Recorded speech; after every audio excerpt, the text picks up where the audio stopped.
Hello everyone, and today we have a very special episode from the brand new Johnny Morris Wonders of Wildlife National Museum and Aquarium from Springfield, Missouri.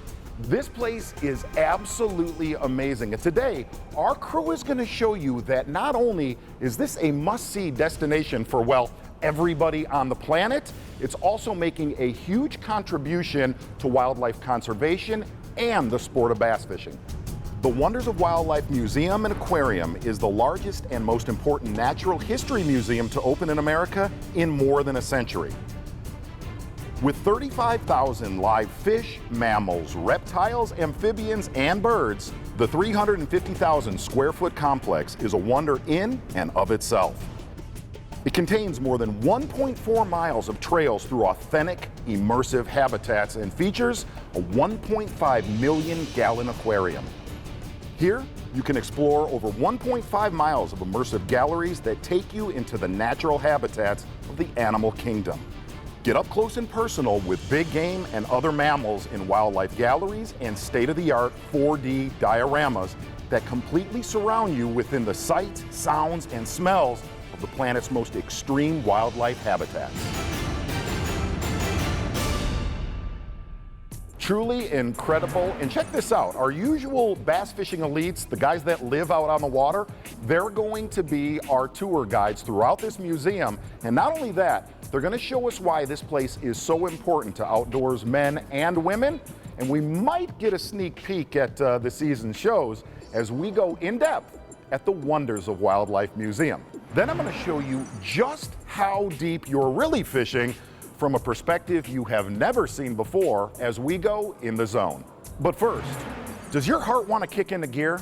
We're going to explore a spot in the Wonders of Wildlife Museum. Well, it's feeding time at the Lunker tank with Kevin Van Dam, and not only that, KVD might learn a few things. Here comes fishing in 5.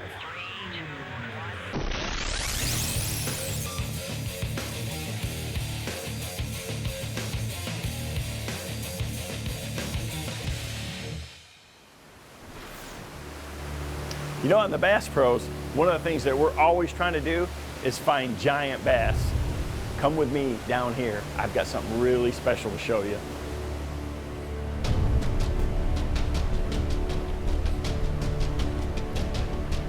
We're heading deep into the heart of the aquarium to a very special place. It's the Professional Bass Fishing Hall of Fame and Lunker Lake. Wow. Those are mega giants. That fish right there has got to be 15 pounds. That's got to be 13 or 14. I mean, these fish are 10, 12.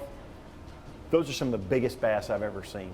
But you know who knows a whole lot more about this? It's Melissa here. She's the aquarist here at the Wonders of Wildlife. So Melissa, just how big are these bass? Well, when we introduced them into the exhibit, they were an average of 13 pounds apiece.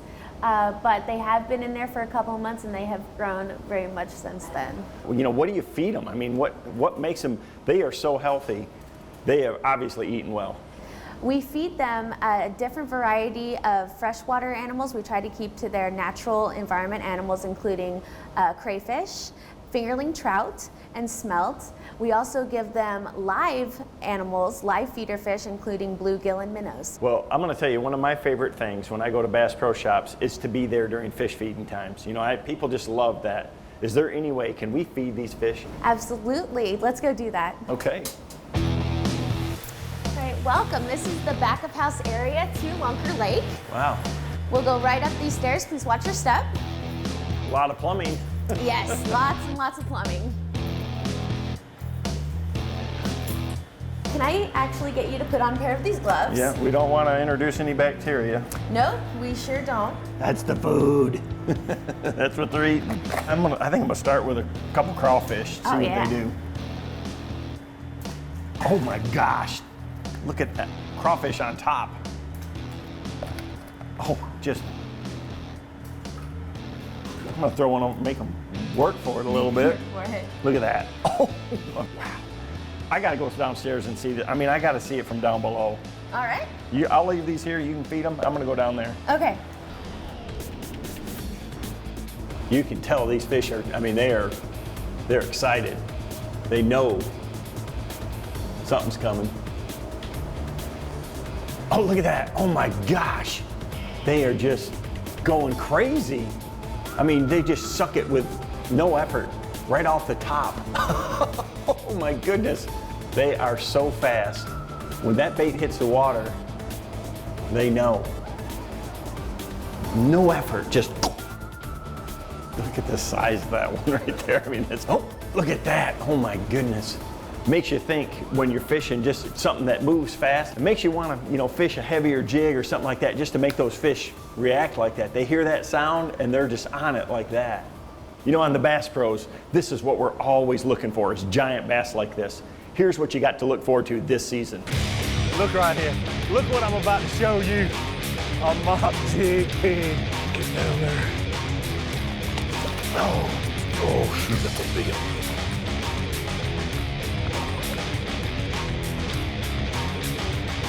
Yeah, that's what I'm talking about.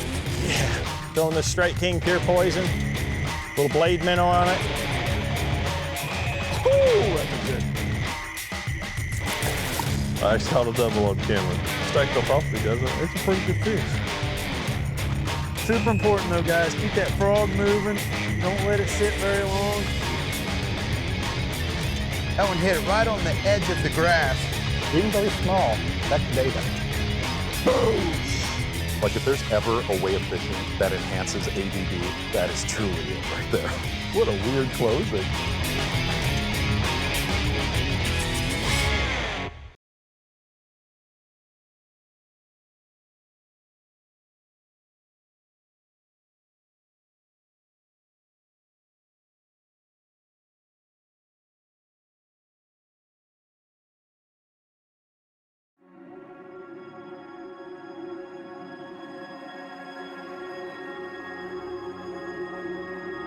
When you tour the Wonders of Wildlife National Museum and Aquarium, you can sum it up in just one word: breathtaking. But the creative plans of Johnny Morris to inspire wonder in visitors came down to more than 2,000 painters, sculptors, woodworkers, ironworkers, taxidermists, illustrators, designers, scientists, biologists, engineers, and others who contributed to the facility. It's home to some of the most sophisticated life support systems in the country, as well as the largest and most elaborate nature-based artwork ever created. So just how does a grand place like this become a reality? It starts with a vision that gets translated into steel and concrete. Once that's done, a magical process begins. In preparation for the exhibits, blank walls and ceilings are slowly transformed into lush vegetation. Vast plains filled with buffalo, and the frozen home of polar bears. Foam is sprayed and formed in a rock formation, trees, and ice. Even the leaves are given the realistic detail of having insect holes. Then the animals are given lifelike poses and are perfectly staged to freeze a specific moment in time. And depending on the size, it can be a big job. You can say the same for filling and populating the aquariums.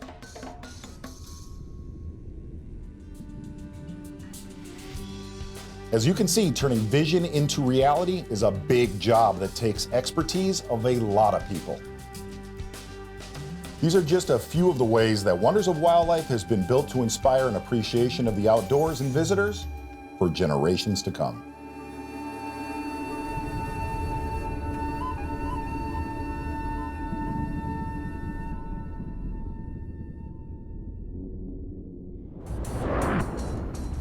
Our team from the Bass Pros recently had the amazing opportunity to explore the Wonders of Wildlife Museum, and I'm not gonna lie, they were like kids in an outdoor candy store. Let's take a look at what they found. It's today's In Depth.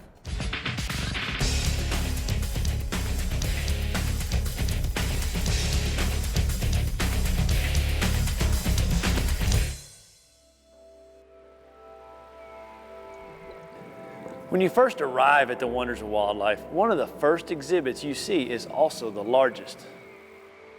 This is the open ocean exhibit, and it's designed much like a racetrack, allowing the unique ocean creatures to swim in a complete circle while guests observe from the center. Wow. Hey, Shelby. Hey, Edwin. What an amazing aquarium. I can't get over how big it is. How many gallons is this? We are in the open ocean right now, and it is 267,000 gallons of salt water. It's a big place. I noticed the circular. Is that part of being like natural, you know, a natural environment for these fish, just that they're able to swim the entire time? Yes, you're exactly right. This aquarium was designed with that exact purpose in mind. So these are all what we refer to as pelagic fish, which means that they are far from the shore. They are out in deep ocean waters. So they spend their whole lives swimming. So basically what we've designed here for them is like a big racetrack for fish where they can just constantly be circling and moving. So these fish never stop. You know, in the bass fishing world, you know, bass aren't pelagic, that word you use, that, you know, he's going to live right underneath that shelf, or he's going to stay stationary. He's not going to be swimming the entire time. It's just really neat that these fish can swim, or they have to swim. You know, that's what's amazing. They don't ever stop. Their bodies are built to just constantly be in motion. You know, I've been in here a little bit, and there's obviously a few of them that I recognize. The Goliath grouper, just an awesome fish. That cobia. I've seen some snook up there, a puffer fish. But how many different kinds do you have in here? It's just amazing. It just blows me away. We've got more than 500 fish in this aquarium alone, and they are made up of over 80 different species. And we're talking a lot of different animals that live out in those pelagic environments. Not just fish, but also aquatic mammals and even aquatic reptiles like sea snakes and sea turtles. I saw one of those over different there. Stingrays in here, so you're really talking about a really unique variety of animals that you can find in this environment. I noticed a couple sharks. A zebra shark, yeah. Those guys are really unique. They almost look like a combination between an eel and a stingray, but they're actually a shark. I could stand in here forever, and I think it would take days upon days to actually see all the different types of fish in here, because it's just amazing. Everywhere you look, you see a different kind of, you know, schools up top swimming in one direction, some swimming the other direction. You get down in the coral, there's all these really beautiful fish, and then you got this guy, the giant grouper. I think he's gonna try to eat me, but amazing aquarium. You know, I know in the freshwater world, you know, there's lots of challenges with the water and protecting our water. You know, what are some of the challenges that we have in the ocean? The ocean is facing constant threats, like you mentioned. We're talking pollution, we're talking microplastics, oil spills, poaching. There are all sorts of things going on that are harming our ocean and its wildlife. And conservationists need to band together to make a concerted effort to make sure that not only this habitat, but these animals are around for generations to come. So we are partnering with conservation organizations all across North America and asking everyday Americans like you and me, we're talking anglers, scientists, tourists, to join in on the effort and protect these environments for years to come. I think it's just so cool that we're going to be able to educate people about the oceans being here in the Midwest. So it's just really exciting. I'm jealous of your job. You get to work here every day. I got so lucky getting to see you today and helping me answer all these questions. So just thank you so much for your time. Absolutely, Edwin. I'm glad we ran into each other. Thank you.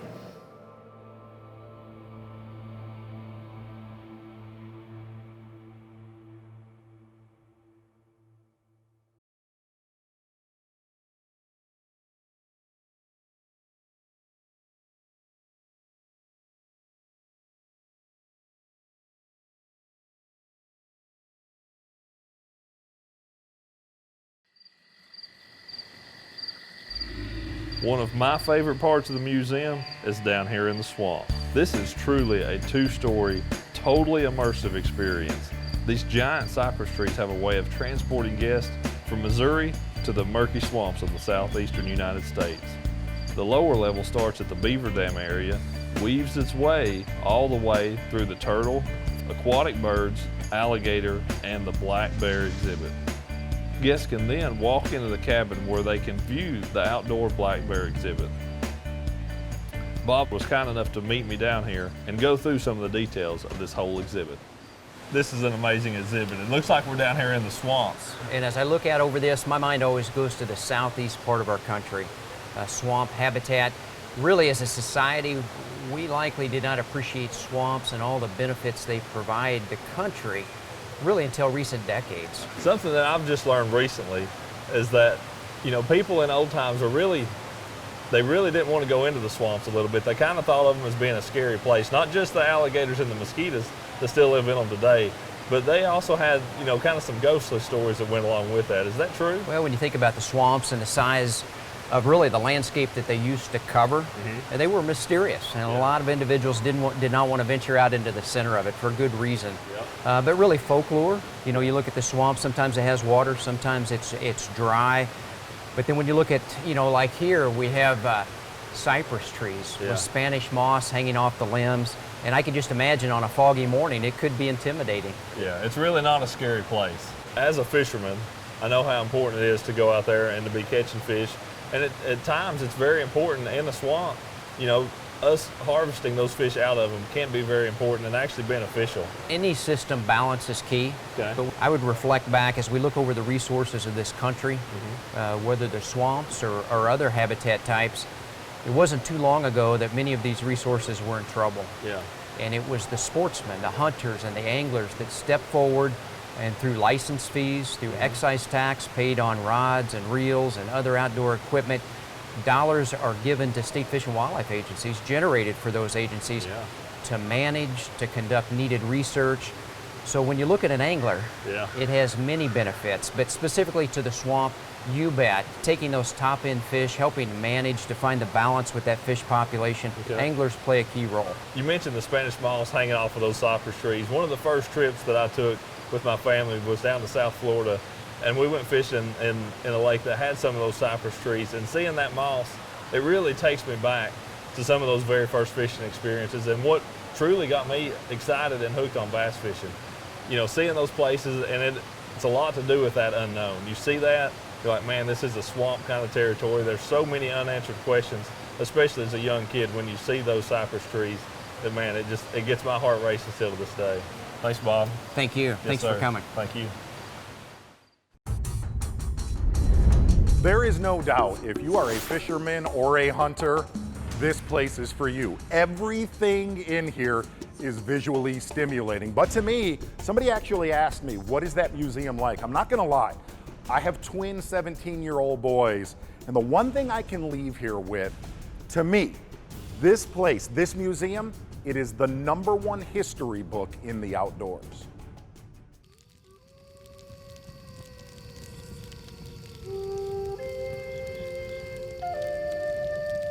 You know, it's really hard for me to say there's a favorite part of this museum because I'm overwhelmed by almost anything I see in it and everything I see in it. But I have to admit, I have a kind of a spiritual connection to the Native American part of the museum. It really is about what conservation is about, and it's the vision of us returning to more of a respect and a brotherhood with the natural world.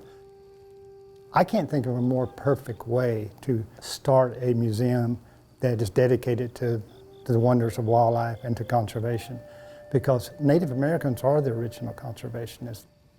Whether it was through intent or necessity, they understood their connection to the land.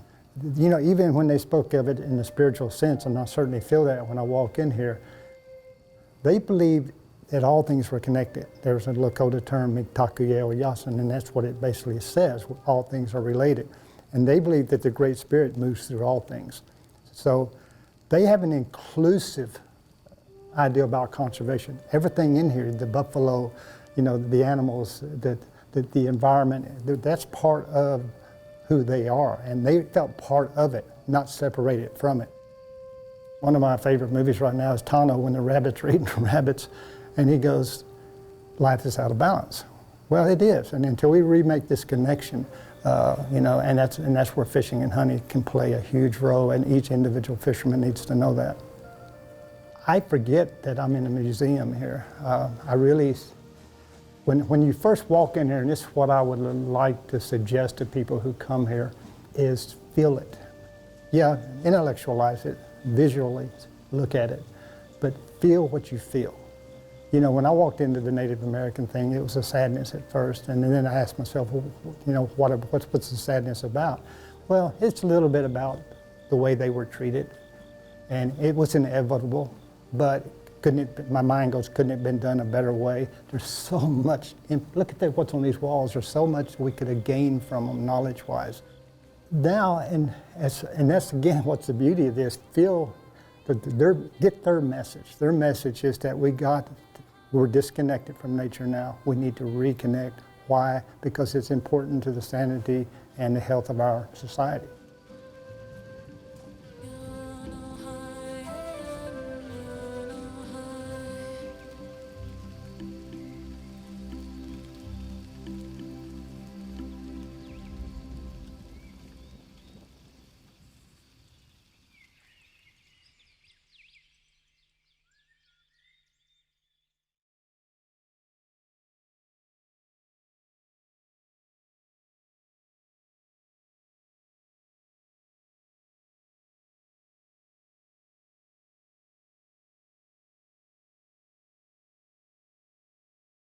What does 10 foot, 20 foot, 30 foot look like from a different perspective? In fact, a perspective you might not have seen before. That's today's In the Zone.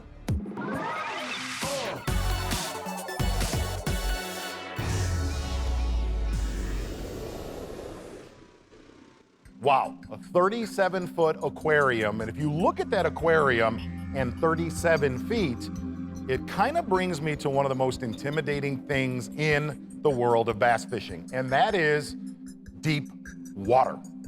In fact, a lot of anglers, and you know who you are, shallow water anglers, like fishing 1 to 5 feet of water. I was one of those guys. And whenever my depth finder would creep around to that 15, 18, 20, whoa, whoa, whoa, whoa. I'll always say this.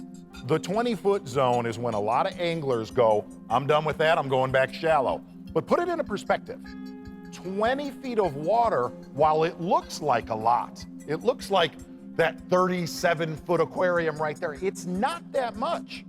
3 of me, well, that's 20 feet. That'd be 3 Zs. How about a Z21 bass boat? If you look at the grand scale of that from top to bottom, it's not that deep at all. So the next time you go out fishing and you creep out into that 20-foot zone, it may seem like a lot to you. It may look like a lot, very deep on that depth finder. I guarantee you one thing, in the world of bass fishing, where bass live, it ain't that deep to them. Well, I hope you enjoyed today's show, and look, if you're a fisherman, if you're a hunter, if you live your life in the outdoors, you owe it to yourself to see the Wonders of Wildlife National Museum and Aquarium. We'll see you next week on the Bass Pros.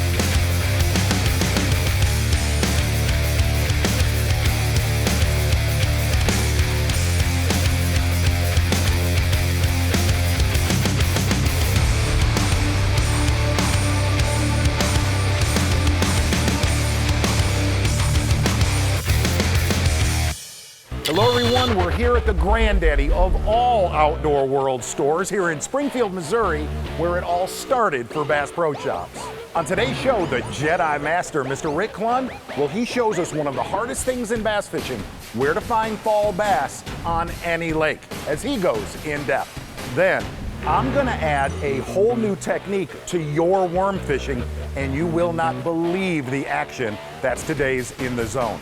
But first, Chris Lane shows us 4 ways to make your day on the water more productive before you leave the ramp. Here comes Fishing in 5.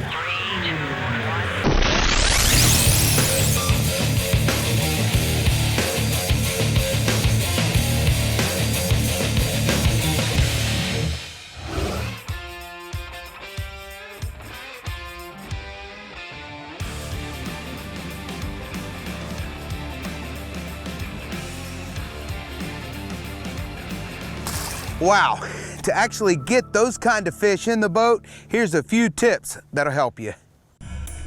You know, if you make your living catching fish and you lose it because it breaks your line, you know what? It hurts. Probably 90 to 95% of the time, when you break your line, it's on the hook set, because that's when you put most of the force onto the line. That's when it stretches, and that's when you find that weak spot, it'll come apart. You do have those instances where it runs across zebra mussels or rocks or trees and the fish is fighting, and that, you know, the abrasion would break your line. But 95% of the time, you're gonna break that line on a hook set. So it's critical to make sure your line is in good shape, because when you set the hook, that's when your line's normally gonna break. So if you see you're starting to get a fray in your line, the one thing is it might be from your rod. So you wanna take your line and wrap it around the eye like that. If there's a nick in there, then it's gonna show up. And 90% of the time, it's gonna happen on the very tip. You will get a nick in your line if you have a bad tip. What'll happen is it'll snag, you'll feel it grab, and then you pull your line out and it'll look like that. There's replacements you can buy for these eyes. You can wrap them. They make titanium tips now that work really well. But if you have a ceramic tip, that is one way to check your lines. Wrap it around, make sure that the tip is good. And that way when you catch that fish, you don't have any worries. So when you're fishing with a spinning rod and you always get twisted, gets tangled when you're trying to make your cast, you get a curl, we're gonna teach you today how to fix it. So you got all your line. What you wanna do is you wanna take the bait off the end of the line, throw it out there in the water while you're running at a decent speed, and then what you wanna do is you just wanna let the water pull the line. So when you're letting your line run out, you can see the twists, they're just coming off. And what it's doing, it's pulling the line off, the boat's actually pulling it. So you get down to either the knot or where you have it tied on there, and then you take it and you just hold it out here. And you just sit there and you hold it and you idle. And you do it for about a minute, maybe a minute and a half. And as you continue to go, all those twists are coming out. The line's still good. So what you wanna do is hold it out there and then hold this, and then you reel it all the way back in after about a minute or maybe in a minute and a half sometime.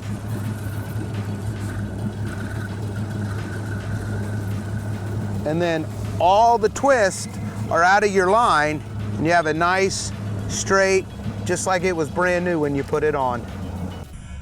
You know, one thing you want to make sure when you have your pliers, scissors, knife, everything, you want to keep them handy. And the reason you want to keep them handy, if that fish gets tangled up in your rods or gets in the carpet with the other hook, these are self-opening pliers, which is good as well because you usually only have one hand.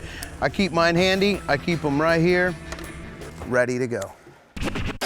So when it comes to preparation, we've gone through a lot. We've gone through scissors, pliers, line, of course, your rod, making sure that your guides are good, making sure you have no frays in your line. One of the biggest things that people miss are the hooks. Hooks are so crucial when it comes to getting the fish in the boat, when you're in a tournament, when that one fish that comes off, if you had new hooks. If you're throwing treble hooks, you want to make sure they're straight. Like we were catching them on this frog, these hooks are sharp as can be. These are the new Trocar hooks. The one thing with hooks and what makes them fail are age, and what weakens them are bending them out, bending them in, bending them out, bending them in. You can do that maybe once, maybe twice, but if you're out there and if you're in a tournament or you're wanting to land the fish of a lifetime, you know what? Change those hooks. Go to Bass Pro Shops. They got every kind of hook you could ever imagine. And to me, a sharp hook, a straight hook is going to give you a better percentage of getting that fish to the boat.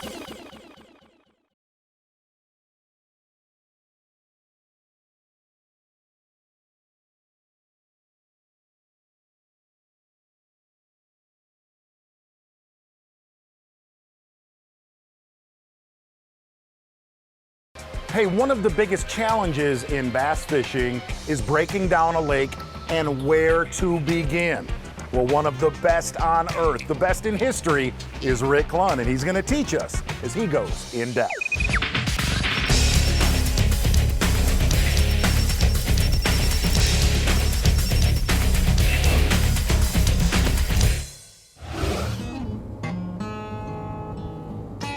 Historically, I've been in it 43 years now, and there's been basically two ways only that I know of to locate and catch fish.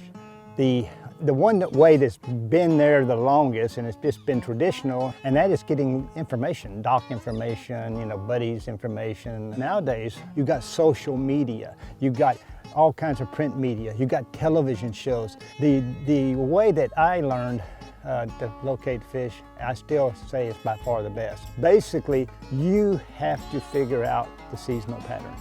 You have to figure out yourself, you know, where the fish should be this time of year, and not just figure out where they're at, but why they're there. And that's today kind of what we're going to be doing today, is showing you kind of that pattern. This is just a model of how all the seasons will kind of work. You understand that there's multiple patterns probably in every season, but this one in the fall is one of the very best. Today I'm going to be fishing one of my favorites for the fall, and that is, you know, the backs of your major creeks. So now I'm going to try to explain to you what I've learned about why it's that way.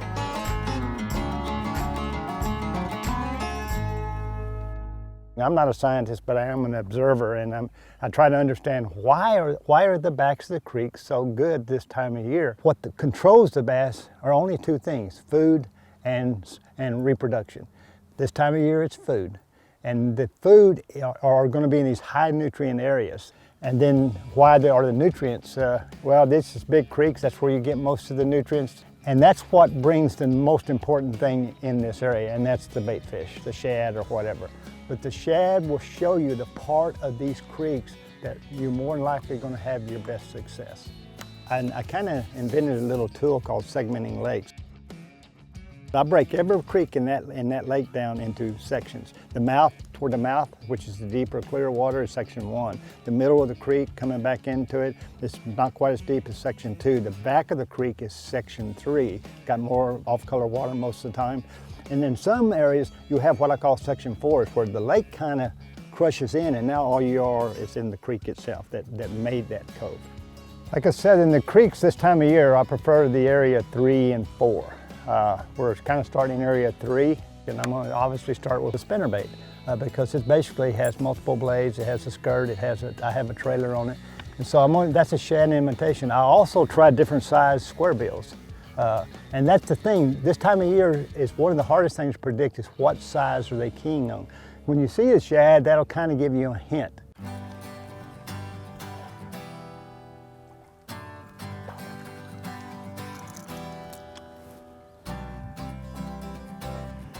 See, now this is a small fish, but even though he's small, okay, you know, here you're gonna look at my strange brain, that's data. Okay, that's data. Okay, he hit my big bait. I threw a spinnerbait pretty good size, and I went to a real small square bill, and now he hit the big bait, and he's a little fish. So maybe, and again, that's one of the first things I try to determine, is what size is really gonna trigger them more than any other size.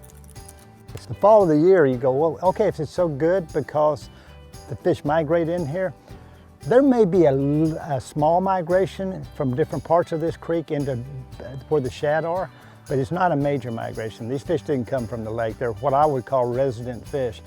And why it's good is just that's when they get the most active in the fall. And that's really what seasonal patterns, in simple terms, did for me in my career. This showed me the areas for that time of year that I could get the most bites.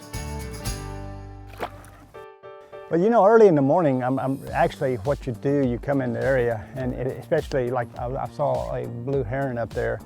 So he's up there because these fish, there has been shad on this shallow side. And there's right now, every cast I'm making on that bank right there, there's either shore minnows or shad. I suspect it's small shad.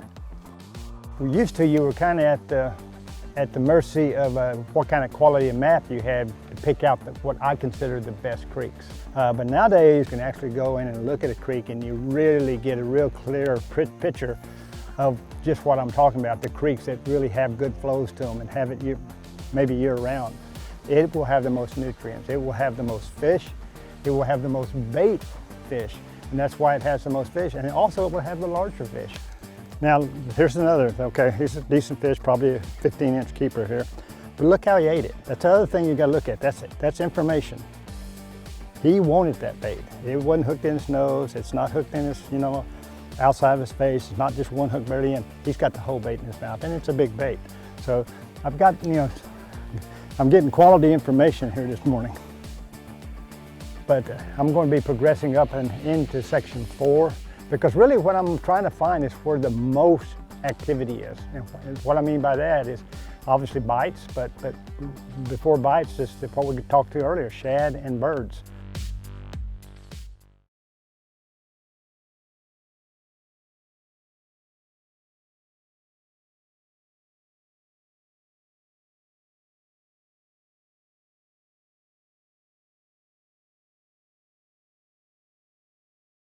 Nobody better to listen to than Rick Clunn about going to a new lake. And really the #1 rule, studying maps, right?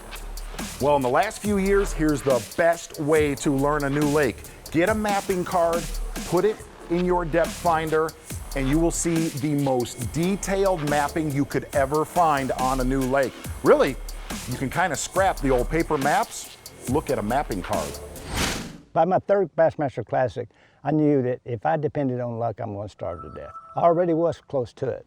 So I started, and here's where my first epiphany took place with seasonal patterns. I said, okay, let me go back to the very first classics. They were held this same time of year, every one of them. So I started studying the past classics. Bobby Murray won the very first classic on Lake Mead in Nevada. He won it in the fall of the year, October, in the very backs of the canyons and the washes. The next year, Don Butler won it at Percy Priest in Tennessee, same time of year. He won it in the very backs of the creeks. The following year, Ray Breckenridge won it, but the same time of year, same pattern. He was in the very back of the creeks in Clark Hill. So all of a sudden the light comes on. Okay, hey, I know where I'm going to start in this practice. Wherever we're going, if it's a lake, I'm going to go in the very backs of the creek. I ended up winning the tournament by a big margin. So it was just that little tool that I discovered that okay, that's a pattern.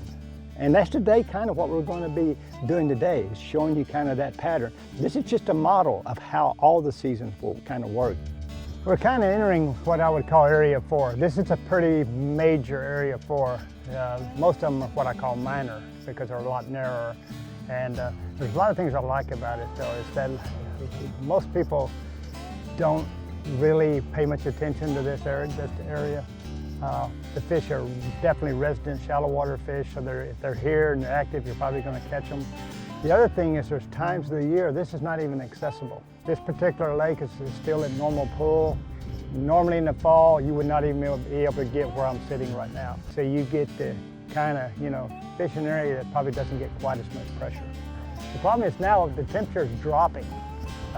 We went from about 60 when we started into Area 3, now we're up in the upper end of Area 4, and we're really sitting about 54. That doesn't sound like a lot, but to shad and the bait fish that is going to keep these fish active, that is a lot. And so I'm looking for in those deeper holes on my flasher, on my electronics, so you can tell how old I am. I'm going to call it a flasher, but for shad. And now this is the first hole, but we're pretty far up in 54 degrees water. I did not see any shad in that deeper water. If I don't get any fish in this area, I'm going to immediately start moving back down to where I saw the shad and then working out again.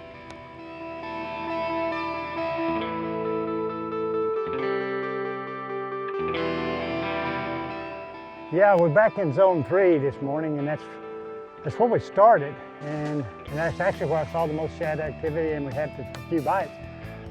And I thought we might see more of that up the creek, because up the creek got colder, and actually I saw less shad activity.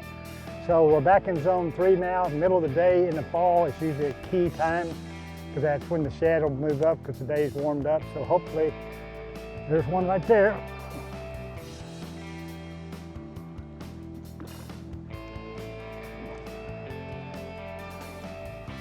Little fella, but still, like I said, hopefully the fish are going to be cooperative. Like I said, normally in the fall, you got to midday on is usually the best time of the day.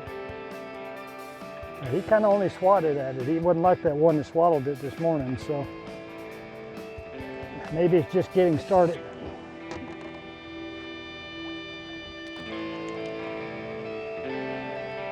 That was kind of a neat strike, because I threw across the log and I was coming up the other side, and right before I came across it, he came up and got it. That's probably why he wasn't hooked that well. He got it right before it came up over the log. A little tip here when you're working shallow wood, square bills. I go to my fatter square bills. This is that Lucky Strike Series 4. If you look, it's real fat. Why do I want it to be fatter? Because it's more ebullient. When it hits that stuff, it'll bounce up and come up off from it quicker than one that's skinnier. We've been throwing kind of, due to the watercolor, kind of a shed, chartreuse, and blueback. Kind of mixing all the colors together and kind of match that to the color of the water. Once I find that area, what I call my confidence area, going through the patterns and segmenting the lake, and area 3 and 4, let's say area 3 is my confidence area. Well, that's now my pond, okay? It's a small part of the lake that I can kind of hopefully work. But then I fish it the same way as a pond. The first thing you do, you go up there and you identify all the visible targets that this could be on. There's usually 3 or 4 at the most. And then if they're not on those, then you start saying, okay, what am I not seeing that can be on? There's usually 1 or 2 of those, a channel, some hidden brush or logs and stuff. And normally I notice the shad activity on the surface. I see them flicking on the surface, and you can see which side they're on. The birds kind of help you there too. But once we get wind like we did today, you lose a little bit of that ability. You can look on the electronics, wow, look at all these shads in this area. So now we know that, hey, this area of the lake, area 3, that's where most of the shad are, that's where most of the fish activity is going to be. Good one.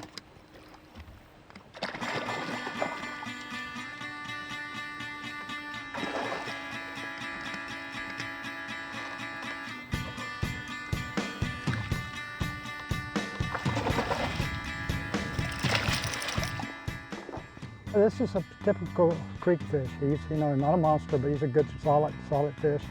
And you've got usually when you find those high nutrient creeks like this, you will find quality fish.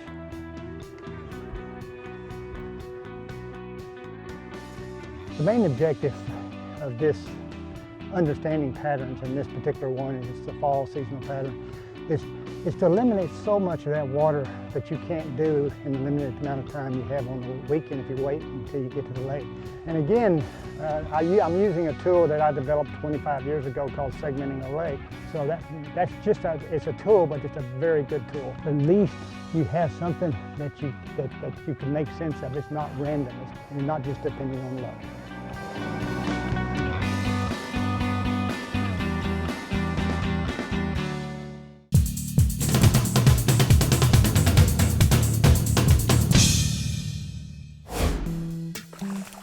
That's the great thing about a wacky worm. There's probably no better bait, no better rig on the market for sight fishing bass than a wacky rig, man. It's so perfect because of its weightless and just the way that it floats down through the water column.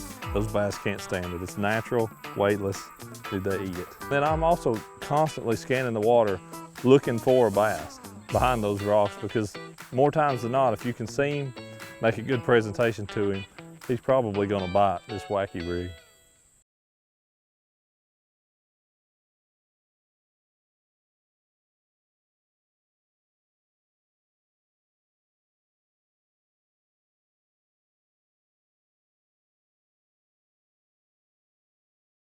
Well, one of the deadliest ways to catch bass, you all know this, is throwing a wacky worm. One of the weaknesses of a wacky worm, throwing it out deep. And the key to that is to nail it. And that's today's In the Zone.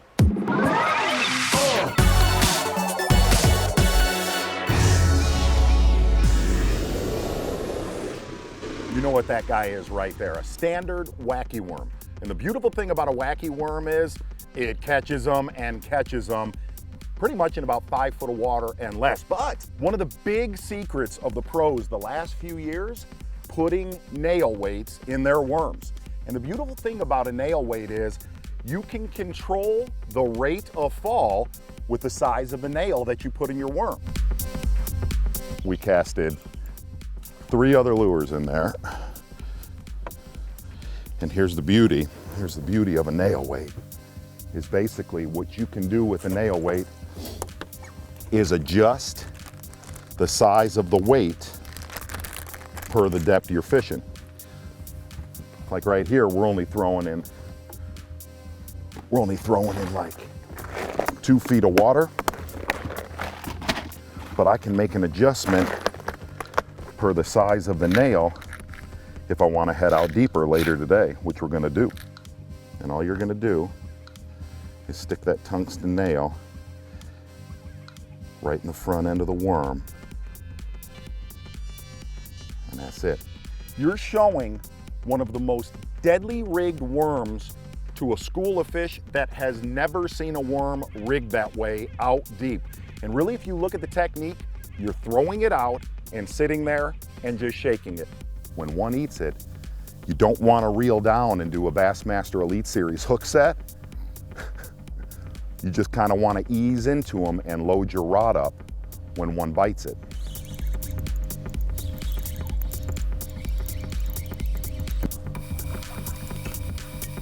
The great thing is, it's the easiest thing on earth to fish. Throw it out, just shake it. If you want to catch more fish this year, nail weight your worms.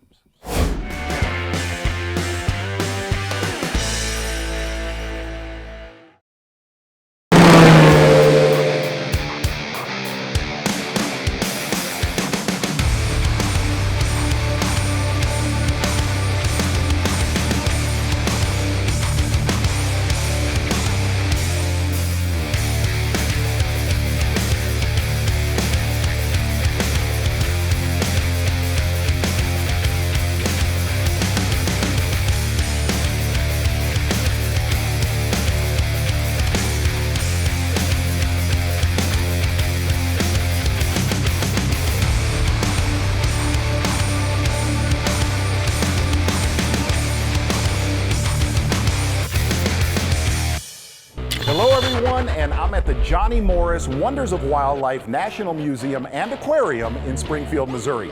This is a must-see destination for anyone who loves the outdoors. And on today's show, Davey Height is going fishing in the trees. Cypress trees to be exact. We're gonna find out what makes them a prime bass magnet as he goes in depth. Then, frog fishing. You know what I mean. Exciting and frustrating at the same time. Learn a few tricks coming up in the zone. But first, Tim Horton shows us how to catch mid-fall bass in the Mid-South. Here comes Fishing in 5.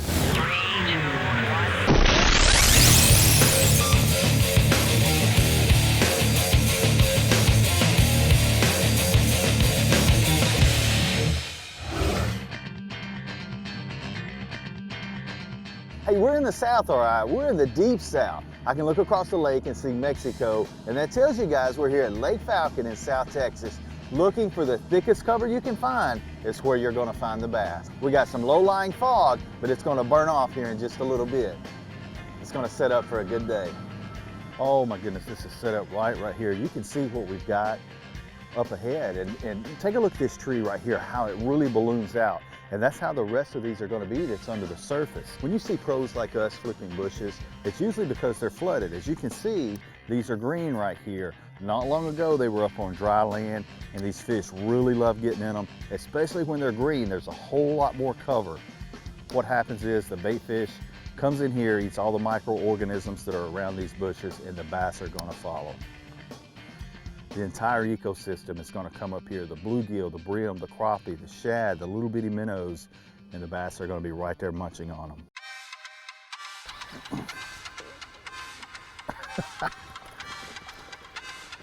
You just got to go get them when that happens. I mean in the middle of it. And this stuff has briars. You got to take your time on it.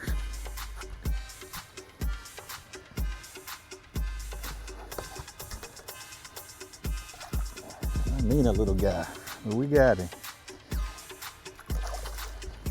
And that's just, but a great teaching point there, you know, when you get a big one. I've had 8-10 pounders do that, and they'll just sit there on that limb like that.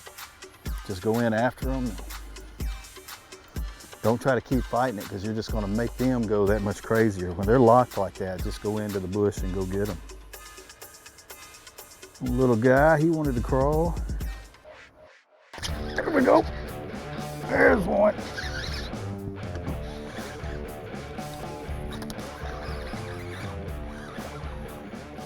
Oh, he felt big. Little guy. Sweet. Obviously not the size you want in Falcon, but they're still all fun. Let's take a look at this real quick. We've got a Bass Pro Shops weight peg on here. This really keeps that weight from sliding down. When you've got it against there, you can see it. When you're falling through those limbs, you don't want the weight falling down and the crawl catching up high. so you want that weight to stick with it. We've got it on a 5/0 Trocar extra heavy Bass Pro Shops exclusive hook and a 4-inch crawl. This is a watermelon with a red copper flake. I really like those bright flakes when you've got a sunny day like today. And we've got this blade on here. This is in here with a screw lock. This is just a little willow leaf blade on a swivel, and when that falls, these legs really open up, and then you've got that blade spinning as it falls, and it gives a lot of action and allows those bass to find that lure when you're flipping in that heavy cover. It works really, really well.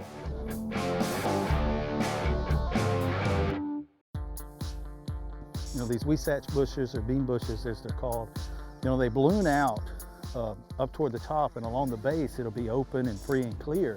And the bass are going to be in one of two places. They're either going to be hanging up and suspended in those limbs up close to the surface, especially where the heaviest shade is, or they're going to be down along the bottom right at the base of that tree. So that's why when I make that pitch in there, I'm constantly up and down. I mean, it's okay to get over the limb if you're not over the main branches, because they'll give and they'll break. And then once my lure is in and it gets to the bottom, I'm going to bring it up and down 2 or 3 times. And I'm going to let the day dictate how many times I make it move up and down. If the action is really fast, it's only going to be once or twice. If it's after a cold front and they're not biting real good, I'm going to move it up and down several times. In a lot of styles of fishing, the rod and reel setup is not as crucial, and flipping heavy cover it is. This is a Duckett White Ice 2 rod. You can see that it's 8 foot long and it's a heavy action. We've got it paired with a loose mock crush reel and a 7:5 gear ratio. Now, I like the high speed. It really allows me to get those fish out of that heavy cover. And guys, you gotta have the line to fish with it. This is Bass Pro Shops XPS 65-pound braided line. When you set the hook on these fish, you gotta get them coming out of that tree. If you've got a soft rod, or if you've got a slow reel or weak line, you're gonna get in trouble. There we go. There's a good one. He's out. He's out. Oh, that's a good one. That's a good one. Get out of there. Oh, that is a good one. Yes. That's what I'm talking about. Right out of that bush. Guys, you got to have the right tackle to get them out, get them coming, get the correct setup, and don't be afraid to get in that heavy cover, and you're going to catch fish like this. See you guys next time.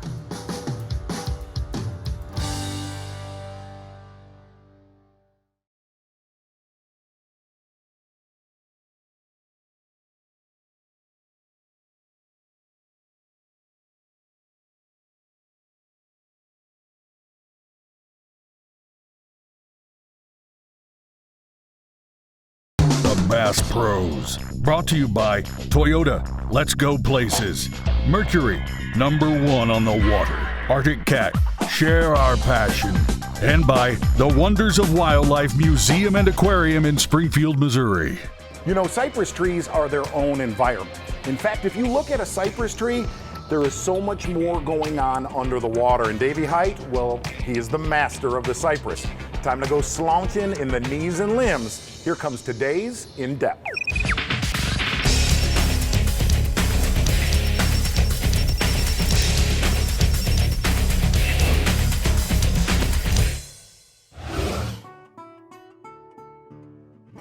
It's always a pleasure to be fishing in the spring. The weather is beautiful. Highs in the upper 70s, low 80s, light variable winds. You know, everything you dream about on a perfect week, a great lake, a great fishery for all species, all freshwater species, but we're certainly targeting largemouth bass. And the time of year is just perfect for big fish to be moving up. Had a mild winter, but still these fish don't really move up until Mother Nature tells them it's time. Now the water temperature has something to do with it, but the length of day, the moon phase, the water level, all those things play into factors. So you never really know before you get on the water and you try to figure out what these fish are doing, what stage they're in, whether they're pre-spawn, whether they're spawning, or whether they're post-spawn. The cool thing that I found out real early on is we had all three going on. Got him. Wow.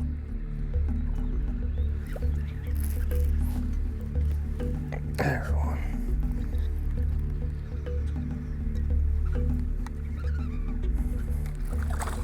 boy, he's a fighter. Look at this fish close.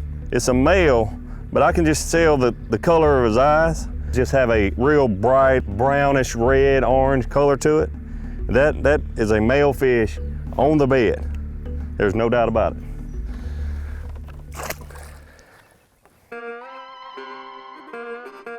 When I go to any body of water, I look for the best available cover. And if there's really good vegetation, that's where I start looking. I looked a little bit here at Santee Cooper for the best available vegetation. And the only vegetation I could find was shallow, and it was a little shallower than the fish wanted to be. And when I say shallower than the fish wanted to be, water clarity has a lot to do with that. Water temperature, water quality, all of those things. So that's what I looked at first. I checked out a little bit of grass, a little shallow water vegetation. That's the only thing I could find. So the next obvious cover was the cypress tree. The cypress tree offers shade. It offers the cypress knees, which is the fish used to spawn on. It offers cover for fry, shad fry, bass fry. It's the best available cover this week on this body of water, and that's what you have to target no matter where you go.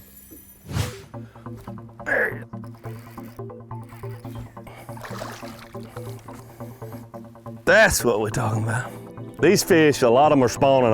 I caught, the first fish I caught is only about 1.25 pounds, but it told me a lot. I have caught 1,000, more than 1,000 male bass off the bed that I'm physically looking at and see. And their eyes have a different glow when they're spawning. And that first fish did. It just gave me a clue. Hey, you might have to fish slower, you might have to cast back repeatedly. But that's the best bite I've had. It's the second bite so far this morning. Smaller tree, shallower water. So I'm gonna target that for at least 10 or 15 minutes to keep them honest. So let's see if we can catch another one. In the morning when those fish were a little finicky, the water temperature was still cool, I had my best success with a Yamamoto D-shad, soft plastic, no weight, pitching it up around those cypress trees. It was primarily just males up there in the morning, and those males were really biting that D-shad. One of the big challenges with fishing cypress trees, especially if you've got a lot of them, grouped up, a single cypress tree is pretty easy to cast around. But as you maneuver through the trees, it's really, really important to make a good presentation for sure. If you don't have a lot of experience fishing this kind of stuff, just take the time, whether it's boat docks, cypress trees, whatever. You've got to be able to, in my opinion, if you're gonna be fishing cypress trees, you need to be able to cast with your left and your right hand, because sometimes you just don't have the right angle to cast with your right hand. Go around a corner and you've got to make a pitch, underhanded pitch or cast or flip, whatever it might be, with your left hand. So you're really not going to be as efficient as you should be unless you can cast, flip, and pitch with both hands. I love it when you can just swing those good ones in here. Wow, that sucker took off now. Kind of getting a pattern going here. These trees aren't as small as some of the others I've been catching fish on, but they are shallower. And I think it's not so much the tree size, but the depth of the water. We'll see.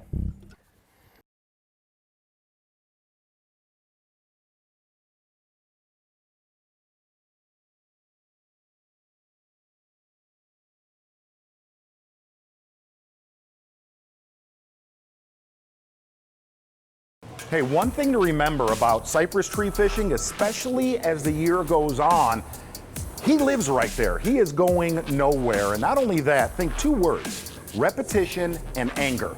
After those trees get a lot of pressure, make repetitive casts and anger them into biting. So when you go throw at a cypress tree, don't just throw one time. That's a nice one. Today we're going to really focus on cypress trees. There's a lot more to fishing cypress tree than just seeing a tree and throwing at the base of it. I'm gonna hopefully catch some good fish today and talk about how I fish a cypress tree, and there's a lot more to it than just casting to the tree. Another nice one, not bad at all. Now, that fish was not on the base of the tree. When these fish spawn, around these cypress trees, it's like they get right up against the base of the tree, the trunk of the tree, or they get around the inside or outside edge of what I like to call the donut root ball. Imagine the tree trunk going straight down, and the roots won't be real thick right around that trunk, but as you go out around this tree, you got a lot of roots. This root ball, this donut around these trees are where these fish stage and where they hold up. And when they're spawning, sometimes instead of being at the base, they'll be outside that tree 6 or 8 feet. Here's a good, really good rule of thumb. If you look at a cypress tree, as far out as the limbs extend, straight down from the outside edge of the limbs is typically right about where the outside edge of the root ball is. So, catch a lot of fish on the base, but if you get on a pattern, on a deal and figure out those fish are on the root ball on the outside, you're gonna be catching a lot of fish that people are just running over top of with their boat.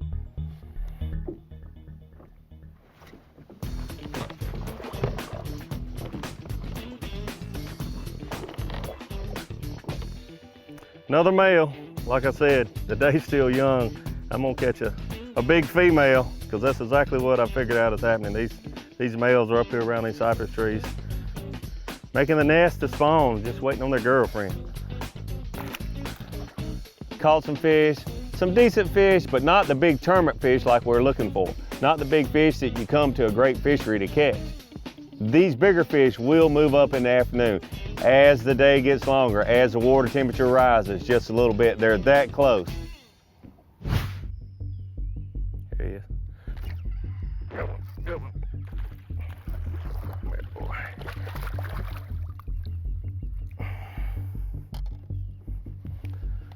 Now that's a female. Not a big female, the kind we want. I wanted to catch big fish, and I felt like some would be coming in the afternoon, so need to make a change. Need to throw a big fish bait for big fish. I keep a jig tied on all over the country because it's my favorite big fish bait. It's a mop jig. Try to get a bigger bite. It's all about getting those big bites.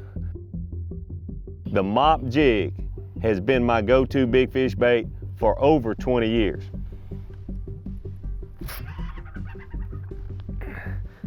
Monster, monster, monster. First cast with a mop jig, baby.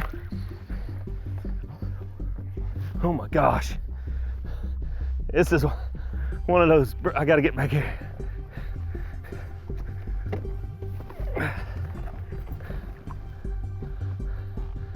God, this is a monster.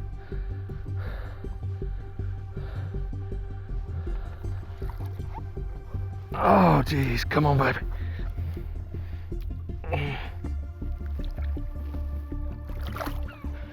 Look right here. Look what I'm about to show you. A mop jig pig. Look at that, baby. An incredible day. And by the end of the day, it all came together. Targeted fish that were up there spawning, and was able to catch some that were pre-spawn and some that were post-spawn. What more could you ask for, having all 3 stages of the fish moving up or moving out, but still catching them at the intersection, and the intersection was the cypress trees. Man, whew, I gotta sit down. We're on a huge body of water, and I thought by the water temperature, time of year to be fish spawning, and I've caught a lot of males today. And that's fun, that's good, but as a tournament fisherman, you gotta catch big fish. So I started thinking, you know, I talked earlier, the first few fish I caught, I realized that the fish were shallower, but I just kept catching males, and I used a flapping hog, I used a D-shad, I was getting bites, and a big fish will bite those baits. But what I did here to just make my day, I started fishing those trees a little deeper. You don't get as many bites, but I felt like those females just hadn't quite moved up, or some of those females that had spawned were gone, because they don't stay up there as long as the males do. So you start thinking, where are those big fish at? Because if they were up there with those males, I would have caught one already. But they're not, so I figured they're probably out just a little bit.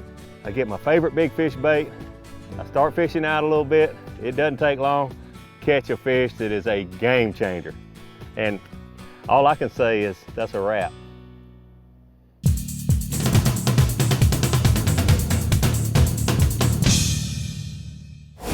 Most people wouldn't be out here on a day like today, but I don't get to pick the days I go fishing. Most of the time, when you have a tournament, it ends up being like this. So it's important to dress right and have the right gear. And I'm gonna tell you, you know, as nasty as the wind's blowing and it's spitting rain and that, there's nothing like this 200-mile-an-hour suit. Keeps me dry, blocks all the wind, and if I layer properly underneath, man, I'm good to go for the day. So you can mentally take the weather right out of your mind.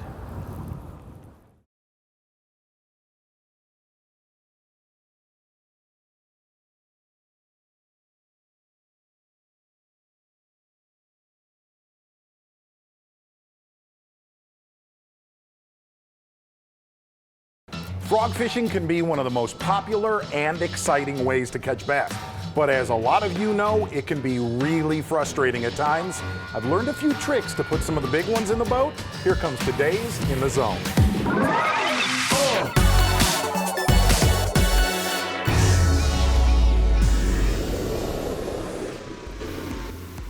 Is there anything better on planet Earth than frog fishing? They're moving right in there, they're moving. That is perfect right there for that frog. One of the most exciting bites in the world is seeing the fish come up and just go, get over here. We might have found him, friends. Look how black that fish is, just a little dude. How do you be 15 inches long and make a hole like somebody dropped a bowling ball or a kid jumped off a dock? But what's the right frog to pick for your lake? Really, you got two choices. Do you want a poppin' frog or do you want a regular frog? Well, that's what we're gonna answer right here. And really, there's two ways to look at this. Wherever you have sparse cover, okay? Sparse cover, holes in grass, that's when you wanna throw that poppin' frog in a little bit more open water, okay? Now, when you get in that gnarly cheese, that's when you wanna go to a standard frog. And here's what you're gonna get from this. Really, if you're in more open water, that poppin' frog, that cup on the front of this frog, it's not just gonna get all that cheese and all that grass where it's really not making the bait efficient. And not only that, in the open water, they're gonna get it better. On the other side of that is, when you're on that cheese and when you're on that floating grass, go with the standard frog with the pointed nose.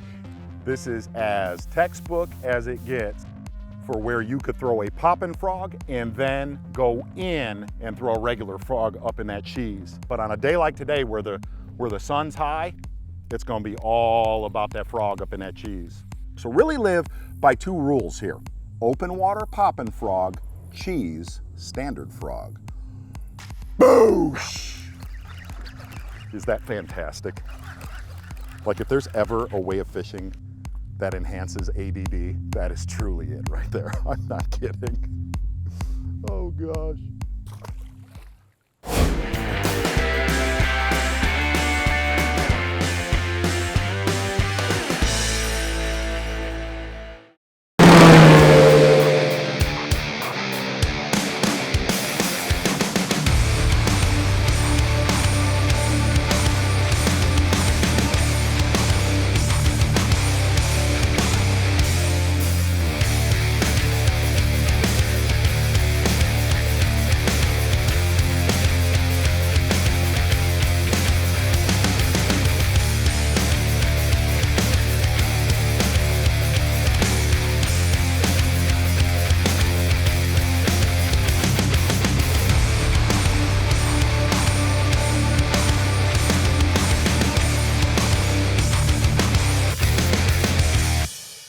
Hello everyone, and we're at Outdoor World in Springfield, Missouri, pretty much where it started for Bass Pro Shops and where it's still the place to be. On today's show, Kevin Van Dam's gonna be in northern Michigan, you guessed it, fishing for what? Largemouth? Exactly right, and he's gonna show us the #1 key to finding them in the fall as he goes in depth Then, one of the most frustrating things in bass fishing is understanding the right reel speed for your fishing. Well, that's today's In the Zone. But first, Randy Howell, well, he is one of the best on earth with the topwater. He's gonna share a few secrets. Here comes Fishing in 5.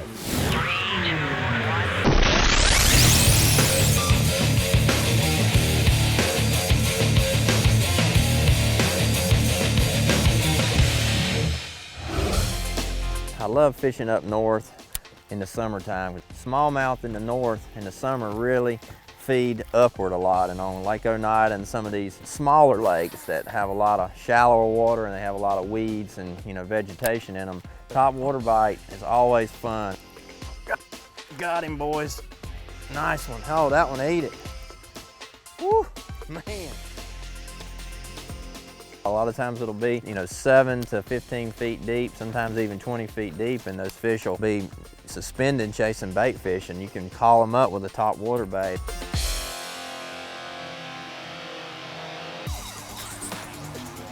And the key to finding these fish up here in the north, to me, that I've always done the best with, like right here on my Lowrance, there's at the bottom, it's clean.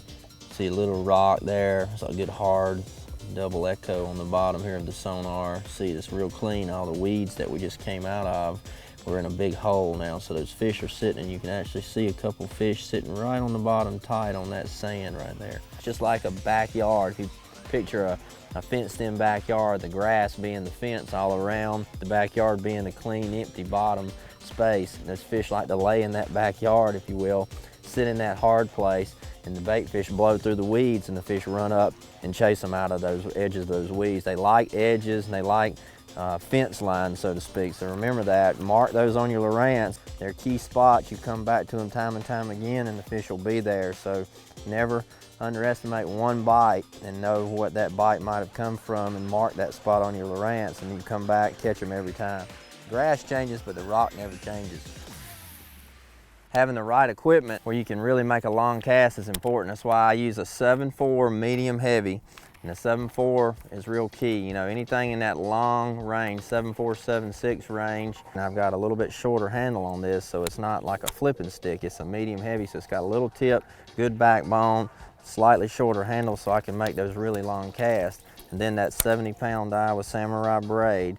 The braid has no stretch, so a long cast, the fish hook up instantly with no stretch. And then also the fast retrieve reel, that die with Tatula, is an 8.1 super fast reel, and it has the T-wing system, so you can really get out there on a long cast 10 or 15% further than a standard bait cast reel. And I like to get way out there. And look, there's one busting now, right there. I landed almost on him right there. There's one. Oh yeah, golly, did you see that? He smashed that walking ball. Long cast. That right there, guys, is why you use a long rod, medium heavy, because that's what they do. Look at that nice smallmouth. Look at that. Holy cow. This is where you got to be careful not to lose them at the boat, because you use braided line. This is a medium heavy rod, so see that medium part of that rod tip is real important, because that's when the fish pull really hard. And if you see that, that's why you really got to be careful, because that's a big old smallmouth here. Look at this big dude. Woo.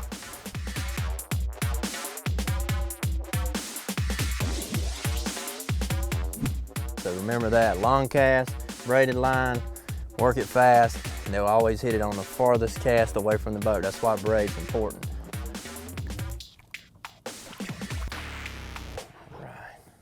All right, this is the 2 topwater baits that I prefer when I'm fishing for these smallmouth up north. If I've got a good chop on the water like I've had most of the day, a bigger walking bait like the regular walking boss, this is the one I throw in the chop. Now when it calms down a little bit, the walking boss part 2, this is a broken back walking boss. It kicks and spits a lot of water. So calmer water, the walking boss 2, a little bit more chop, the regular walking boss, because you can slosh it side to side a little bit better.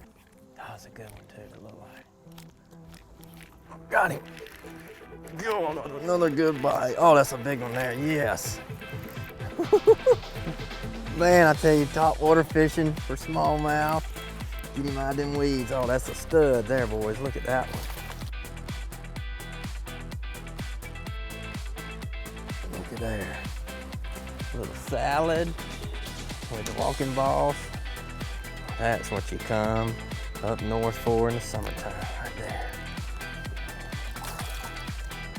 Gotta do that again. I tell you what, I'm wore out from catching all these smallmouth on top today. I don't know about you guys, but hope y'all having as much fun watching as I am catching them. Remember, topwater fishing, July, up north, anywhere you've got smallmouth and weed beds, get that walking boss topwater, get out there, cover some water, make long casts, and once you find the marking on that Lowrance, take pictures of them and show them to me at the Bass Pro Shops next time we see you on the road, all right?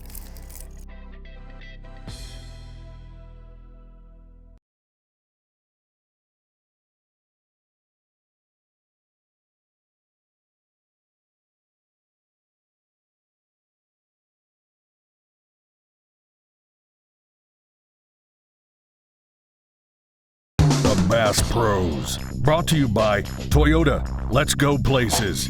Mercury, #1 on the water. Arctic Cat, share our passion. And by the Wonders of Wildlife Museum and Aquarium in Springfield, Missouri. Well, pretty much anywhere in our country, the #1 key to bass fishing is find the bait and find the bass. And Kevin Van Dam, he is pretty good at finding both, and that's going to be today's In Depth.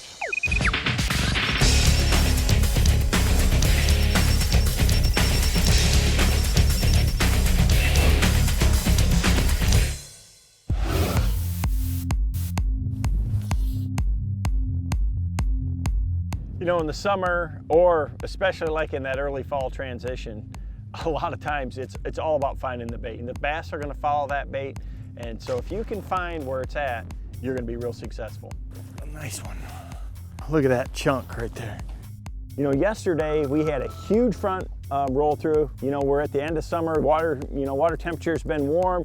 Air temperature's been in the 80s for, you know, all summer long. It's been really nice weather up here in Michigan, and we get a huge front, 30 to 50 mile an hour winds, and we're out the day after. You can see from the radar, right now we're good, but there's a lot of spotty showers still blowing up. We got to figure it out. I got to figure out if they're shallow or deep. So stay with us. We're going to kind of break it down today.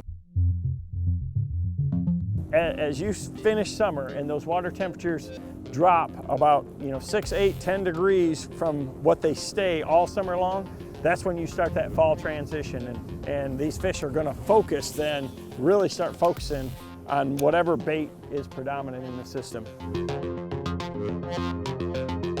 You know, in these natural lakes, it's all about finding the subtle irregularities. You know, they've got grass, they've got some scattered grass, vegetation, and things like that. It's you know, everything structurally is a lot subtler than it is in most man-made reservoirs.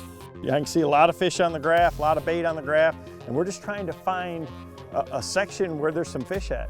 One of the best ways to do it is you just cover water. Now right now I'm just fishing that 10-foot zone where it transitions off the edge and that grass starts to taper.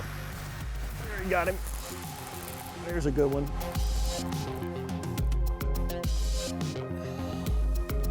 Yeah.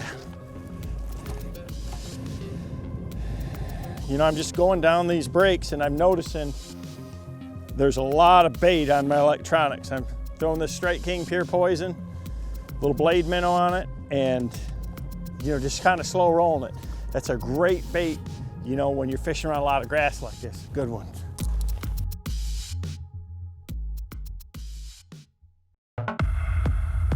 I started out fishing a little bit of everything. I caught my first one actually on a Pure Poison, on a bladed swim jig.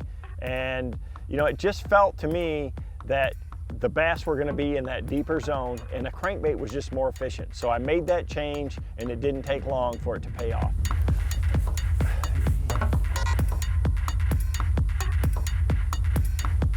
There we go. A little bit deeper. I'm throwing a Series 5 right here along this break, and the wind's blowing down it, and I ripped it out of the grass and he hammered it, and it acted like there's more there. So, I mean, when he hit it, he just pounded it. So there's a lot of bait here. Wind's blowing right into it. Lake Master Chip showed a little tip or a little turn in it right there, and I got bit right there on it. There's one. There we go.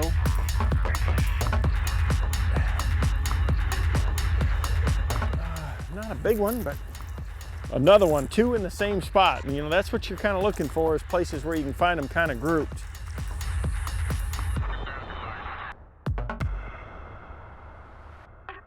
One of the things that I do is really focus on my electronics. You know, I'm looking for the bait, you know, down on the graph.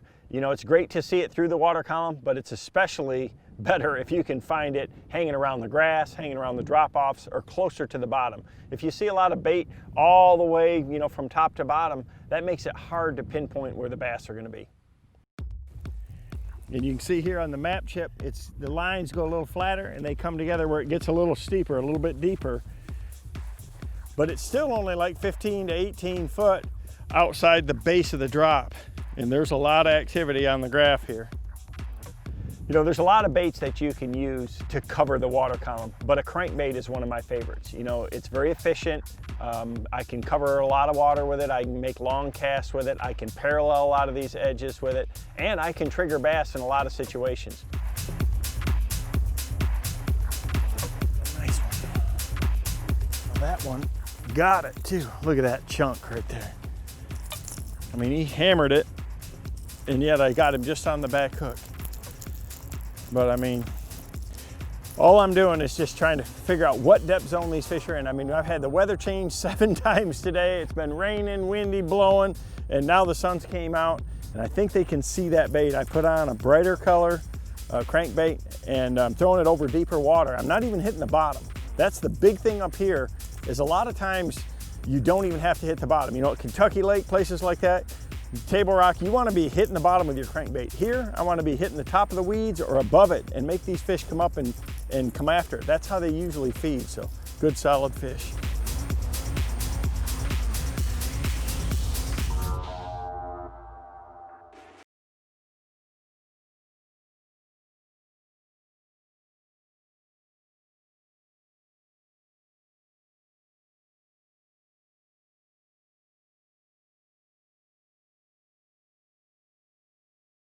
You know, when anybody ever thinks about northern fishing, they think about muskie, walleye, perch, bluegill, and obviously smallmouth bass. I think Kevin Van Dam has done 1,000 smallmouth bass shows, but one of the most overlooked species up there is largemouth. Now, you're not going to go up north and catch 6, 7, 8 pound largemouth bass, but the amazing thing up north, if you make that trip, unbelievable quality of 2 to 4 pounders. The next time you're ready to beat down on a largemouth, head north. You know, when I'm cranking in a situation like this, I really focus on the actual exact water clarity, just exactly how clear it is, and the sky conditions. So, you know, if you got a lot of wind, if you got clouds, it's cutting down the light penetration in the water. And even if it's real clear, you want a bait that's more visible. I want something that's louder. You know, I was using this sexy blueback herring. You know, we had a lot of clouds, we had a lot of wind, and this is a bright color in that crystal clear water. Really focus on the sky conditions and that water clarity, and anything that's going to cut down light penetration. Again, the cloud cover and the wind in choosing your crankbait colors. The clearer, the brighter that it is, the more natural you want your bait to look. You know, when you're cranking like this, where you got to be around that grass, I use a big rod, usually a bigger rod than I really need to. You know, I'm throwing a big 7-foot 10-inch rod, 5.3-to-1 reel, this, you know, Smoke 200 series with this wide spool. It's got a ton of power. Bass Pro XPS 12-pound fluorocarbon. This bait gets down in the grass, I want to be able to rip it free, and that's where that big rod really helps. The other thing is I want to make long casts. And with that long rod, you know, when I throw it up and throw it shallower in the grass, I can hold that rod tip high like that and keep it up. I can manipulate the depth. This is one situation where you're not cranking and wanting that bait burning down on the bottom. I want it above the fish's line of sight. I want to tick the top of the grass. I want it over where the bass are at and have them come up to bite it. So I'm reeling it quick, I'm stopping it and starting it, I'm ripping it out of the grass, and I'm fishing it a little bit different. Again, you know, a lot of other times you want it on the bottom, not up here. In our northern natural lakes, we'll have a good mix. I mean, we'll have emerald shiners, we'll have perch, a lot of times we'll have alewives, we can even have shad. So I'm gonna focus on what I'm seeing. Today, it was all about the perch. And even though that sexy blueback herring color is brighter than a perch. It's all about that visibility, but it still has that same, those yellow hues to it, that yellow line, and I know that's what those fish were feeding on. Now this is what they eat up here. So in a lot of these lakes, that yellow perch, you can see I've got that green gizzard shad. You know, when you're around these, you're in the right area.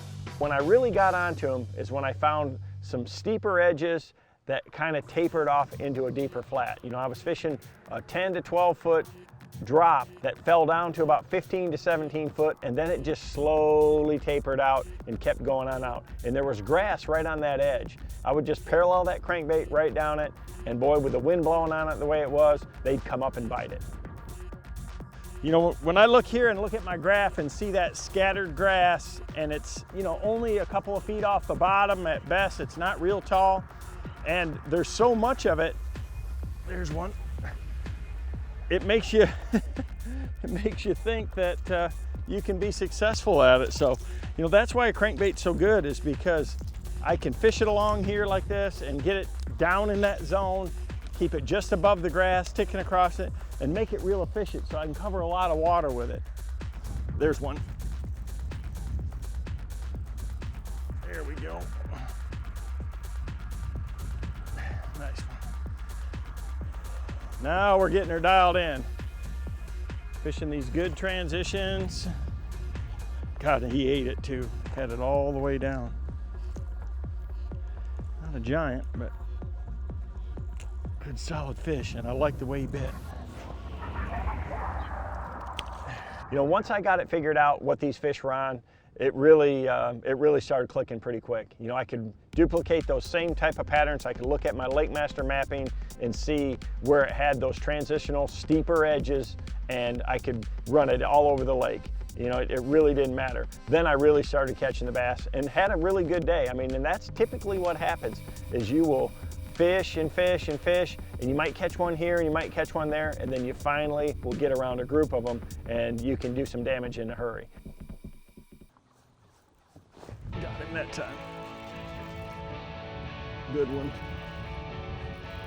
Good one. Got him that time. I missed him the cast before. I think that's a big one right there.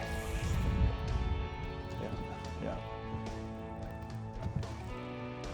I think there's a bunch there is why yeah, that's a good one.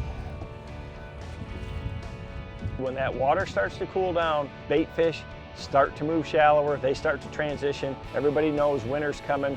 Now, the cast before I'd missed him, I threw back out there, bam, he smoked it. And the bass are just the same. They're gonna follow that bait.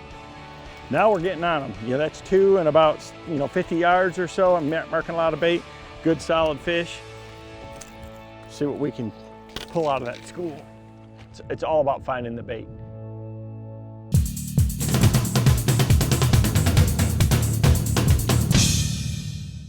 Here's something that helps me every day. You know, I use my trolling motor a lot more than most folks, like all day, every day it seems for the last 20 plus years. The rope that comes on the trolling motor from the factory is fine for 99% of the folks, but here's a cool little deal. Instead of the rope that comes on my trolling motor, this is one little old trick that I like. It's a steel cable, coated, it lasts a lot longer than the rope. Got a handle that fits your hand good strong handle. Also, it's a little longer length there, so you don't have to bend over as much. Pull your trolling motor up, set it down, your back feels better at the end of the day, and you're not gonna break that steel cable.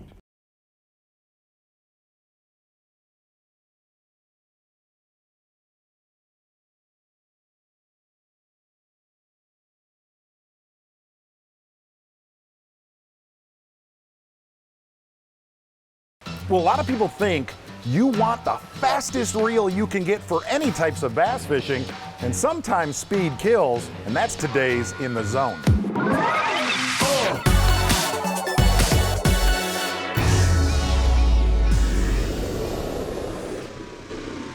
Hey, the next time you go to Bass Pro Shops and you're looking for that new reel this next season, right?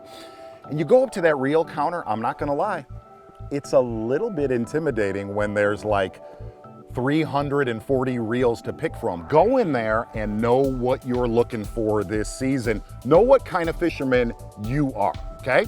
Here's the best way to describe it. If you really live by two principles in buying a reel, slow and fast. Anytime you're winding a bait, whether it's a bladed jig or a crankbait, slow the reel down. Like I got a 6-3 to 1.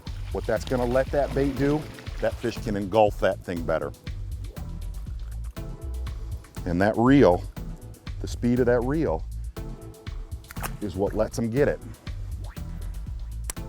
Like if I had too fast of a reel right there, I'm gonna pull it away from them every time. And number two, you're gonna let the reel work for you and not sit there all day and just be winding. You're really gonna let the gears in the reel work for your bait. And now, on the total opposite spectrum, are you a jig fisherman, a worm fisherman? You know what I mean. I'm talking about catching devil slouches on something slow. Get the fastest reel you can get, okay? A 7-3 to 1, an 8-3 to 1, so you can pick up line quickly with a slow moving bait. Slow bait, high speed reel. Fast bait, low speed. Got it too.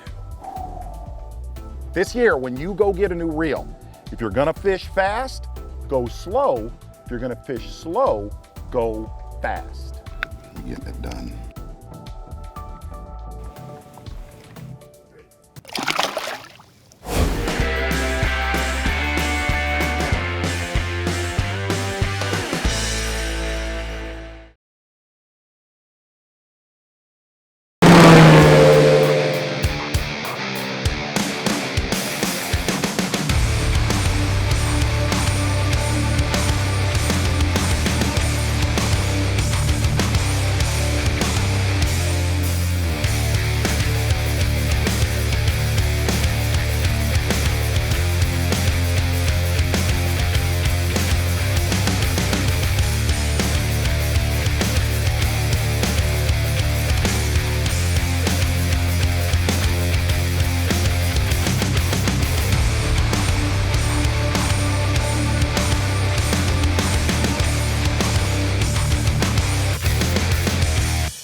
Hello everyone, we're at the Bass Pro Shops Outdoor World here in Portage, Indiana, and this part of the country is an absolute outdoorsman's paradise. I'm not gonna lie, I should know, I live right up the road from here. And on today's show, Tim Horton's gonna take us out with an old friend, Mr. Spinnerbait in high water, not high water, flooded water conditions. That's today's In Depth. Then, hook styles can make all the difference in the world for your soft plastics. Find out why in the zone. But first, how about this combination? Shallow water, Sam Rayburn, Texas during the spawn, creature baits, and Ish Monroe. Get ready for this. Here come Fishing in 5.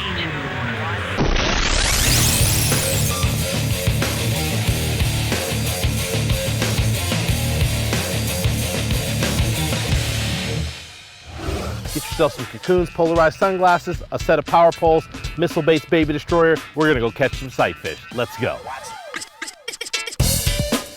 It's pretty simple. You pitch it in the bed, you let it sit there. Fish swims out of the bed, you don't shake it until he gets back into the bed, then you sit there and you shake on it. I mean, we're really starting to see beds everywhere. That's telling me that, I mean, there's a lot of males up right now, and it's like there's every 10 feet, there's another fish on a bed, and more fish are moving up, and that's the middle of the spawn. See, as the day goes on, you have to change your approach just a little bit. That's the male, and there are actually several fish up on beds right now. When you're looking for sight fish, you know, you come into an area and you have to look to the contrast of circles in an area. So if you're on a light bottom, you want to look for black circles. If you're on a dark bottom, you want to look for light circles. And when you see those, what you're doing is you're paying attention to what's in that circle. If you see the shadow of a fish, if you see a fish just pretty much sitting there suspended, or you see him swim through the bed, that lets you know that there's a fish in that area or in that bed, and you just basically pitch your bait in there and shake it, and hopefully he eats it right away like that one just did. Got her, big one. Got her. Oh shoot, that's a big one.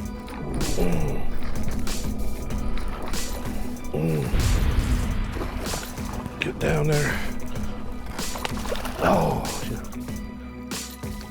That's what I'm talking about right there. You know, started out this morning with the shad spawn, part of the spawn, and then now we're actually on the actual spawn part itself, and so we're gonna let this one go, let it go right back to the bed. Oh yeah, girl, go ahead and go back. So I got a bed there, there's a bed over there, there's a bed over here. We're talking about a full spawn going on. It's a shad spawn, bass post spawn, bass pre-spawn, and a lot of different things going on right now. Let's catch another big one. Got him. Yeah, now what?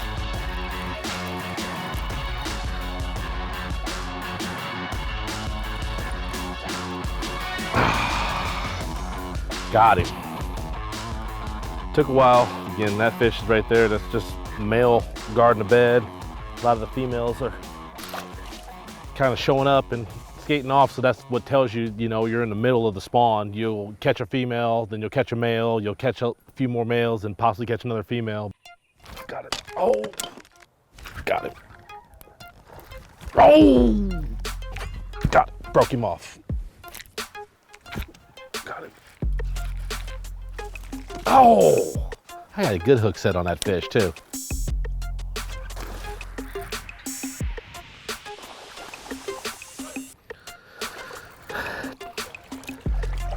Don't ever give up on him. Nice fish.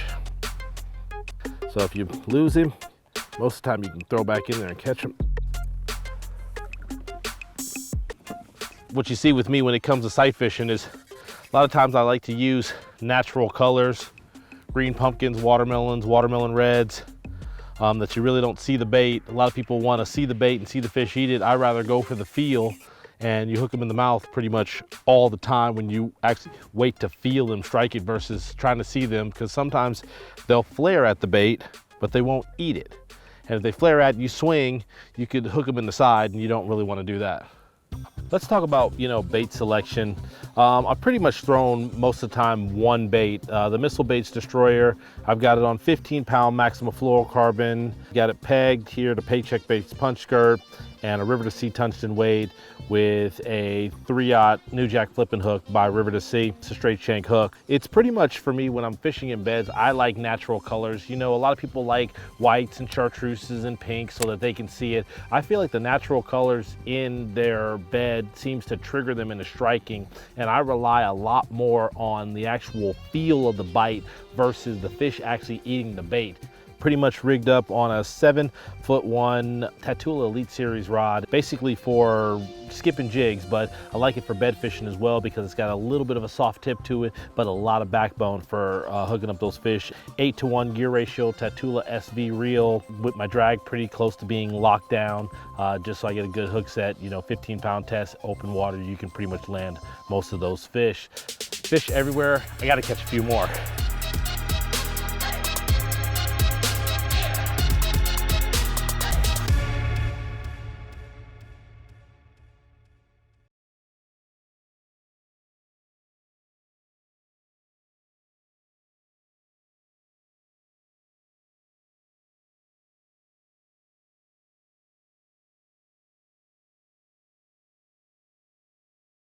Bass Pros. Brought to you by Toyota, Let's Go Places. Mercury, #1 on the water. Arctic Cat, share our passion. And by the Wonders of Wildlife Museum and Aquarium in Springfield, Missouri. When high water floods the brush throughout the country, one thing happens. The bass follow. And Tim Horton, well, he's going to show us a spinnerbait is still one of the best weapons as we go in depth.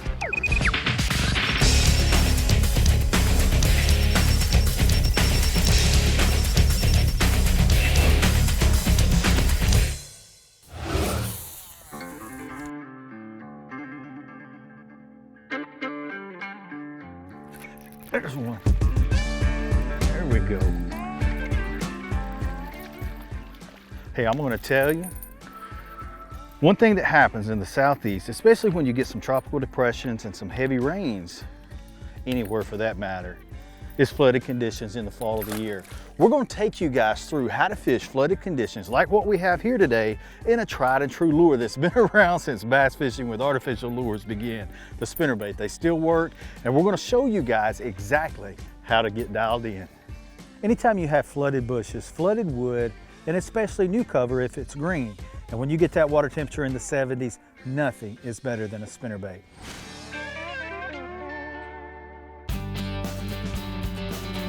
Here at Lake Falcon, they do a lot of irrigation, both in Mexico and here on the Texas side in the United States. And when they do that, they really draw the lakes down. And if it stays down for 2 or 3 years, you get a lot of fresh growth that is up shallow. In these bushes, that's exactly what's happened. Then you'll get a season where you get a lot of tropical depressions or tropical storms come through, as we've recently had, and that water level is going to shoot up. And when it moves up, the bass are going to move up with it. In this scenario, I really look for these bass to be on these targets in 2 different things. Either the real thick, hay-type, fleshy wood that grew up and has died off, or the flooded green bushes. They're going to be really tight to them and using them just like canopies. And they're going to get tight to this cover because that's where the shad are going to go. And you can really get dialed in on where they're located. The thing about a shad, you know, the threadfin shad, they have to swim to survive. And when the water temperature gets in the 70s, either in the spring or in the fall of the year, when it cools down to that, they're going to come to the surface. And when they're swimming along the surface, they're just naturally going to get trapped in the backs of these coves and in the backs of these pockets just from swimming. And that's exactly what happens. And thus in the fall of the year or in the spring, when the water temperatures are cool and they come up to the surface, that's what they're going to do. So, you know, you can really narrow your search down by getting in the backs of these pockets and really upping your odds to be able to catch them. There we go. He come back and got it. Once you get bit, there'll be several fish in an area. So, you know, really kind of slow down and fish that area real methodically when you start getting some bites. They're aggressive when they come back and get it now. And then in between, really kind of keep the trolling motor on and cover ground. Gorgeous. Oh, I love it. He smoked it. You know, one thing, when you miss one, keep throwing back into that location. That was the 3rd cast back in there for that fish to bite. Man, that was cool. You know, bass are so territorial. There's another one. That's a better one. Oh, about the same size. And that XPS line, you gotta have it in this stuff. Sweet. Man. Love it, I love it, I love it. The keeper hook got him, along with the other hook. Gorgeous. And I tell you, this, anytime you're throwing at targets, it is hard to beat a spinnerbait. And this is just a shad color pattern with the keeper hook on there. And I like the small blades when I'm throwing to targets. It's just a compact lure and I can throw right up to the edge of where those bass are located at. And it's also a very weedless bait. You know, a spinnerbait really bumps through cover really good. The nose of a spinnerbait bumps up against that and it kicks the hook off to the side, and it's just a great lure for coming through heavy cover.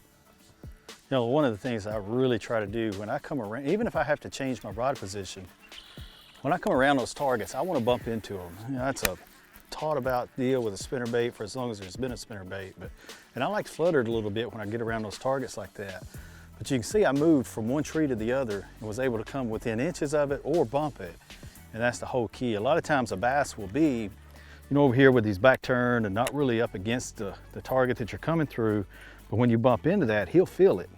You know, one of the things that's so important when you're throwing to these targets is to really have some picked out. And in between your casts, even if you need to go from point A over here to point B and really drive that spinnerbait as it's coming back to you, and you can really manipulate that 3 or 4 feet one way or the other and be able to bump into that target. The bass feel it, and it really causes them to react and jump on the lure.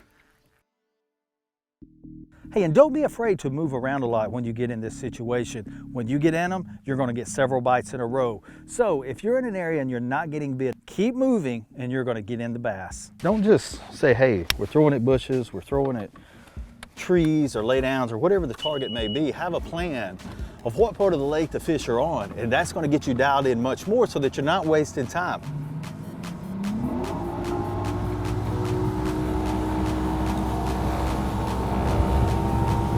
You know, what we're looking at, we've got all of these little drains that come in on the mapping here. And we, as you can see from our trail, we came in on this one. We've got another one right here. We're going to go back in and just keep hitting these drains. You know, they're like little highways of where these bass are going to move back in here. And you can really get dialed in on exactly where they're located. We got a little breeze today, and that really helps a spinnerbait bite. Anytime that you can get the surface of the water broken up a little bit, it really makes for gives you an advantage on being able to catch those bass when they're looking up. That spinnerbait's jumping all over the place visually to them because of the waves and the ripple, and that creates the image of a lot more bait fish coming through the water. They're back in here too, I'm telling you.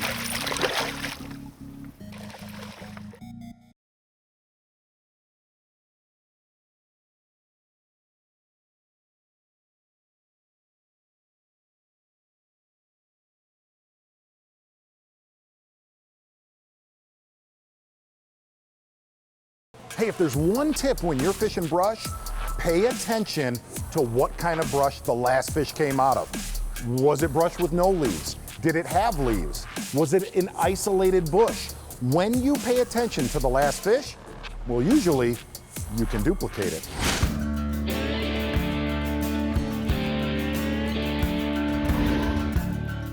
Hey, we're fishing flooded cover for Lake Falcon bass with a spinnerbait. You know, bass, regardless of the lake, has got a certain depth range that it likes to be on, but they like cover more so than anything, especially a largemouth, more so than a smallmouth or a spotted bass. And if they can get in cover that's 6 foot, you know, or deeper, they're going to get in it no matter what time of year it is. If they've got cover, they're going to use it. And this is definitely thick cover. Yeah, this in here is normally dry. I mean, where these bushes are and everything is growed up, this is normally, you know, up on land, and these bass just come in with it, you know, because the cover's there and the bass are going to make that move and come with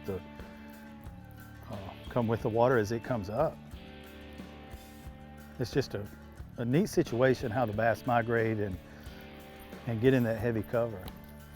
Now what these bass are doing, think about an umbrella situation, but it's actually a bush. So you've got a couple of limbs growing up and then a canopy laid out in the leafy vegetation, and that's where these bass are going to be. They're going to be up high, close to the surface, and that spinnerbait is going to work perfect as it comes through there. When I'm looking at that particular tree, I'm going to look, where is the overhang the furthest? It could be on the right side, the left side.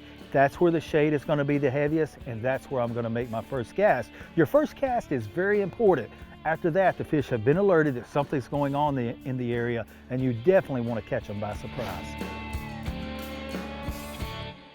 Hey, the rod and reel setup, you know, this is a 7.3 White Ice Timmy Horton Edition Ducket rod, and it really has a soft tip to it, but it's 7.3 medium heavy. I really like this size because I'm trying to make these casts in and around the cover. I don't want it too long. It's going to be cumbersome as I do those overhand casts, and I don't want it too short that I set the hook and not get the leverage into those fish.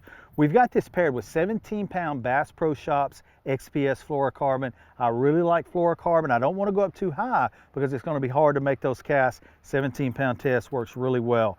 And we've got it paired with a Team Loose Custom Pro in an 8:3:1 gear ratio. As always, with the exception of deep cranking, I really like the high-speed reels. They work really well. Now the spinnerbait is just a shad-colored spinnerbait in a 3/8 ounce, and this is a target type spinnerbait. In other words, it's really compact, and I can make those casts to those bushes, and those blades get turning really quickly.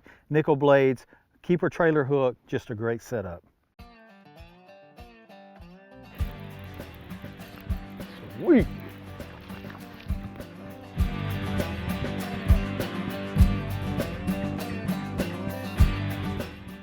Man, getting them out of that stuff is half the battle for sure.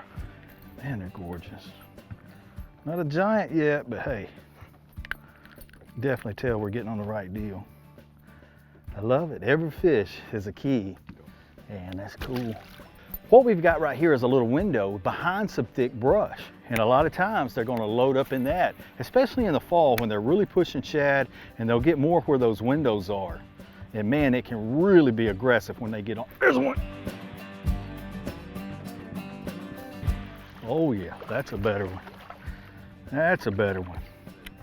And that's Now we're getting more Lake Falcon type fish. There we go. Sweet. And hey, we're headed in the right direction. That's a tub. That's a chunk right there. A lot of lures have come and gone since the spinnerbait was introduced to bass fishing over 30 years ago. But I'm telling you, when you get flooded conditions, there's nothing better. Go get those spinnerbaits back out of your tackle box and give them a try. Oh, that's a good one. And he smoked it. That's what I'm talking about. Smoked a spinnerbait. Hey guys, I'm telling you, the spinnerbait, it may be in the bottom of your tackle box, but I'm telling you, it still has its time and place in thick cover like this. Absolutely love the way they come up and blow up on that thing. And there's not a lot of lures you can come through this heavy cover like this too, but a spinnerbait will. Man, I love it. That was awesome.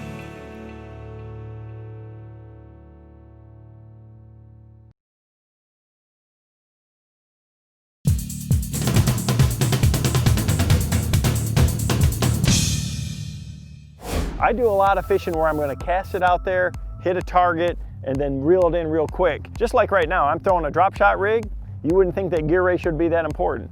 I want a high-speed reel so that I'm spending less time reeling that bait back in and more time with it in productive water. You know, if you're throwing a big crankbait or something, you got to use a lower gear ratio. But for these techniques where you're fishing the bait with the rod and you're just using the reel to bring in slack line, you want to use a high-speed reel to make more casts in a day's time.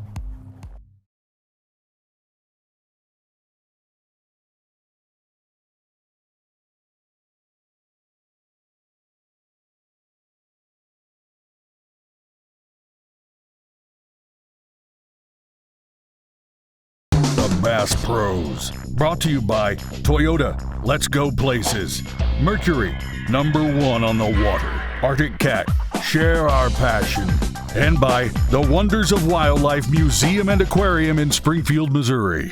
Hey, when you walk through the aisle at Bass Pro Shops, there are thousands of different hooks. And one of the most critical things in bass fishing, finding the right style for your soft plastics. That's today's In the Zone.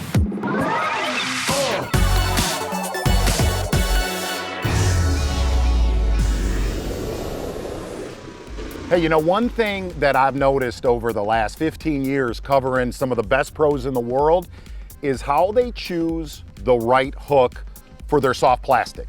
And really they live by two principles. Number one is whenever they're impact fishing, whenever they're fishing shallow cover and laying the lumber to them, they're using a straight shank heavy wire hook. And what you're gonna get from that, you're gonna get great penetration every time you use a straight shank hook. Now on the opposite side, whenever guys are casting soft plastics, casting a worm in grass, in wood, around rock, and launching it, they're wanting that bait to slick through that cover. That's when you go to an offset hook or an offset extra wide gap hook. You want that bait, that soft plastic, to come through that cover, better, and then you want to be able to reach out and touch him from out there. Nice little chub. And that is the main thing. Whenever I'm casting, I'd like to use the lightest wire hook I could use and an offset to come through grass and come through wood good. And when I'm closer and I'm flipping is when I want a straight shank, heavy wire hook. The other thing is they're gonna use a thinner diameter hook whenever they're casting, just so that hook will penetrate through the plastic into the roof of the fish's mouth. So this year, when you pick your hooks, if you're casting into cover, go with an offset. If you're impact fishing around the boat, flipping, pitching, heavy cover, go to a straight shank, heavy wire hook. I guarantee you, you're gonna catch more fish.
the Bass Pro Shops outdoor world in East Peoria, Illinois, home of big bucks, giant catfish, and just outside those doors, the mighty Illinois River. If you're in the Midwest, this is a must stop. And on today's show, how about a mighty river fisherman? Defoe's gonna show us how he rigs soft plastics when fishing current as he goes in depth.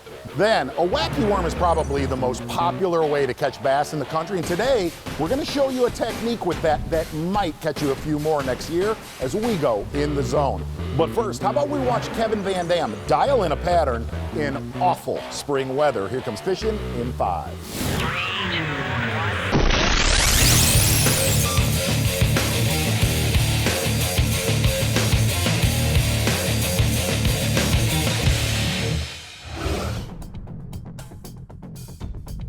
You can tell that the conditions are a little bit unique today.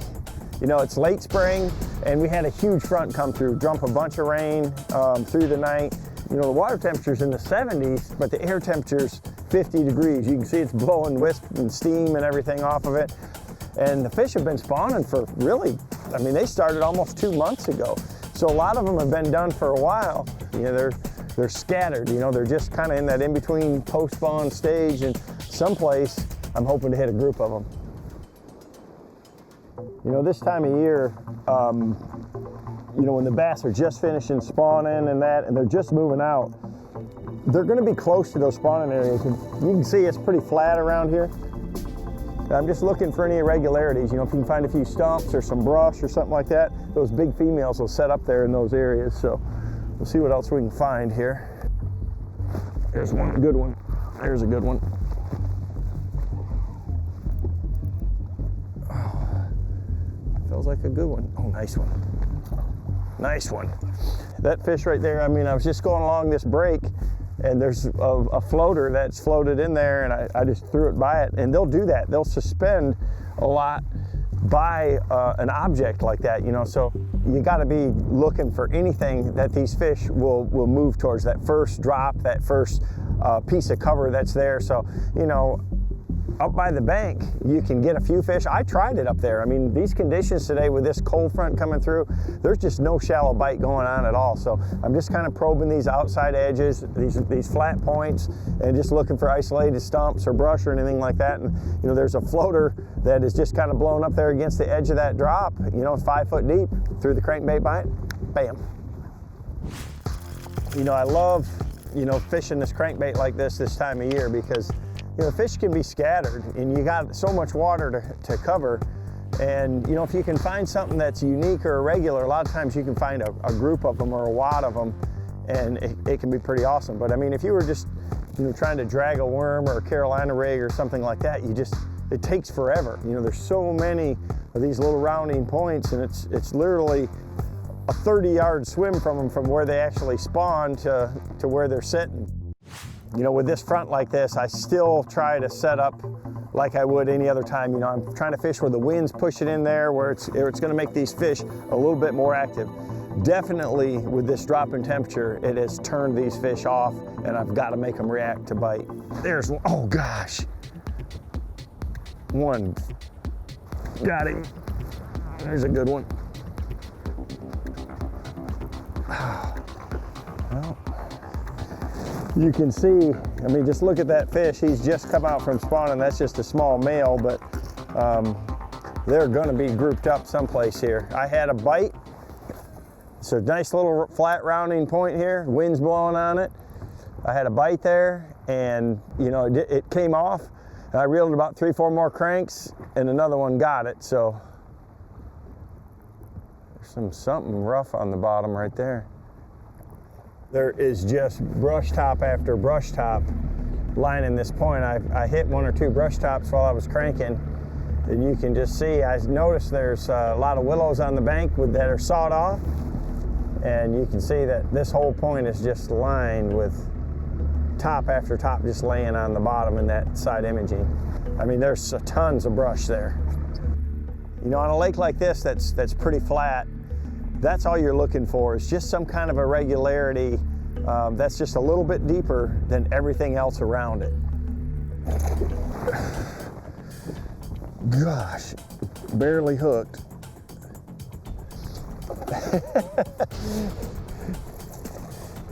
You can see that fish is beat up from spawning and everything. They're coming out.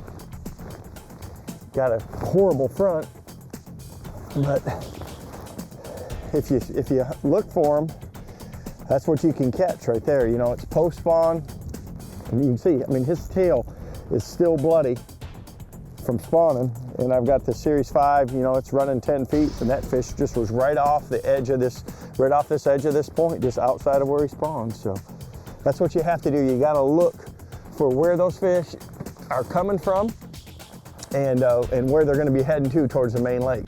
Because all the bluegill and all the shad are still up there near the bank. So I'm trying to find stuff that's just outside of these spawning flats.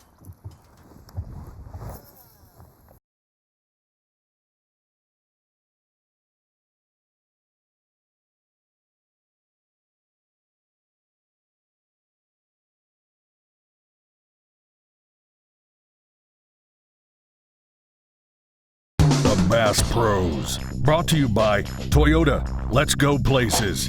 Mercury, #1 on the water. Arctic Cat, share our passion. And by the Wonders of Wildlife Museum and Aquarium in Springfield, Missouri. You know, fishing any river system, it's about reading the water. And one of the best authors of that book is Art Defoe. He's going to show us how, while fishing soft plastics, it's today's In Depth.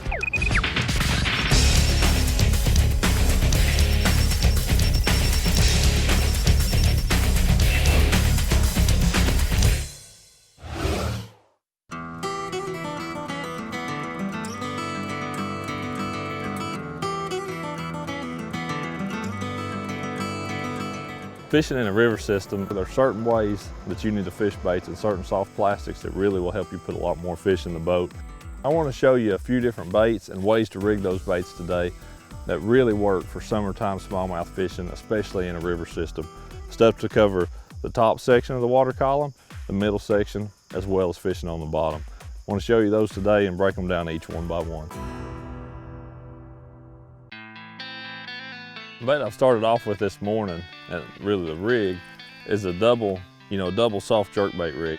The baits I'm fishing on there are the Bass Pro Shady Shad, and having those two baits out there at one point in time for summertime river smallmouth, you know, it just gives you that opportunity to catch two fish at once.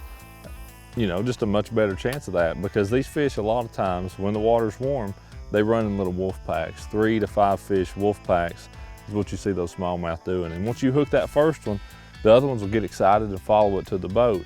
This gives you an opportunity to catch one of those fish. I don't know that that was the only one in there. Oh, I've got a double. I've got a double. I've got a double. Check this out. That right there is why you use that rig. Looky right there. That is why you use two soft jerk baits in a river in the summertime. Because like I said, those fish will run together, and it worked. I actually caught a double on camera. But now here's the problem. You've got two. What do you do with them? Then hook them. So if you take both of these fish together though, it's a pretty good one. See ya. You know, that's pretty typical. These fish are in real shallow water right now, but smallmouth in a river system, they want to get where the current is the fastest, and it's going to be the fastest where the water is the shallowest. So that's the reason I choose that weightless soft jerkbait, is because I can keep it up real high in the water column. It's weedless. I can fish it around that grass that we've got in this river system and not stay hung up all the time. So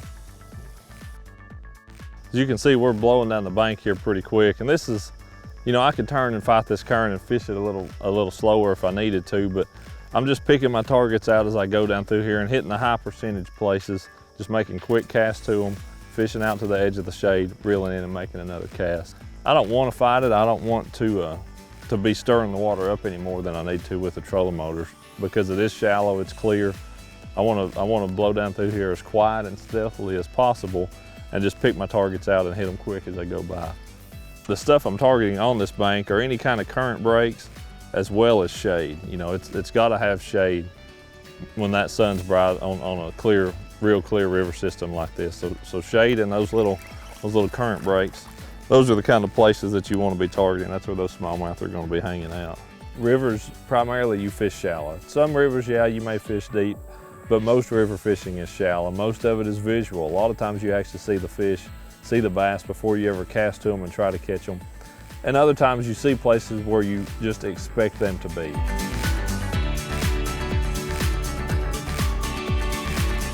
It didn't much more than hit the water and that fish grabbed it.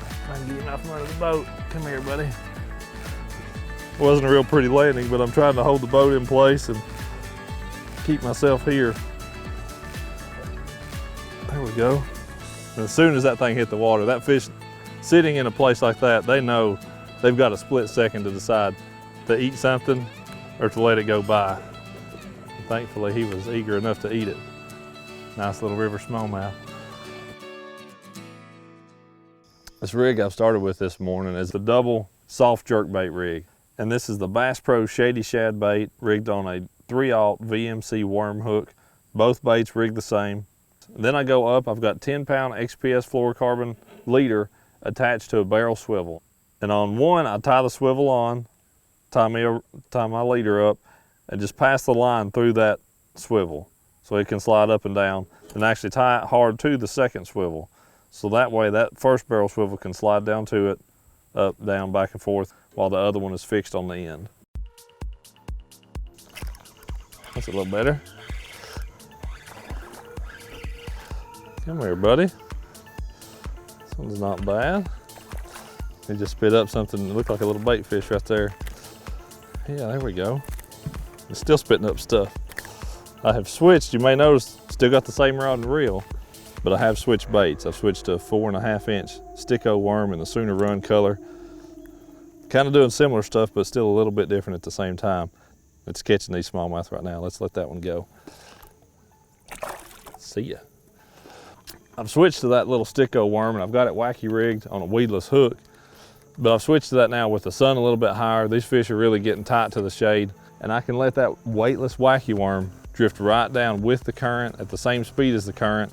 You want to talk about a natural presentation, a weightless wacky worm and slow current. It doesn't get any more natural than that, and these smallmouth will show you that. I'm going to talk you through a cast. Number one, I'm going to skip the bait in there 9 times out of 10, whether I need to or not. And that, having skipped across the surface, and then they see it stop and start sinking a little bit, most of your bites come before the bait ever hits the bottom. The second rig was a wacky rig. No weight whatsoever. Number 2 VMC Nico hook that is also weedless, so it wouldn't get hung up. 4.25-inch Bass Pro Shop Sticko worm. This is the Sooner Run color. It's what I used most of the day till I ran out of them, then switched to green pumpkin blue later in the day. They were biting it pretty well too, so either one of those colors seemed to work for me out here on the river today. Oh, there comes one. There he is. Oh, that's a nice largemouth too.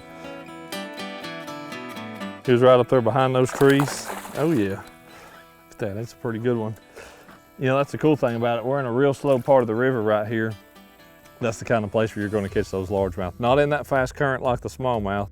In the slower parts of the river, it's a pretty fish.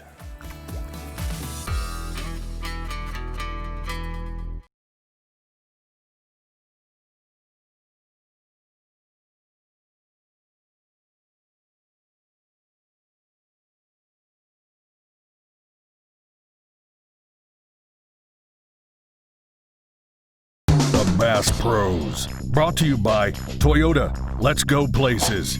Mercury, #1 on the water. Arctic Cat, share our passion. And by the Wonders of Wildlife Museum and Aquarium in Springfield, Missouri. You know, one of the biggest differences between a lake and a river, when you're fishing in a lake, they have a bigger strike zone. In a river system, well, that strike zone could be that big in diameter. Whenever you catch one, pay attention to the exact cast you made. Guarantee you'll get more bites. We're fishing 3 of my favorite soft plastic techniques for smallmouth on the river. River fishing for me is so many things. So many places that I fish professionally are lakes, are dammed up reservoirs. When I go to a river, it takes me back to almost a simpler time. Man cannot make a river. That's the way I look at it. Only God can make a river. And so that part of it for me spiritually is one thing that I'm I really feel like I'm in tune with. And river fishing for me is just, it's fun. It's the place I like to take my kids to watch them learn and see so much, and then they can throw out there and catch one as well. There's a better one that came in there. He's right there. That's the one I want. I see him right there. Let me let you go. I still see you.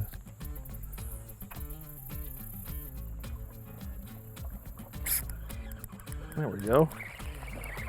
Yeah, that's a nice one. A little bit different rig I'm using now, and it's working too. Yeah, that's a little bit better fish. You can see I've got a little bit of weight on this rig now. Using a little rugby head with a split tail Bass Pro Sticko worm. Something that's right on the bottom. That's what that smallmouth wanted.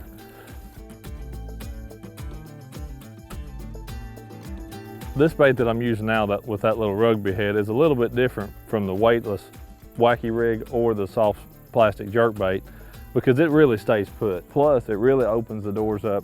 If I drop off into a hole below a shoal or something that's 4, 5, 6 feet deep, it's something I can throw in those places and actually get the bait to the bottom as well. It's a real dark smallmouth. I actually saw that fish sitting there, sitting behind a 5-gallon bucket. Oh, there's another one up there too. Of all things, there's a 5-gallon bucket that's being a current break, and those smallmouth are holding behind it. Another nice smallmouth, but it was all about putting that VMC rugby head right there on him and then it getting on the bottom. That's what they seem to be wanting right now. Fishing in a river system, one of the things you always got to keep in mind is that it's a river because it has current in it. And those fish living in that current, they need a current break.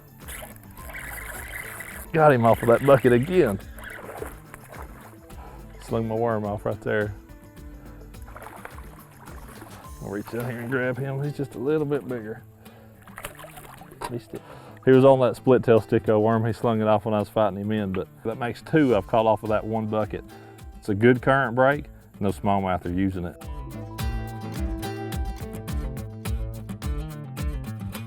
And I want to go up here close and really show you all underwater. That bucket being bright colored, it shows up very well. You can see it. And you know too that even a big smallmouth is only 6 or 8 inches tall. You can see my bait sitting on top of that bucket, but once I pull it up just a little bit, it starts blowing downstream, gets immediately backside of it, it'll fall straight to the bottom. That's where the current break is. That's where those smallmouth are gonna hold. Last but certainly not least that I used and I caught several fish on was a VMC rugby head, jig head, 3/16 ounce with the Bass Pro Shop split tail Sticko worm in the Cali Crawl color. That's a great bait for this rig, for a Ned rig, for a lot of different finesse applications. It's a really great bait for all of those. I fished it on this because it's weedless. You can cover that hook point up, and just didn't get hung much in the wood and the rock I was fishing it around. So to sum it all up, you know, if you're fishing a river in the summertime, if you've got these 3 styles of baits rigged up, you've got you a soft plastic jerkbait for fishing in that real fast water.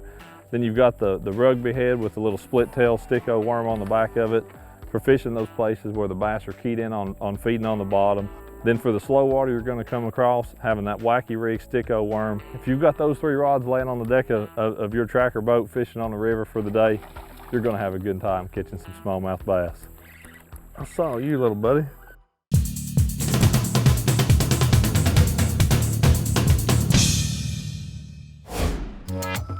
It's called kind of matching the hatch, like with fly fishing.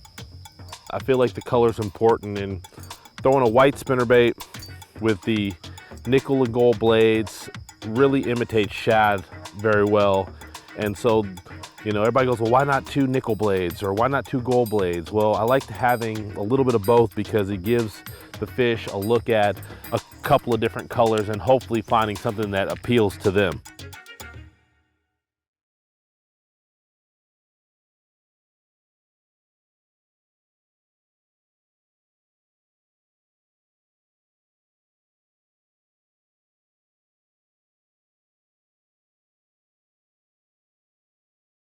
You know, a wacky worm is probably one of the most popular techniques in the country, and adding a little jig head, a flick shake jig head, well, it can turn your wacky worm into a wacky worm on steroids. It's today's In the Zone.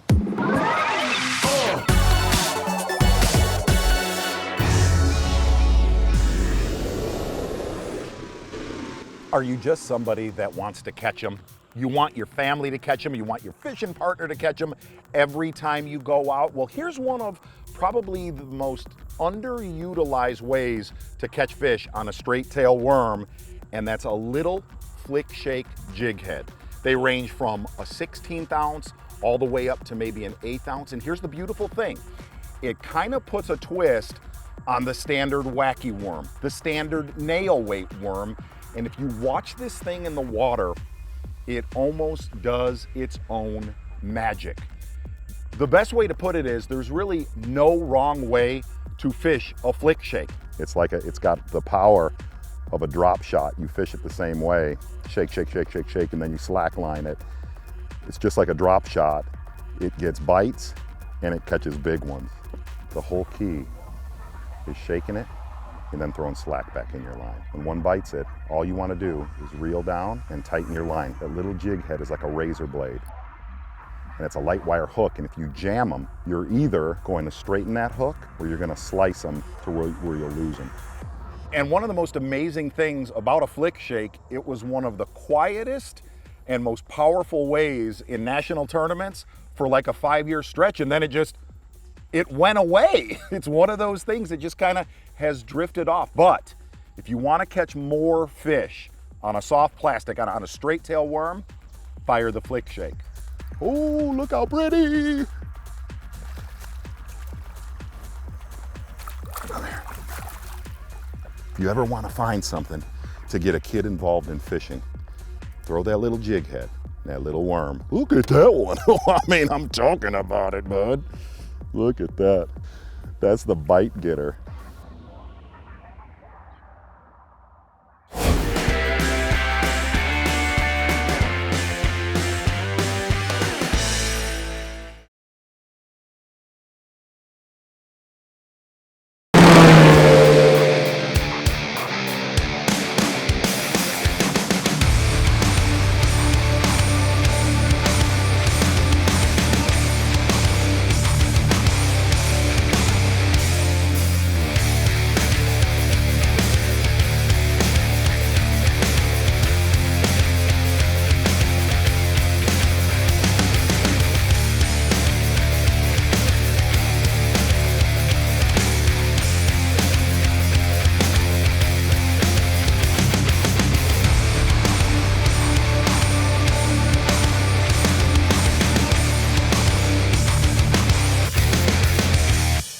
Hello everyone and welcome to the Bass Pro Shops outdoor world here in Portage, Indiana. And just outside those doors, world-class hunting, steelhead rivers, and well, that big Lake Michigan that offers true trophy smallmouth fishing, absolutely something you have to check out.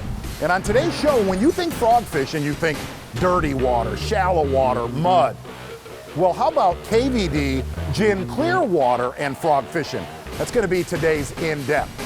Then, when you think about swim jig fishing, a lot of times you think shallow water. Well, today we're gonna show you swim jig fishing out deep as we go in the zone. But first, Odd Defo is gonna show us exactly how he fishes bridge pilings.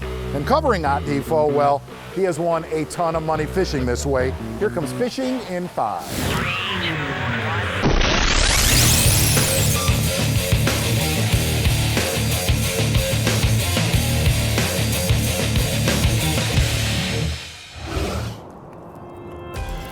There we go.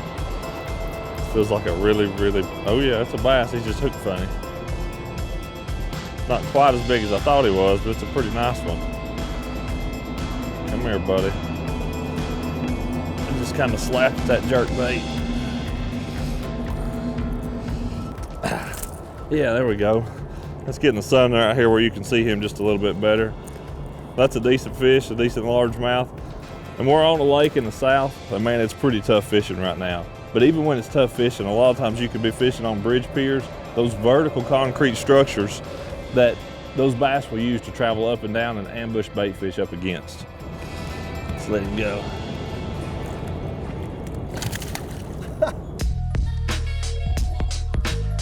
On a bridge pier like this, the fish are going to be positioned Number one, on the one that's the most upstream. That's where the most active fish are gonna be. We don't have much wind going right now, but if you've got any wind or any just water-driven current, whether it's flowing in from a river or they're pulling it out of a dam, whatever it may be, those fish are gonna position on the most upstream pier. Sometimes they'll be right on the front side of it, but typically they're gonna be in the most upstream shade is where I'll find them the majority of the time. Wherever that current is pushing into, and then where they've got some shade, that's the ambush point that those bass are gonna use. As you can see, there's several sets of bridge piers along through here. The way I'm gonna fish it, I'm gonna start on one end and work across to the other, because those fish sometimes will pick one particular pier that they're really on that day, and it may be a different one the next day. And it could be because that pier is next to a drop off. It could be that it's the shallowest pier or that it's the deepest pier. It's 65 feet deep right here. I'm not fishing 65 feet deep. The fish are gonna be suspended somewhere down in the water column. Today, most of them have been between 6 and 10 feet deep is where they're holding. And that's due to the water temperature, the water color, and where the bait fish are set up at. Those bass are gonna be holding at a level just below wherever the bait fish are set up. That's where those bass are gonna be.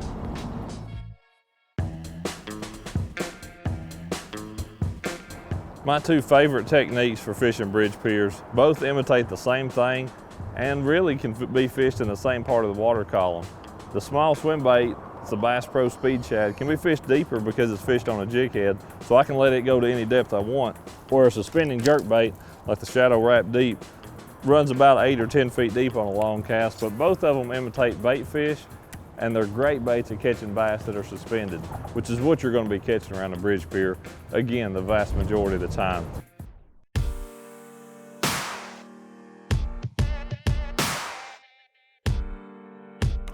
One thing I've always found extremely important on bridge piers is to get your bait parallel right down the side to them. As close as you can get, the closer the better. Those bass actually use that bridge pier to pin the bait against. They'll sit up there close to them sometimes. More times than not though, they're actually sitting outside of it, but when something comes between them and the bridge pier, that's when it becomes lunch.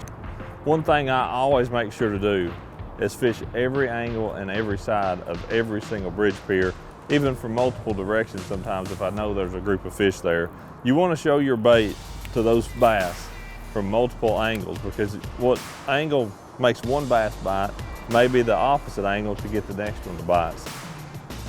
A lot of times you'll even see those bait fish holding right up high in the water column around those pilings in the sun or sometimes in the shade as well. From my personal experience, I've seen that bridge piers are better actually later in the day than they are first thing in the morning. And I believe that's got to do with the sun getting high and actually the amount of shade becoming less. When the sun's low, that angle's cast across a lot greater distance. Once the sun gets straight up and down, that shade area becomes more confined, therefore the bass are going to be more confined. You may have seen a round that I won in a Major League Fishing competition where I was catching my fish on bridge piers. Dang, that's one of those magnum spots. But that was only in the third period. The first two periods I caught my fish shallow on top water. The third period I decided to change it up and go fish some bridge piers, and it worked out. That is a beautiful spot of bass. Let's put it back in the water. There we go. Oh, that's a nice one. That's a real good fish there. But that's the way I fish bridge piers. They're a very common structure on almost any bass lake across the country. Something you should never drive by when you're out there on the water. Nothing wrong with that fish at all. Nice quality largemouth. Off of that Shadow Wrap jerkbait, buddy. He wanted that thing. Okay, there we go. See ya.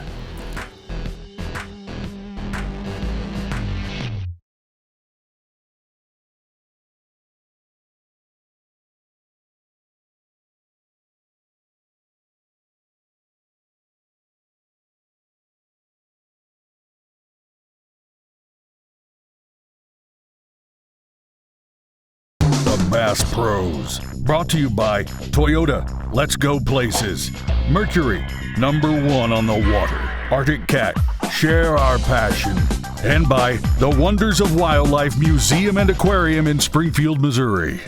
Okay, get this. Nasty weather, clear water, Kevin Van Dam. And frog fishing? It's today's In Depth.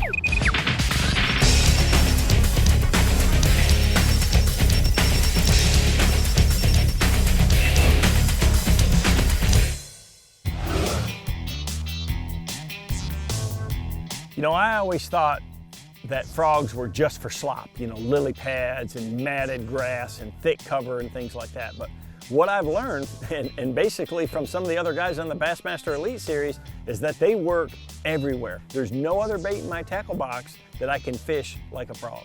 One of the other things I can tell you is that when you got clear water and you got cattails like this and pencil reeds, man, a frog around the edges of them is something that the bass can't stand. I mean, he got it. You know, early like this, you got cloud cover, it's low light, this water's clear up here. You know, you can fish a lot of stuff around here, but that water's pretty shallow. You don't want to get so close to flip it and spook them. I can throw this popping perch up there and it walks real good, and you can draw them a long ways. You know, they should be active. There's a lot of bluegill and perch around there, so you know, frog is the perfect kind of bait for this because you know, it's got so much action. You can keep it in the strike zone, and you know, I can throw it back into those holes like that and work it all the way through there. You know, I started out fishing first thing this morning, and you know, I was working a popping perch, and typically that's my favorite bait when I'm gonna fish it in the open. It walks real good. It's got that real flat tail to it, so it really makes the back end sashay back and forth.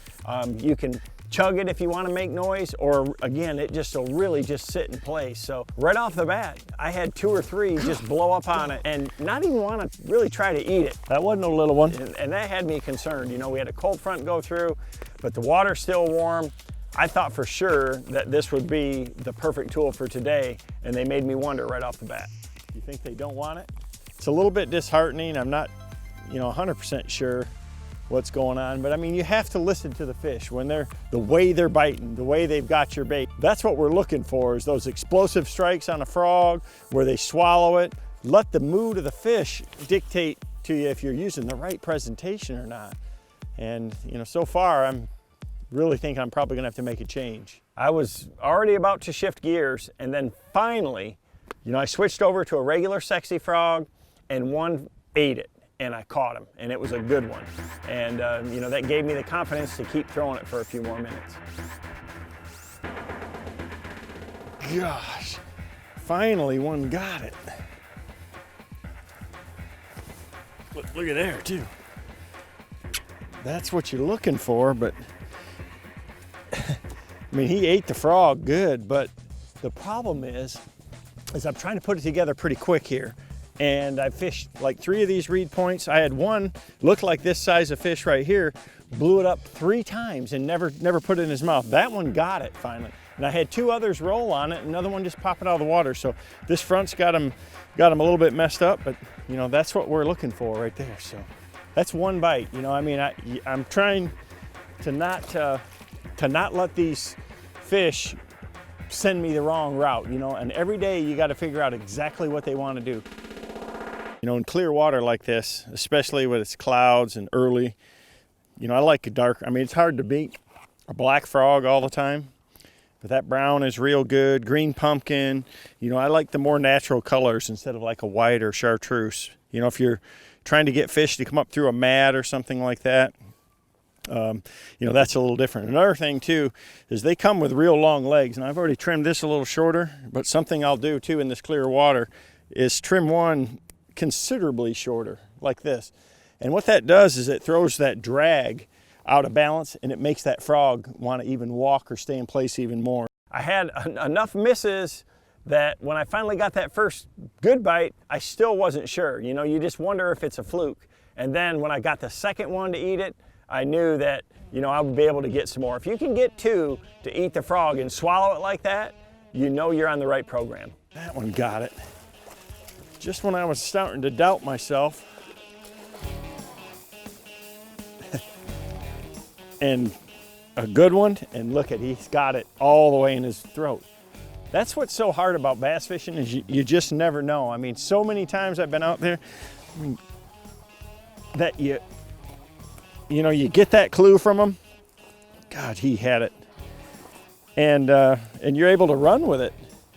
And it's the right thing, but I've missed 3 in a row, and then the last 2 have just choked it, in good ones too. It's a 4-wheel drive topwater, and it's really efficient at at drawing strikes. And boy, when they want it just like that, it's a lot of fun. You know, in the last 15 minutes, I've had 4 good bites, and all of them have been kind of on these rounding reed head points. So this is pencil reeds. I've had 2 bites here, and I had 2 on the cattail clump. So, you know, it seems like they're more towards the outside where the water's a little bit deeper, and a lot of times it's the exact opposite. They're kind of back in there a little more, but with these conditions, I suspected that they might be out a little bit, and they have almost 4 foot of water out on the outside edge, and they just taper back into it. So it's definitely deeper on the outside edge, and in the pockets, there's a lot of weeds out in front of them, but out here it's pretty clean, so it makes a nice clean edge that they can ambush bluegills or anything on as they swim up and down it. The sexy frog right here, it's real subtle. It still walks real good, but it doesn't make that chugging noise, you know, and we are kind of in a calmer area. You know, if we were on the other side where it was a little windy, the popping frog may really pay off. But so far, it's all been about just that subtle side-to-side walking action. They see it, and in this clear water, they'll come a long ways to eat it. Say you get to a deal like that right there, little point sticking out, I'll work it pretty quick up to there, and then slow it down. That's high percentage stuff right there. There's a perfect edge there for him to ambush that frog. Go. Oh God.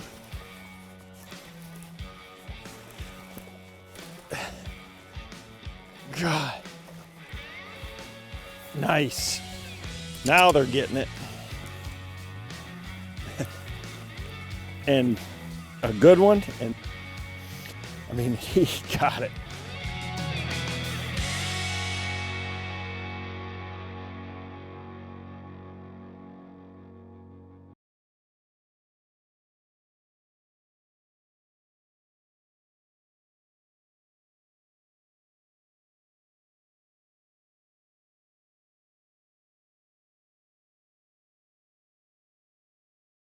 Here's one of the biggest misconceptions about clear water. Water like Van Dam is fishing today. If there's enough water to get over their backs, I'm talking dirt, shallow, clear water, some of the biggest in the lake will be there.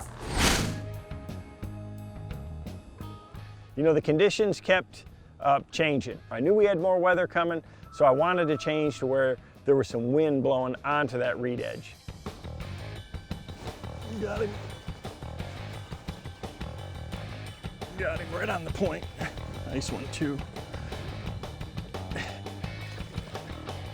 That water's so shallow right here that, you know, I mean, you could throw a lot of things probably and catch them, but man, that frog just draws them from a long way. So this is a popping perch, and you know, when I got water like this in the open, I mean, this thing walks incredibly well. It's got a kind of a flat tail. You know, most frogs have little rubber legs to them. This is a hollow-bodied, we call it a popping perch. It's got that big eye. I think that gives them a good target zone for it. But that flat tail really makes it walk real well. So I can fish it fast like this and chug it along and make some noise when it's a little bit windier. Or, you know, you can just slow it down and just walk it back and forth. So, I mean, it's like a foot deep right there, but the wind's blowing in here, and it's just kind of the perfect scenario. For frog fishing, I kind of look at where I'm fishing and what I'm fishing. I've got a 7.2 medium heavy action rod. It's got a soft tip to it, and, you know, a high-speed reel, 50-pound braid on there. And this allows me where, you know, I can skip it under boat docks and things like that, and it still works so good out here in this open water. When I've got to have more accurate casts, you want a little, you know, you want a rod that has a little less length to it so you can be more accurate, and you want to have one that has some tip to it for that, you know, precise presentation. You want to be able to sometimes lay it in there real soft too. So now we're on the right program. You know, that calm water was good early when the sun was low, but once it got bright, I think those fish moved back into the cover. I got him, but there's some overhanging trees, the wind's blowing in here, and there's one little shaded spot, but he's right up there, right in that shade. I knew there had to be some somewhere. I mean, even in, you know, this shallow water and the wind's blowing and they feel secure, in this clear water, they'll want to get to around anything that they can get that overhanging cover.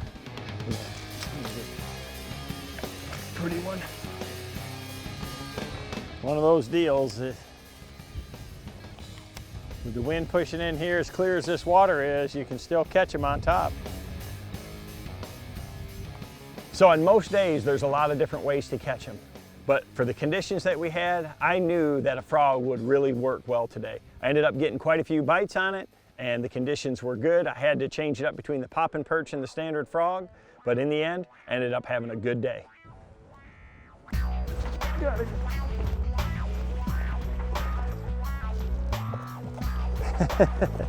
And he ate it too. God.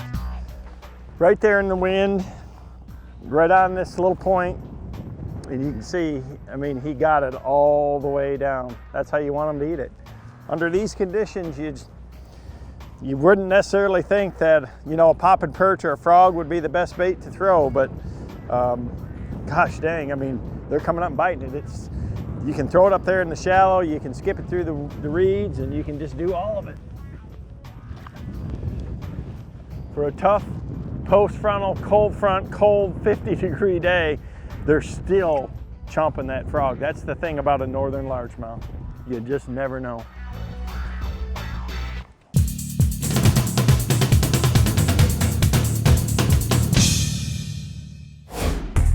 One thing I always think about is the current coming through any given body of water. You know, for that wind on Kentucky Lake, you know, there's a lot of current in that thing. That's just a big giant river.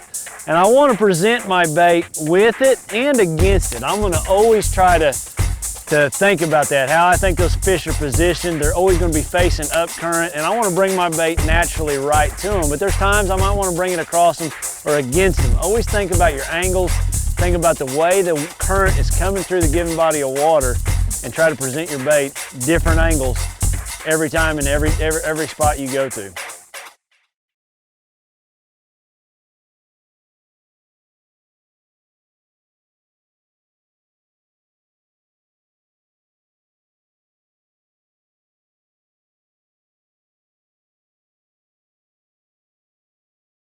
Hey, when people think about swim jig fishing, generally they think shallow water. One of the biggest misconceptions is, well, a swim jig is not made for deep water. Well, we're gonna prove that wrong today as we go in the zone.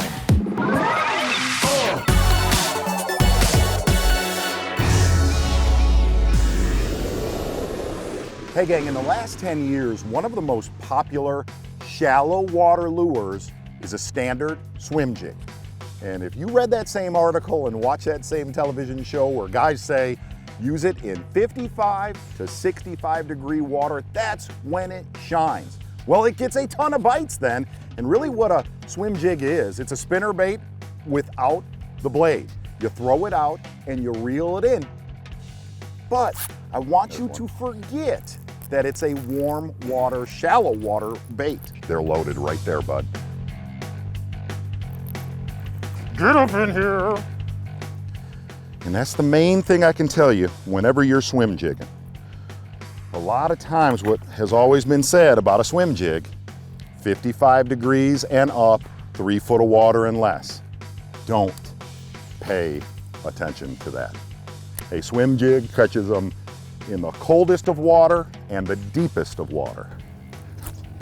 Oh my gosh, I'm a disaster right now. In the last few years, some of the best pros in the country have taken swim jigs in deeper water. I'm talking 10, 20, 30 feet of water, changing their trailers, taking that cross style trailer off and putting on a little swim bait on the back of that. And here's the beauty of a swim jig.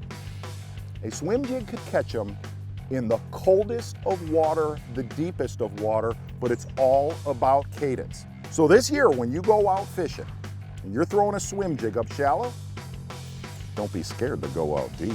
Oh, I hear you.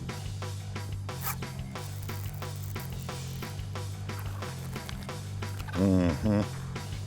Just keep winding. Tap, tap, tap-a-roo.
everyone. We are here at the Bass Pro Shops Outdoor World in East Peoria, Illinois, home of Caterpillar tractors, world-class duck hunting, and some of the biggest whitetail bucks in the country, all right here in the heart of the Midwest. And on today's show, how about these three things?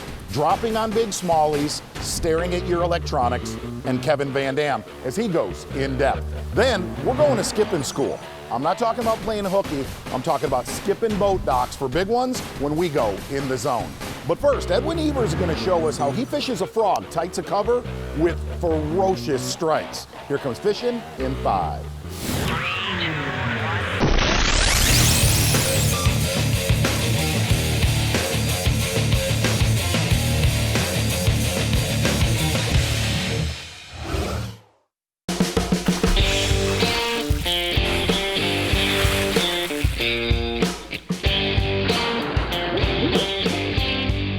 I love fishing a frog in open water really quick as a search tool. You know, sometimes I've had tournaments where they don't actually get the frog, but they'll show me where they're at.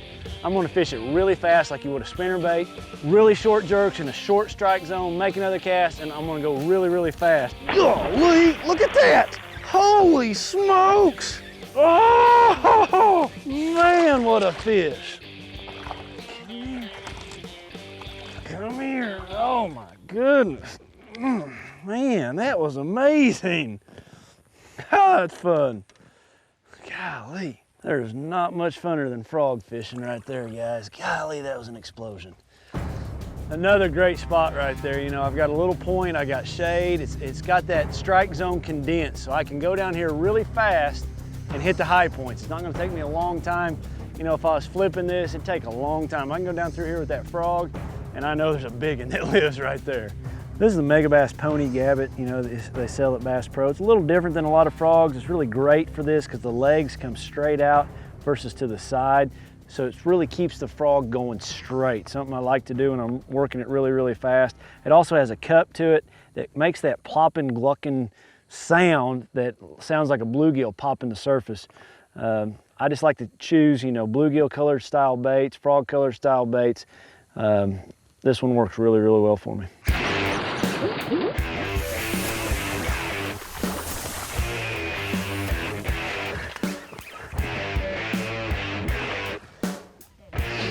Christmas. Golly. That frog is such a great search bait. You know, you can just cover so much water when you got those little bitty strike zones, you know, and I'm just hitting little key spots with it. Oh, wow, what a fish. What a fish. Oh, thanks, buddy. I talk about small strike zones. Each one of these little clumps has the potential for a fish. So, you know, I'm just gonna get it right by that clump, pause it. If I don't get a bite, reel it in, go right to the next one. I don't wanna pause it right there next to it. I wanna act like that frog's trying to get away from him and then pause it. Almost draw him out of that cover and pause it right there, just give him one last second to get it. So a lot of times you'll have a lot of bites when you're away from the cover and you pause it 3-4 foot out away from it, that's when they'll get it. Yo, that is so cool for them to hit it like that. Look at how many there are. Oh my goodness, look at all the fish. It just excited the whole bunch of them. Look at them. Look at them underneath it. Look at those fish underneath it. Oh my goodness. Oh my goodness, that is so cool. So cool. I wish I had another rod out. Look at him. Man, that's a big one too. It's always the one underneath it that's big. Man, that's fun. That is fun. All right, get out of there. Have a lot of fun catching a little one. Wow, that's cool. That was really cool. I think gear is really, really important when you're fishing a frog like this. You know, I've got to be able to cast it a long ways, cast it accurately to those little tight targets, but then I've got to have the right tip that I can really skitter that frog across the top. You know, I'm using a 7-foot medium heavy action. I've got a Bass Pro 50-pound braid. I've got an 8-to-1 gear ratio reel, titanium reel. Just really, really important setup right there to be able to make that frog do what you want it to do. You know, you got to skitter it really quick. It's real short hops and then pauses, short hops and pauses. So that's the setup that I'm using when I'm doing that kind of frog fishing.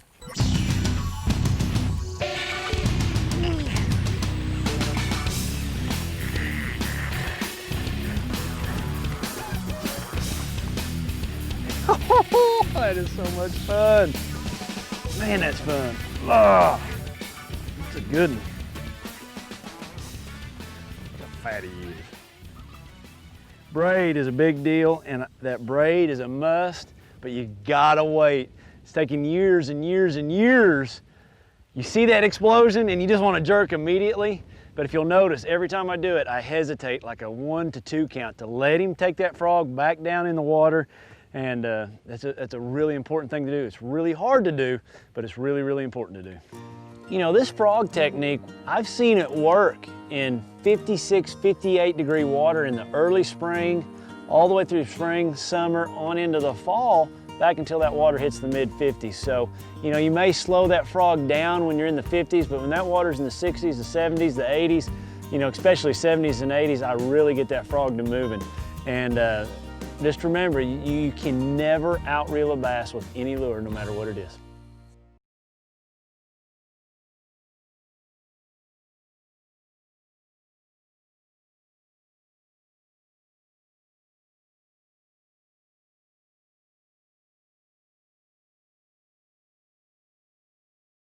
Bass Pros. Brought to you by Toyota, Let's Go Places. Mercury, #1 on the water. Arctic Cat, share our passion. And by the Wonders of Wildlife Museum and Aquarium in Springfield, Missouri. Reading electronics and dropping on fish, literally looking at them on a graph, it's art and skill. Kevin Van Dam is going to use both of those, staring at his electronics as he goes in depth.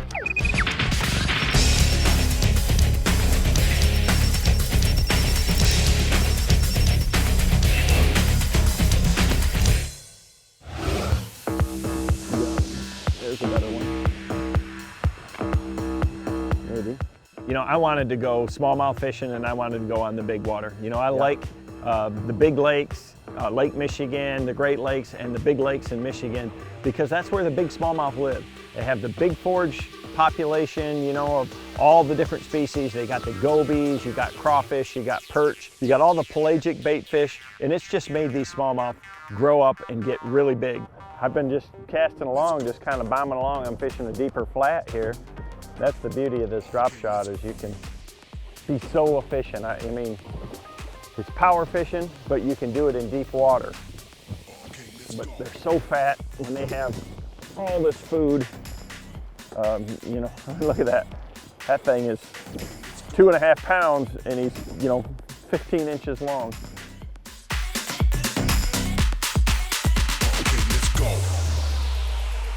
So I'm just bombing around and trying to find where these fish are at. Right now I'm on a deep flat, and we'll talk a little more about the structural elements of what these Great Lakes smallmouth look for. You know, a lot of it's bottom composition, but a lot of it is too, is it's different subtle depth changes. So we're gonna try to figure out exactly what they're on today, and hopefully we can catch some good ones. There's one. Gosh, that one's pulling. Yeah. One of the reasons why I love a heavy drop shot. You can get away with a lot heavier weight. You know, I've got a 1/2 ounce tungsten weight on there. It gets to the bottom real quick, and you know, you can cover a ton of water. Be patient. I would have thought he was. It's a solid jump. They're so thick. You know, they've got gobies, they got crawfish, they eat a lot of perch. And that's one of the real challenges with, you know, fishing for them, is figuring out what food source they're on at the time, because all of them inhabit different areas, and you got to be in the right area where the fish are feeding. And when you find that area, you can have a lot of fun. You know, we started out this morning, and you know, the wind was blowing pretty hard, and with all the clouds, it's really hard to see. I mean, I was really focused on my electronics, and I started off pretty slow. You know, I caught a few small ones early, dropping on them, seeing them on the graph, dropping down there and catching them. But I knew it's just a matter of, you got to cover enough water to find where the groups of smallmouth are going to be at. You know, a lot of days, because this water's so clear, you can see the edges that you want to fish. You can see some dark spots out on these flats. You can see some light spots. But on a day like today, I really can't see. You know, I know this area. It's a big point that has a shallower flat. And basically what I'm trying to do is fish down the whole thing where it goes from a steep break and the contour lines are real close together to where it kind of flattens out and blends in this shallower bay right here. And those transition areas are good places for the bait to set up. And you know, somewhere in through here, a lot of times is going to be a good, you know, area for fish. And this is really all they're in. This is just sand grass right here. In the bottom of the Great Lakes, it has a lot of this. It's just like a carpet. It only grows a couple inches tall, and it supports a lot of crayfish, a lot of other insects and things hatch out of it. Mayflies and things like that come out of it. And it's the best habitat that they have. And they'll just cruise around covering those sandgrass patches, and in between it is clean bottom. You know, it's either hard sand or marl or whatever it is, and you know, they're gonna be wherever the food's at the given time. A lot of the fish that we catch with this pattern and this technique are fish that you actually see on the graph and drop down. So I'm constantly watching that depth finder screen. You know, I carry a lot of different colors of my drop shot baits, but I try to keep it pretty simple. The one thing I want to tell you is really look at the sky conditions and the water clarity in picking the colors. You know, if you know what the fish are feeding on, you know, a lot of times it's great to match the hatch if you know right where they're sitting. You know, the most natural looking bait is going to get the most bites. But like today, I'm having to cover a ton of water and try to find these fish. I want something that's going to be visible. So, you know, with the cloud cover and the wind, even though the water's clear, I know that darker color, that morning dawn, is going to be very visible. It's going to silhouette well, and they're going to be able to see it from a good distance. Now, when it's brighter conditions out, I think it's really the opposite. I want to get something that's really visible from a distance. So my favorite colors for sure is something with a lot of chartreuse in it. You know, this chartreuse glimmer dream shot or chartreuse sexy shad is a fantastic color. It's very, very visible. That chartreuse stands out from a long ways, and they will run over there and bite it. And then there's always the standbys. You know, anything that's watermelon, green pumpkin, that's natural colored, that blends in with the bottom, it's going to be a good drop shot bait. But if I can get something that's a little more visible, I want to show it to them first because I can catch them that much quicker and cover that much more water. Solid.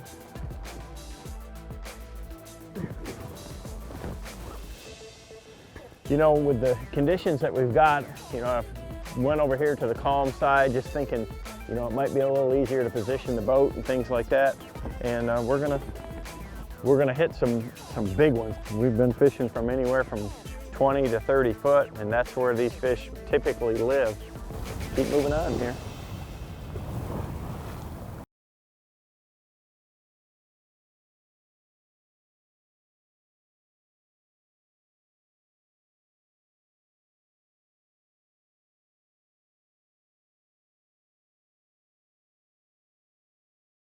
You know, one thing to try when you're fishing vertical, go to a split screen. The right screen is going to show you from the top of the water column all the way to the bottom, but the left side of the screen is going to show you really what you're looking for is that bottom 10 to 15 feet. I guarantee you, it's going to show you a lot more fish. So for drop shot rigging, you know, I use the same basic rig as most people. You know, I use just a light wired, a little #2 hook that I can nose hook with. This one is a new Nico rigging hook that Mustads came out with, and you know, it's just a really sharp, small hook that allows me to nose hook a bait, or I can wacky rig with it real well. So it's a really good hook, but a standard about a #2 drop shot hook works good on these type of bait. And then I put a little barrel swivel, this little black barrel swivel. I put it about 2 feet up the line. It's something that you have to be a little bit careful so you don't reel it into your rod tip every time. But I love that little swivel. It keeps all that twist out of there, and I can fish all day long without getting any tangles or having any issues at all with it. So I tie my hook on the same way everybody else does, is with a Palomar knot. I'll use a lot of extra line so I can get a long leader. When I'm smallmouth fishing, especially in clear water, I like a longer leader. You know, if you're fishing vertical, this thing is 2 foot off the bottom. But when you're making a long cast, you know, that weight's down here on the bottom, and this is keeping it much closer to the bottom, even with that long leader. So, you know, it's gonna sink real fast, but it's up there where it's visible to the fish. Just a standard Strike King tungsten drop shot weight, you know, 3/8 is a minimum, 1/2 ounce is my favorite, and I'll even go up to a 3/4, you know, just depends on the depth that I'm fishing.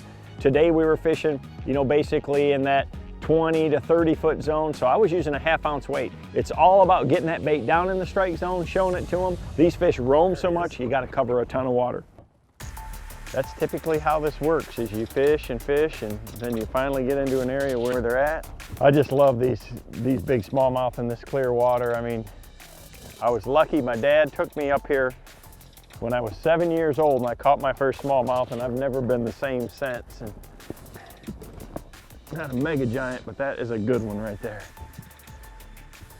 Got him hooked. Perfect right there in the mouth.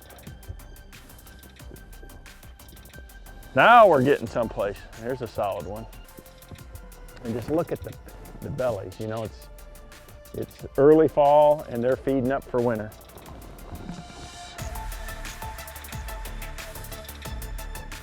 The sun's coming out now, and that really helps everything with smallmouth. You know, not only can I see better, you know, I can see the drop-offs and the breaks, but I'm gonna tell you, smallmouth are sight feeders, and they actually get a lot more aggressive, and the bite is better when the sun's out too. They see better. For this kind of fishing, you need to be able to take up a lot of line and to be able to cover a lot of water. So I'm throwing a 7'4" medium action rod. You want a rod with a soft tip, but I want a long rod, something that I can move a lot of line with, I can make a long cast with, and I match it with a big reel. You know, I put a 40 series Quantum Smoke on there, and it casts a long ways. The other thing is, with a high-speed reel, I can pick up a bunch of line in a hurry. You know, when you get one and they come towards you real quick, or they're coming towards the top. The other thing, I'm just bombing around a lot. I'm dropping it in there, shaking it a couple times, and reeling it in and doing it over. So having a high-speed reel gets my bait in the water more and keeps me a lot more efficient. You know, typically, I almost always use 8-pound Bass Pro XPS fluorocarbon. Such a strong, sensitive line, and it's so invisible to them they just can't see it. So having the right gear for this big water kind of fishing like this makes a big difference. There's a fish. Big head shakes. Yeah, that's what we're looking for right there. Look at that's a big one there. When they're just fighting and pulling around. You just have to take your time with them. There's a straight up Michigan monster right there. Great big one. And look I have that little hook right in the roof of his mouth. You know, today we had a really, really good day, and it was just a matter of covering enough water until we got ourselves where the fish were at. That's the reward right there. Look at that. You can do a lot of damage in a hurry with this drop shot rig.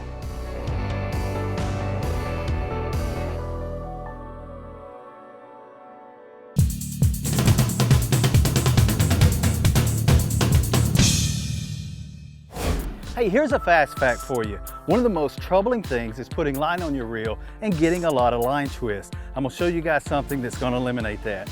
Get your line tied on your spool and drop it in the water and spool your line just like that. It's gonna come off clean, and it's also gonna be lubricated.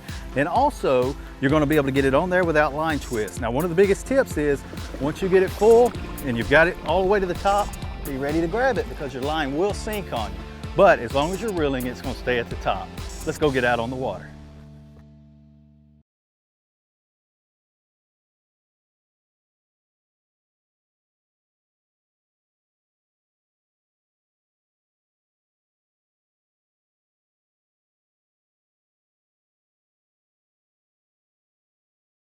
Hey, if there's one thing you need to learn as a bass fisherman, it is skipping boat docks. In fact, here's a few tips to make you a little bit more accurate next year. It's time to go in the zone.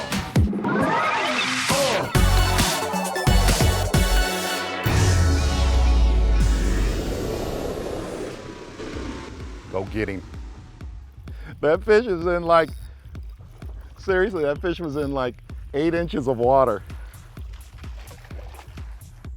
You know, one of the questions we probably get more than anything is, I want to learn how to skip boat docks because, well, bass live on boat docks all over the country. Really start with 3 general rules.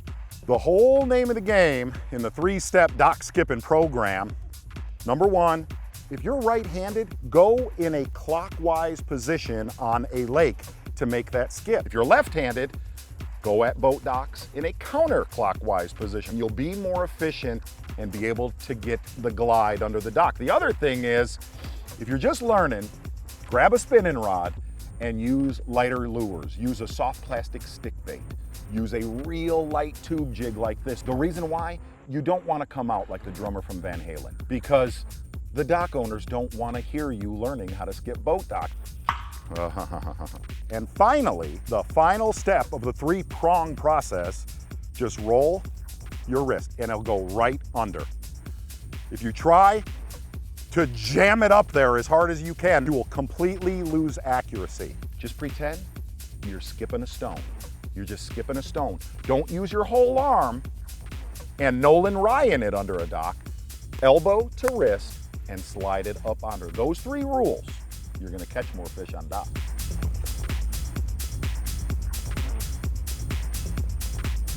No. Ha ha ha ha.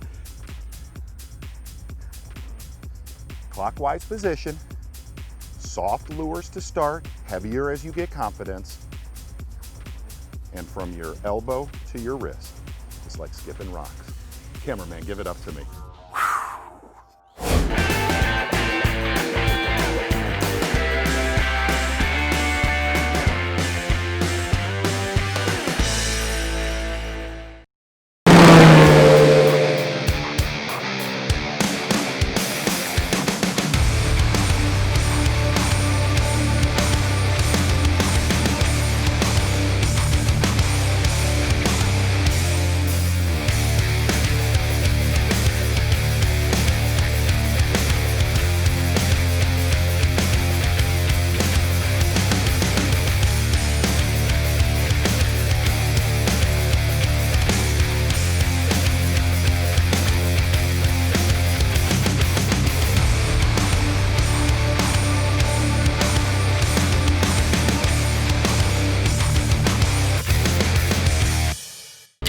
Hello everyone and welcome to the Bass Pro Shops Outdoor World here in Auburn Hills, Michigan. And outside of these doors, well, you have the Great Lakes and incredible inland lake fishing.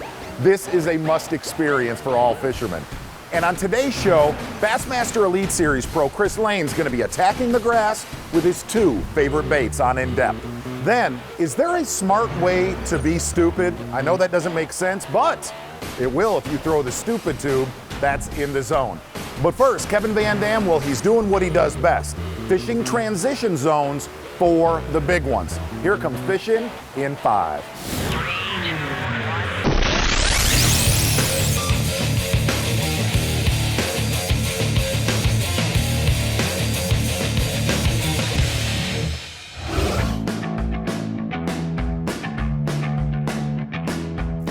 There we go. Biggest.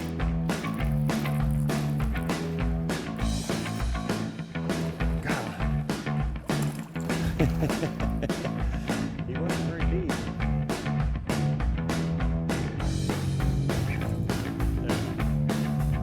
There we go. This is what I'm looking for right here. You know, when I'm smallmouth fishing, it's all about finding transition lines.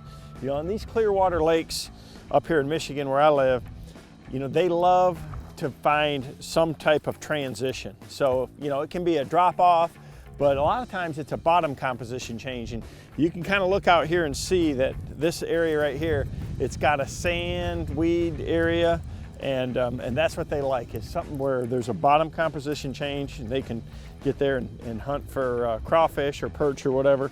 I caught that one on a Strike King jerkbait, and that's what I'm always looking for, to try to find different transitions, and you just got to find the depth zone that the fish are at for that time of year.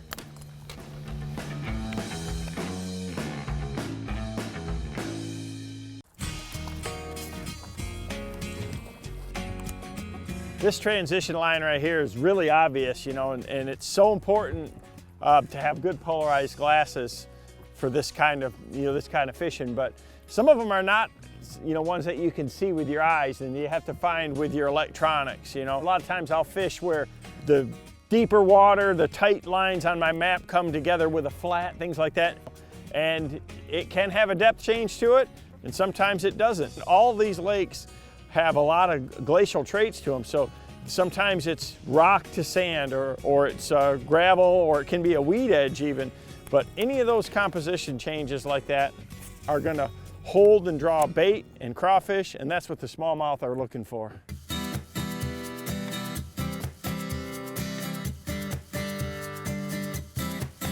One of the things that I try to do when you're fishing clear lakes like this is keep the sun at your back. Even though I've got to go right into the wind to do that right now, being able to see these little transitions, see the weed clumps, see the sand edges, see the drop-offs is everything. And what I'm going to try to do is fish right down them. You want that bait in the strike zone for the whole cast if you can. So I'm gonna kind of ease up here a second. So hopefully when this sun pops out behind the cloud, it'll light things up and I can see where I can put my baits. You've got to have your bait right on that transition line, because that's where those fish are swimming. That's where they're patrolling, looking for food, looking for crawfish and perch and things like that. There's one. Oh, that's a good one. That is a good one. Yeah, another good one. I've been kind of mixing it up with, a jerkbait and a swim bait, but you can fish any type of lure on this. You can Carolina rig edges like this. You can drop shot.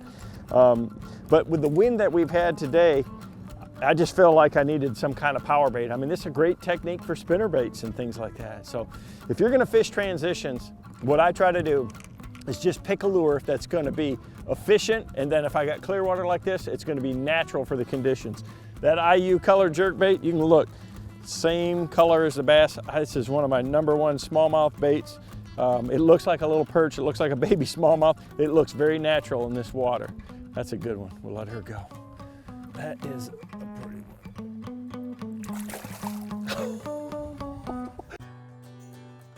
Running these transitions is something, once I finish it, I'm moving on. I'm not, just trolling down the rest of the bank. As soon as I'm out of it, I'm on to the next one. This is a pattern that's easily duplicatable, and it's something you can run a lot of times all over the lake.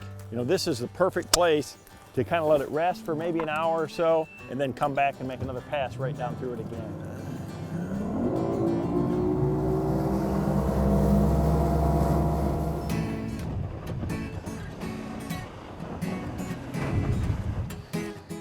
Now all I'm trying to do is cover as much water as I can. Just physically looking with my eyes at all of these little shallow sand transition lines. There's one, good one. Biggin. Biggin. That's a giant right there. Gigantor. Look at there. I've been fishing all different kinds of transitions on this lake today, but this is something that I do everywhere. Look at that one. That's a good one. It doesn't matter where you're at. It's always usually about a bottom composition change. That's what fish relate to. During the spawn, they're looking for that edge where, there's a little harder bottom. During the summer, it's, it's the edge of the shells on the, on some of those ledges and things. But transitions are, that's part of the bass's everyday life. Whether it's smallmouth like this or largemouth, anywhere in the country, that's what I'm looking for all the time. Some type of transition, from weeds to, sand or, edges, things like that. But up here, it's all about those subtle ones, and a lot of them you can see with your eyes.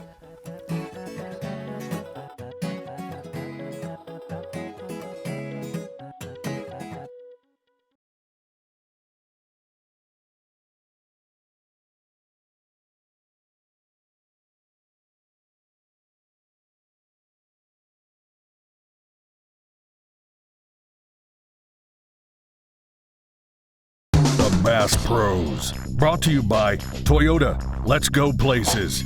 Mercury, #1 on the water. Arctic Cat, share our passion.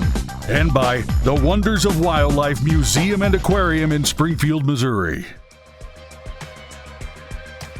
You know, it's no secret that Chris Lane, well, he is one of the best fishermen in vegetation on planet Earth. But really, the key is knowing those little areas they live in. That's today's In Depth.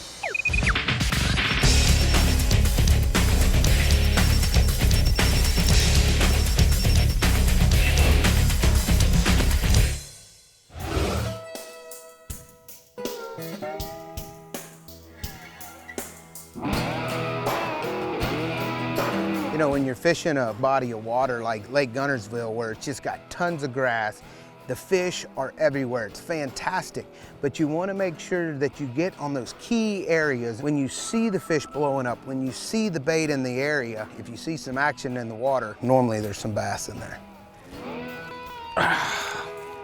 Big old fatty. During the fall on a lot of lakes with grass and shad, the bass bounce between grass beds and schooling bait, just outside the grass beds. I like to work that border between grass and open water, looking for schoolers and blow-up holes in the grass. By keeping both a topwater frog and a whopper plopper handy, I can react to either one very quickly. So as we approach this grass mat, especially in the fall, you have fish. They're gonna be along the edge of the grass, they're gonna be in the grass, they're gonna be in between. They're looking for bait fish, and we pull up here and I saw a couple of small fish break and some bait fish jumping out, but when you approach it, you know, you wanna stay way off of it, kind of fish your way up to it, see where the active fish are, and then you can get up there and get in the grass mat and slow down and try to catch one of those bigger fish. So right now I have 2 baits tied on. When I think the fish are starting to push up to the edge, you know, I'll pick up the frog. If I see them starting to blow up or school on bait fish, then I'll pick up the whopper plopper and throw it out there. And if you can look at this grass right here, you can see the wind's kind of blowing in here. This grass is laid over a little bit. It's all pushing in towards that grass edge. So those fish should be right up on the edge right now, and those bait fish will start to ease up around those edges, and that's where those fish want to ambush. Oh.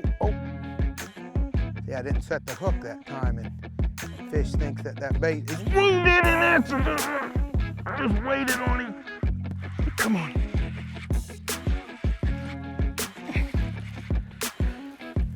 Look at that. Big old fat, healthy grass fish on a frog, you know. You sat there and you watch that fish. That's the #1 thing. Prior to this, we had missed a couple of fish. They'd come up, blow it up, and we'd set the hook and miss, and it's so hard to do. But this fish right here blew the frog completely out of the water, and then it came back and got it the second time.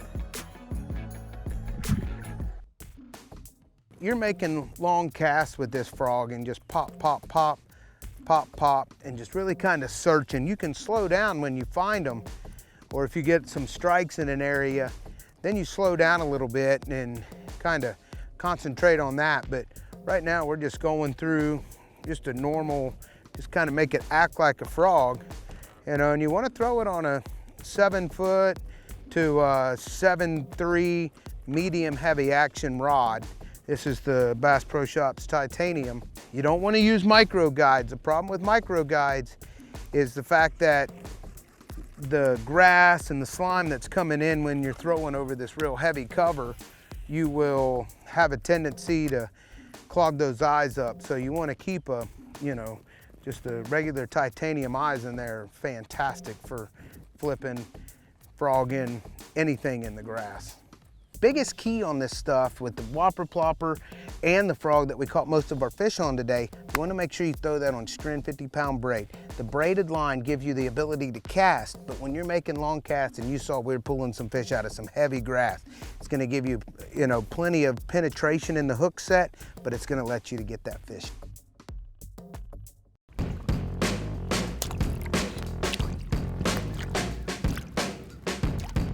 Yeah, this is a snag-proof frog. We have a white one and a brown one. I like to cut the legs a little bit. I like to see what the fish are eating on. If they're eating on shad right along the edge of the grass, then I'm gonna throw the white one, something to imitate it, to where if they're feeding on bluegill or brim, I'm gonna throw a black one or a different color, a darker color back in there, trying to match the hatch. You're trying to get those fish to see what the bait fish come in and they get up in top of the grass and they get tangled up in there, and then that's when the bass ambush them. So you want to, you know, kind of imitate that a little bit. And those fish see it, and then when the sun's really high, they'll come up and then they'll just eat. They don't even know what it is up there. They just come up and engulf that thing.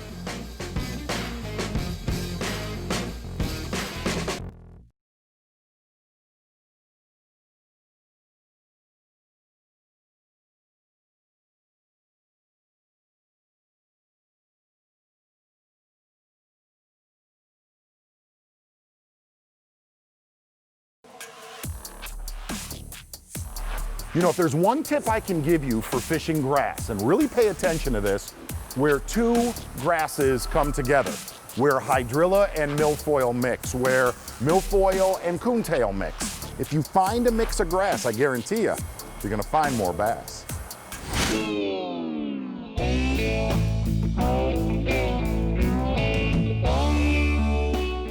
We're fishing the grass edges with frogs and topwater like the whopper plopper. We've had plenty of blow-ups in the grass, but the whopper plopper and topwater is fixing to get really exciting. You know, I've been sitting here fishing and we've had some really good blow-ups, and we've seen some fish blowing up, but we just haven't had that full commitment. It's like I'm gonna change from white probably to black or brown or a darker color, because the fish they might be eating in here might be the brim, might be the bluegill, and they might be wanting to eat that a little bit more. So we're gonna change colors, see if we can get something done.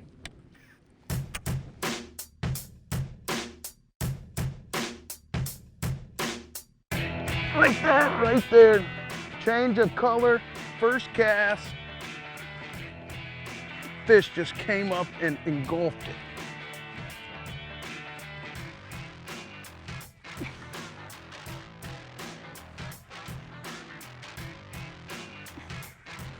And that's the difference sometimes.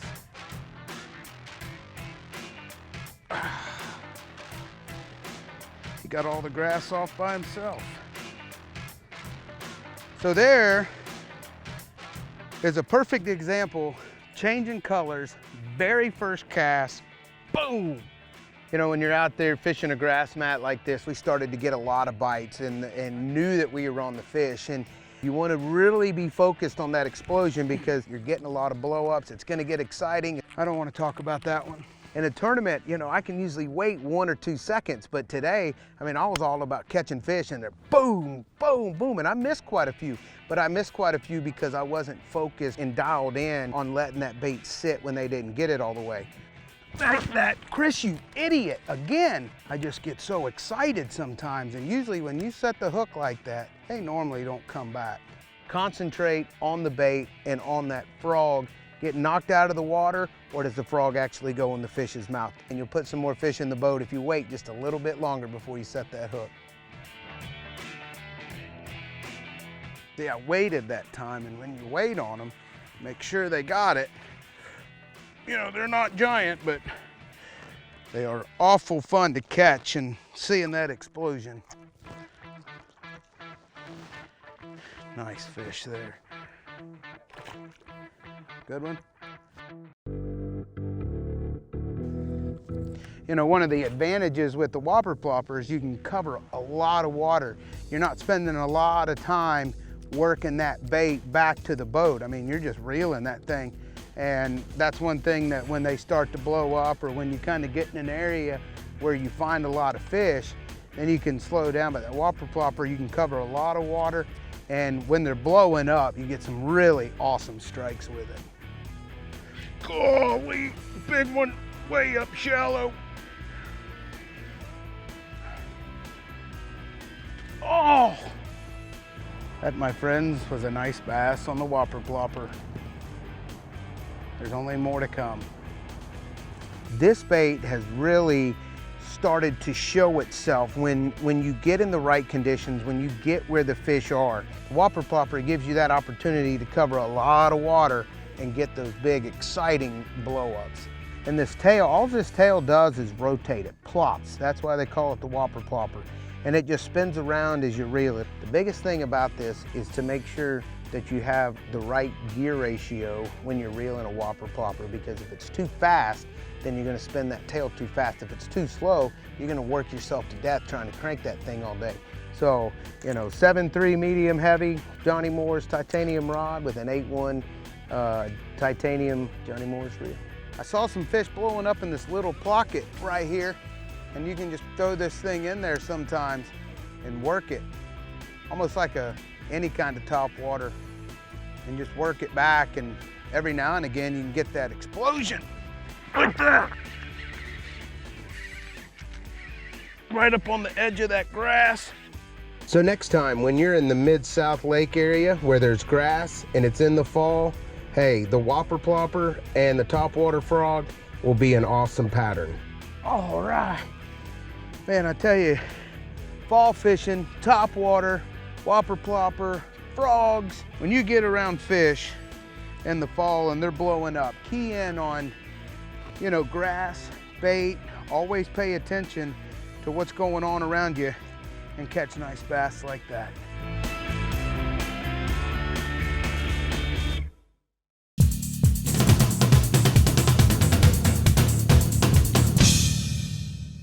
Here's a fast fact for you. I love round bend hooks on my jerkbait. I think it's very, very important because especially with smallmouth bass and largemouth bass also, they will slap at the bait a lot. They don't try to eat it, they'll just run up and hit it with their mouth closed. And if you've got a hook that turns in and doesn't connect with them, a round bend will stick them anywhere else. Also a red hook in the front, I like the Bleeding Bait Daiichi Red Treble. I put that in the front of my jerkbait and the fish will eat the bait and get it in their mouth a whole lot better, and you'll land more fish that way.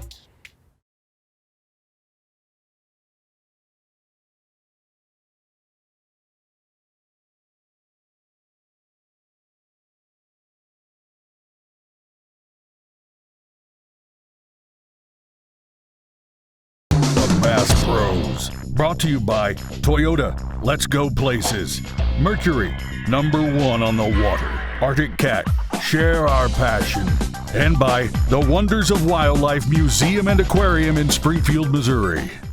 Hey, do you want to give your tube fishing a different action? In fact, let's give your tube fishing a stupid action. That's today's In the Zone.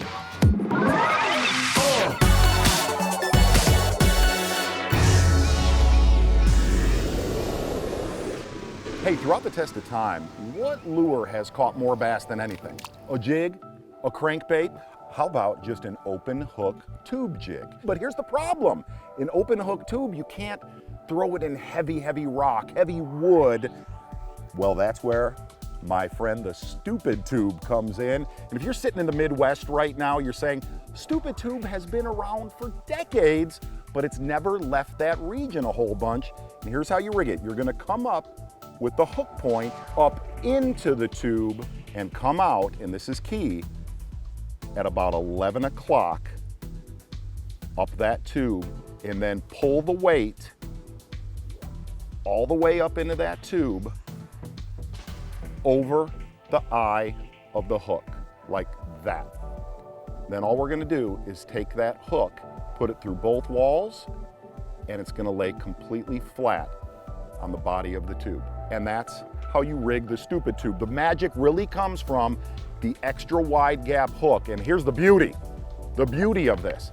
Throw it in rock, throw it in wood, throw it in grass, and you're gonna get a way different action, a spiral, a dart, and it will just get bites. And it'll give the standard tube just a different look. Hey, this year, be smart. Be that smart guy or gal. Throw the Stupid Tube, little guy.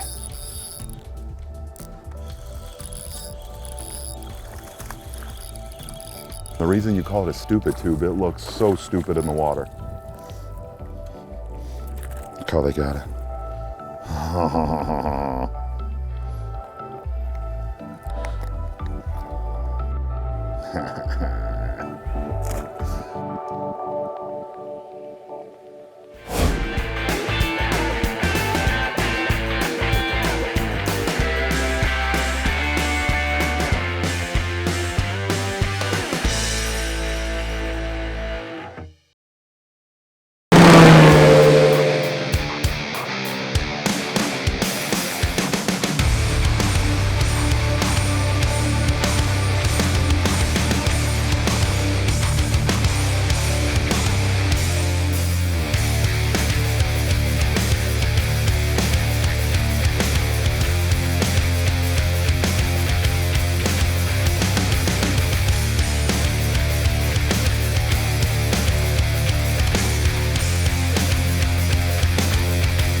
everyone, and welcome to the Bass Pro Shops outdoor world here in Rossford, Ohio, home of the Maumee River, Lake Erie, and the biggest walleye on planet Earth. You want to catch a trophy, this is where you come. And on today's show, fishing jerkbaits over submerged grass. Randy Howell is going to show us how it's done, Oneida Lake style. And one of the biggest questions we get, how do you get less line twist on your spinning reels? That's today's In the Zone. But first, Davey Height is cracking the big ones on his favorite mop jig. Here comes fishing in 5.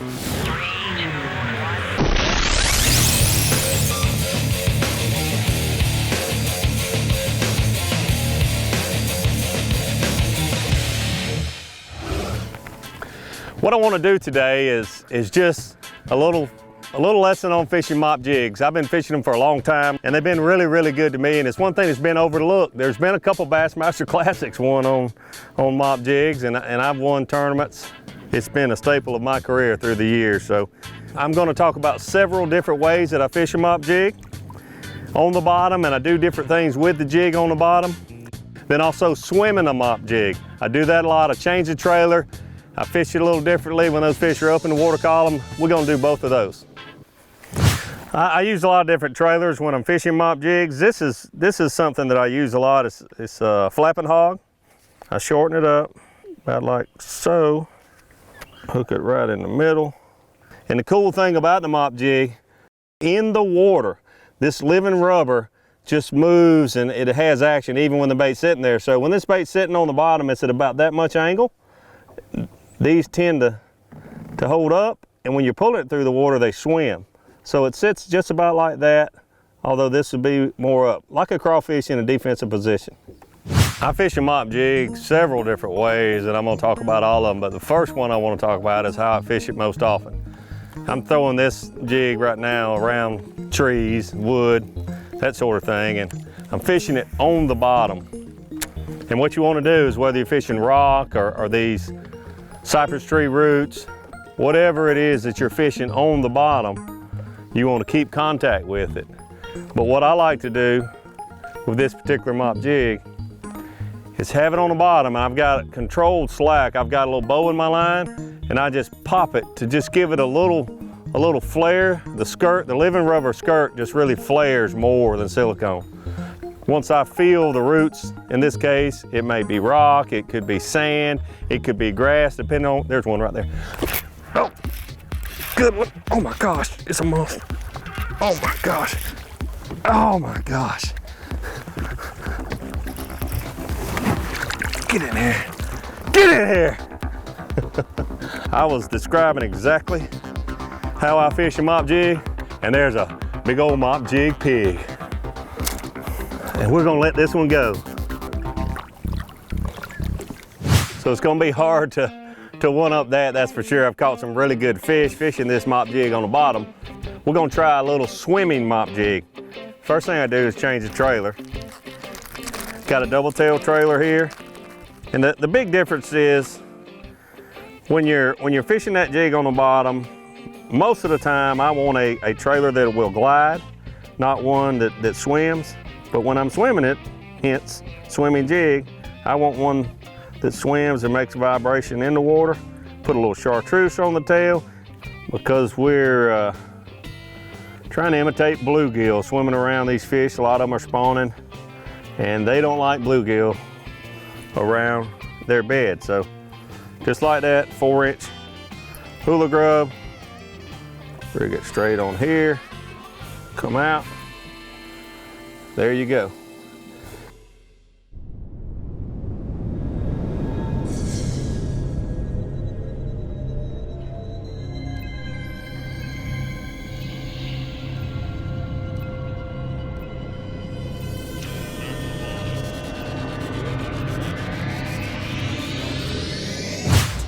The key is deciding where you want to fish the mop jig when you're swimming in the water column, whether it's right up on the surface. Then I'm gonna hold my rod tip up and I'm gonna shake it while I reel it. In this case, I want the bait down in the water a little more. So I'm gonna hold my rod tip down. I'm gonna reel it along steady, about like a spinnerbait, and then just give it a kick. Just about 3 little kicks with the rod tip every 6 or 7 turns of the handle. I know what a lot of you are asking yourself If you're gonna swim that jig down under the water, why not use a vibrating jig, you know, a chatterbait type jig? Well, there are a lot of days, especially when these fish are actually spawning. They don't really want that much vibration. If the water's clear, the sun's high in the sky, that sort of thing, a little vibration like this double tail trailer gives it, but not as much as a vibrating jig. There he is. There he is. Oh, another swim fish. Holy cow. Oh my gosh. There you go. A little mop swimming jig. Look at that, baby. Look at that. And they like it. Let's get that thing out of there. You see what I got? Show you how to rig it. This is what you get. There's the results.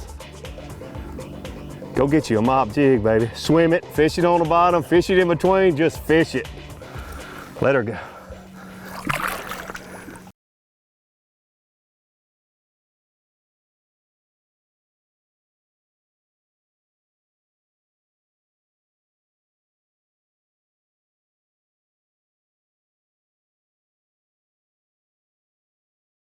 Bass Pros. Brought to you by Toyota, Let's Go Places.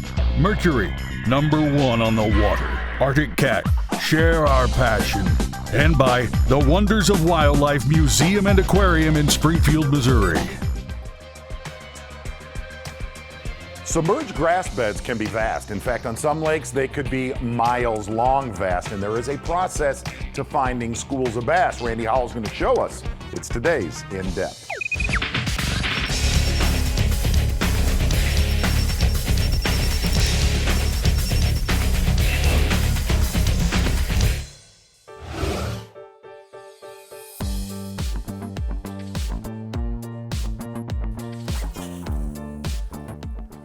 Man, you can't beat a beautiful morning sunrise like that up north. Nice and cool this morning, slick, calm, jerkbait time. I know they're gonna be biting. There he is. Oh, big one, that's a good one. Yes, sir. This is what you come up north for right here, boys. First thing this morning, just left 2 Bassmaster tournaments. Watch this dude come up and jump. Oh, that's a big one. Well, jerkbait fishing in the north with smallmouth is just one of my favorite techniques because of the excitement of the rush of jerking that jerkbait really fast, and all of a sudden it just stops and almost takes the rod out of your hand, and you see them jump 3 foot in the air and the fight is on, and man, that's the adrenaline rush that a fisherman loves, is catching a big smallmouth. So we stopped here at my favorite lake, Lake Oneida, in July, do a little jerkbait fishing. You gotta be real careful when you're fooling with a jerkbait. Trying to get them under the belly like that. See that? Yeah, just relax. Then you can get your hand on him right there. Yeah. On table rock shad. You don't have to throw table rock shad at table rock. You can throw it up north because the smallmouth like it. All right, buddy. Don't tell your friends. I'm coming back for them. Man, that was awesome. I love jerkbait fishing, and guys, today I'm going to try to show you how I find smallmouth in the north with a jerkbait. It's not just a wintertime technique in the south. It is an all-around, all-year technique, different things, different ways you do it, and I'm going to try to show you all the little keys to help you catch fish just like I do. And I love Lake Oneida. I've won a Bassmaster event here, and I've had several good finishes, so it's been a real good lake for me. And I like it because it's a power fishing lake, and it's flat and shallow, and the smallmouth like to stay on these grass edges, and that's why I like to come up and rip this Livingston jerkbait and throw these topwater baits around these grass beds out in the middle of the lake on these shoals, and that's how you can find big smallmouth. You don't have to be out there drop shotting to catch the big ones. You just throw that jerkbait on the grass and you can catch them. When I come up to these northern lakes in the summer, I like to find grass flats, big flats or shoals. A lot of times they're easy to find on your Lowrance electronics with a map, because the danger buoys or shoal buoys, hazard buoys, stuff like that. So you can find those areas that are anywhere from 6 to really 12 to 15 feet deep, and that's what we're looking for to catch those big smallmouth. So what it looks like out here underwater, if you can picture, what I look for is these grass bed areas that have a grass line but also the grass lines here have hard spots in them. So you want to find those holes, or those big bare spots. If you can imagine, the fish is sitting in that hole and the grass line is out here, and then it breaks up and there's a gap. And that fish sits in that gap and he just kind of swims on the edge of that grass looking up, and when that jerkbait comes over, he shoots up and gets it. And if I get a bite just like that, reach down and punch a waypoint on your Lowrance, you can come back to it sometimes multiple times. There'll be a dozen fish in one spot and you can catch 1 or 2 each time, and that's what tournament fishing's all about. Oh, there he is. Oh, that's a good school of them right here, I think. One little sweet spot right here.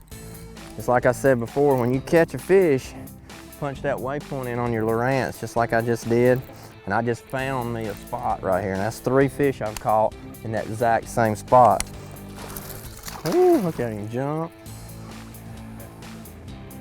And casting distance is huge out here, and you see every one of these fish I'm getting is hitting it on a long cast, and that's why it's so important to get your bait way out there away from the fish. There we go. Nice one. Not a big one, but a nice one. Every one of them's nice. I'll take these all day because they hit it really hard and they pull really hard. Pound for pound, a smallmouth will outpull a largemouth every day. I cast extremely far every time with my jerkbait, and it's real important because not only are you trying to get it way away from the boat so the fish have no idea you're there, but you're also trying to get the bait down in an area where you can get that jerk, jerk, pause cadence to get it go side to side. And the further you cast it away from the boat, the longer distance you have to cover that area, and you can draw more fish in from those holes in the grass. Because on a long cast, you might pass over 2 or 3 big spots in the grass to have that hard bottom, and that gives you more chances to get a bite. Jerkbaits have typically not been easy baits to cast over the years. The Livingston 121C has a weight transfer in it, so the ball rolls to the back of this bait and helps it go further. Also, the 7-foot medium light rod, that tip is real important in getting the distance out there. And then last, the reel is a big deal since Daiwa come out with the Tatula with the T-wing system. So that T-wing, when you push the button, it opens, takes all the friction off the line so the line can fly freely off that spool really good, just like that. With that T-wing and that whole right setup, you're gonna get a lot further cast, just like this. Heavier line is really better because you don't want the jerkbait to go down too deep. So I start typically with 12-pound fluorocarbon line. You want fluorocarbon because it sinks and it has low stretch properties, so you can hook the fish better. So my cadence is usually jerk, jerk, pause, jerk, jerk, pause, jerk, jerk, pause, and then stop for just a second or two, jerk, jerk, pause. The pause is real important because that Livingston jerkbait sinks real slow. It doesn't float and it doesn't spin, it sinks. And when it falls down in those holes, that gives them a little more time to hear it and see it and rise up and get it in those big holes in the grass.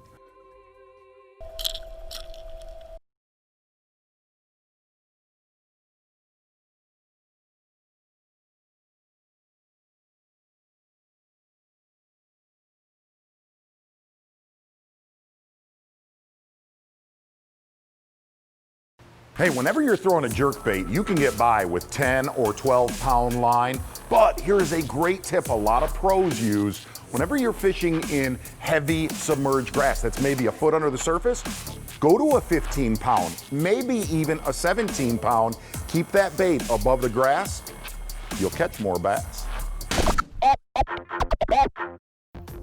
There he is. Golly. Oh, God. Almost took the rod out of my hand, son. Oh, look at that big dude. When you get a big smallmouth to the boat, this is how people lose them and break their line a lot. 7-foot medium light rod's real important. You see that how that rod tip is loading and bending? Every time he surges, that rod tip gives. And I mash my button on my spool, and I mash it and I let that line slide through my spool like that. And you give him line. You never want to have them right beside the boat and let them make that surge and snap you off. Even though I'm using 12-pound fluorocarbon, it still can break it easy with the power they have. That's why that soft rod tip's important. I'll get back here. Ooh. I like to belly land them like that because they kind of relax when you do that. Look at that big dude. That is a magnum smallmouth for this leg right here. Look at that. summertime smallmouth jerkbait fishing. It's the best in the world, man. I love it.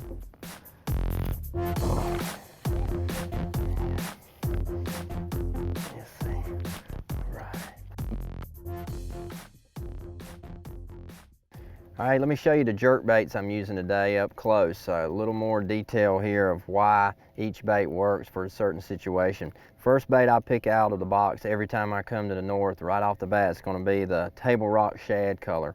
And this is the Livingston 121C, stands for cherry. Hank Cherry designed this jerk bait, really good jerk bait fisherman, and it's an awesome bait. And the Table Rock Shad color has a little light lavender purple on the back, and has a faded chartreuse side and then a little bit of a white belly. This is a very bright color that stands out, and smallmouth, like I said before, very curious, and they want to see something off distance that catches their attention, and they'll chase it much like a cat. The Livingston jerkbait is real unique because it has electronic baitfish sound, and as it's sinking and falling, that electronic distressed baitfish sound is giving off a lot of calling to those fish to draw them in to strike and eat that bait, and that's what makes it catch so many fish. This is my first color in clear water. If it gets a little bit stained, or you notice they're feeding on shad instead of perch or something like that, then I'll use this Mad Dog color. This is a Bass Pro exclusive color, Mad Dog, and this has a little light chartreuse in it, but real bold white, and then a shad colored back with a little blue tip on the head. This is a really good color all around. You can really throw this anytime and catch them on it too.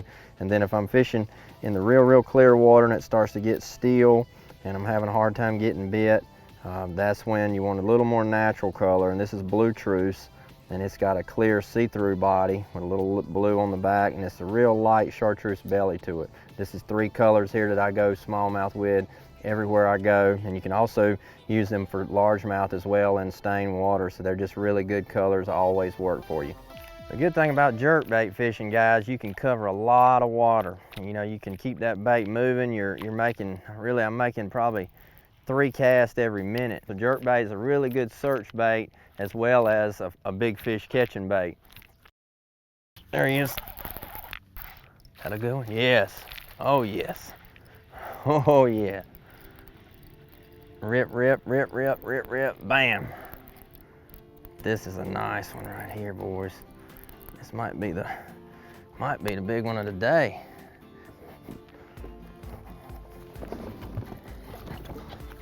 Oh yeah. Come here. Yes, sir, boys. That's all it takes right there. Man, we have had a blast catching these big brown beauties today. I hope you guys have had a lot of fun. All you got to do is get that Livingston jerkbait, get your 7-foot medium light rod, fluorocarbon line, and come out here in these northern lakes and enjoy some jerkbait fishing just like us. Well, I had a great time catching smallmouth today on the jerkbait up here at Lake Oneida, and I hope what I've shown you today is going to help you to catch more fish the next time you go jerkbait fishing, whether it's in the north for smallmouth or even in the south for big largemouth. Like I said before, jerkbaiting around grass, if you do everything right, keep it moving fast in hot weather, it'll surprise you how many big fish you catch.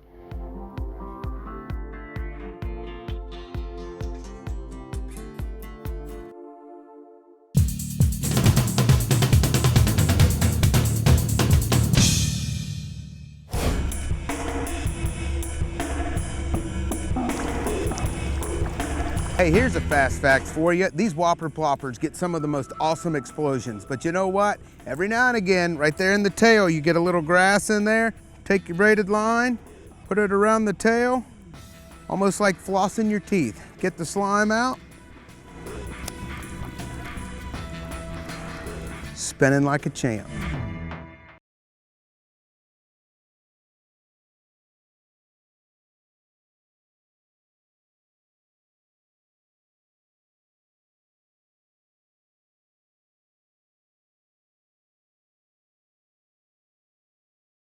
Bass Pros, brought to you by Toyota, Let's Go Places, Mercury, #1 on the water, Arctic Cat, share our passion, and by the Wonders of Wildlife Museum and Aquarium in Springfield, Missouri. You know, when you think drop shotting, you think small lures and real light line. Today, we're going to think the total opposite as we go in the zone.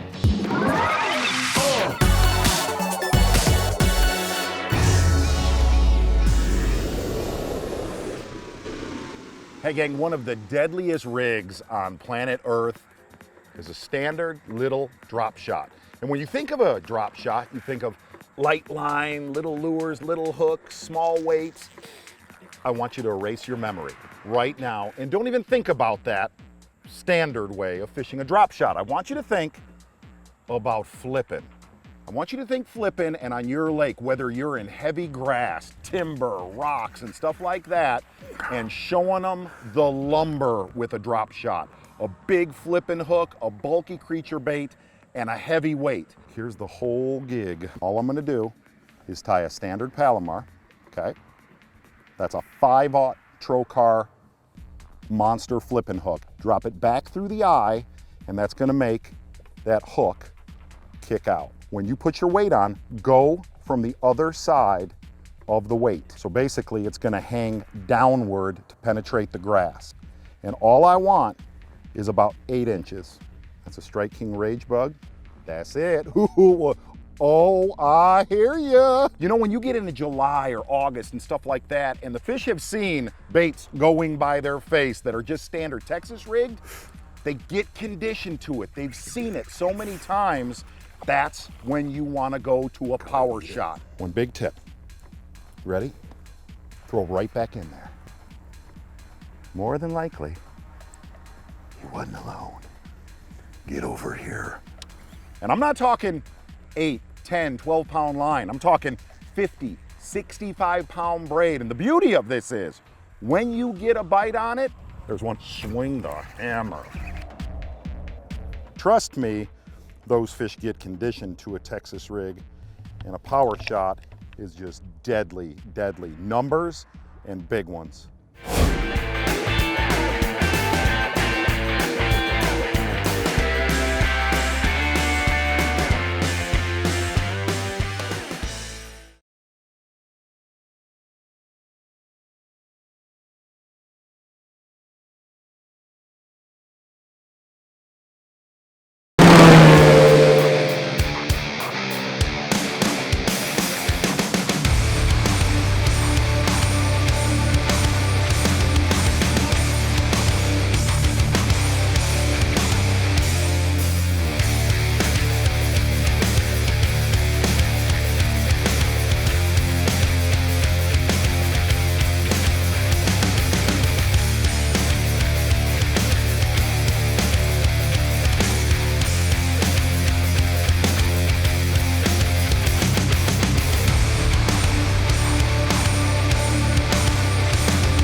Hello everyone, and welcome to the Bass Pro Shops here in Auburn Hills, Michigan, home of, well, some of the best muskie, pike, walleye, smallmouth, well, pretty much home of some of the best fishing in the country, and it's a must-see.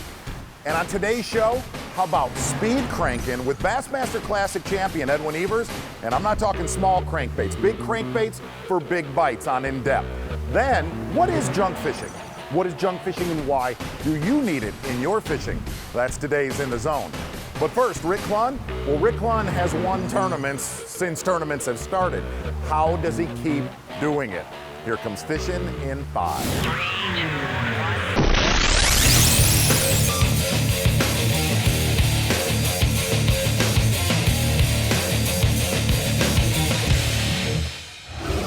Folks, he's got to have about 10 pounds. What's he got to have? 11 pounds, 9 ounces. He's got to have it. 18 pounds.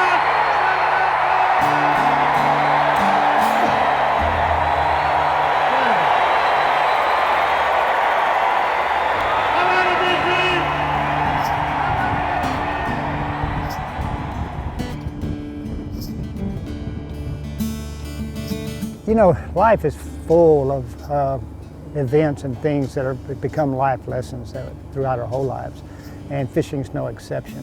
One of my most profound ones was, actually, it's been the last 5 to 6, 7 years. My peak, I started in 76 and 77. I won 2 classics back to back. I felt like I couldn't be beat. I was pretty much dominating anywhere I fished. But then all of a sudden you hit a period, for whatever reasons, motivation, whatever. I never like to use the excuse of getting older. But you're not performing at that high level. And as a competitor, it really works on you. But that does not mean, and let me emphasize this, it does not mean that all your greatest moments are in the past. Looking for 15-1. 19 pounds even! Ricky Clunn gets it done! I'd made up my mind that I was going to continue to grow and continue to evolve. There was still too much to learn. 69 years old and whooping bass from coast to coast. My 6 biggest strings of my career have come in the last 5-6 years. You know, I won an event just 4 months short of being 70 years old. Those things didn't just happen. And it's a mindset you've got to invoke on yourself. Think about the things, what have I haven't done that I want to do? What can I get better at? And how can I get better at it? Everybody says, when are you going to quit fishing? When are you going to quit fishing? When I quit doing that. That's when I'm going to quit fishing. Yeah, one of the biggest things we have to do, sometimes we've got to surround ourselves with more positive people. And fortunately, you know, I've been very fortunate to have close friends who are similar to me and that they maintain a real positive attitude. You know I have friends right now fighting cancer. And the best thing going for them when I watch the results is their attitude. But believe me, it's the truth. Your attitude is going to control so much, especially later on in your life. Just got to try to put it out of reach and catch about a 25-pound string in the boat, which I don't have at the moment, but that's just 2 big fish away.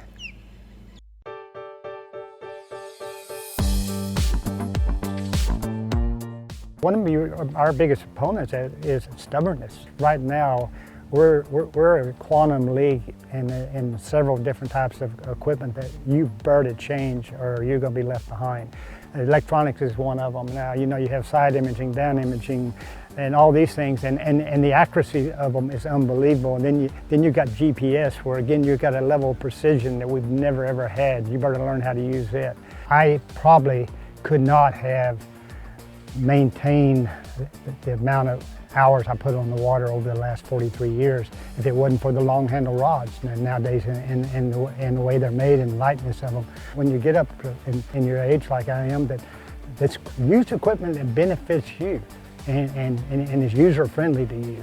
So are there gimmicks that you need to say, hey, I'm not messing with that? Sure there are, there always is.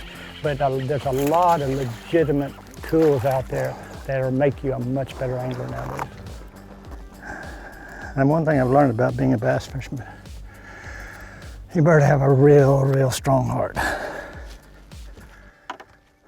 All this equipment we have, still the most important thing in the boat is your brain. But you're the one that really determines that. Set yourself some goals that, hey, this is something I want to achieve. Set some things that you get excited, are truly excited about it, and then surround yourself with similar people. Then you will be the one that won't accept that all your greatest moments are in the past, because you're going to be having some great moments now. Let me remind you that all of us have peaks in our lives, and let me just remind you that even when those peaks are over and you get up in age a little bit, I'll be 70 in July, don't ever accept that all your best moments are in the past.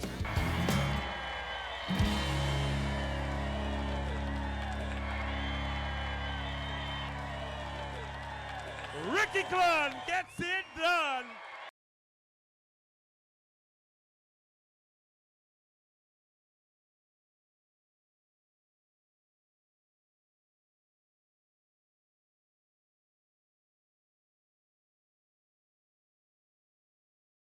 The Bass Pros, brought to you by Toyota, Let's Go Places, Mercury, #1 on the water, Arctic Cat, share our passion, and by the Wonders of Wildlife Museum and Aquarium in Springfield, Missouri.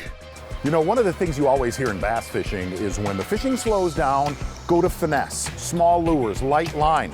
Well, Edwin Evers is going to show us, go to big crankbaits. Big crankbaits and absolute speed reeling. Go big, go fast, or go home. That's today's In Depth.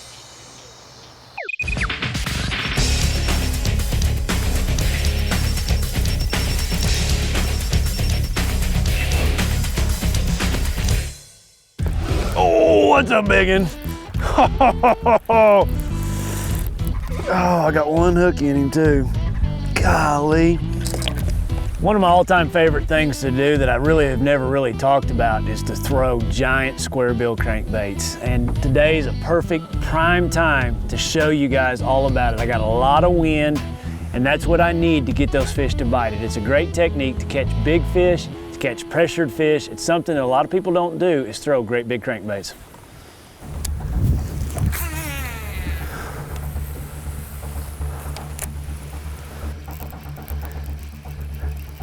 Another one.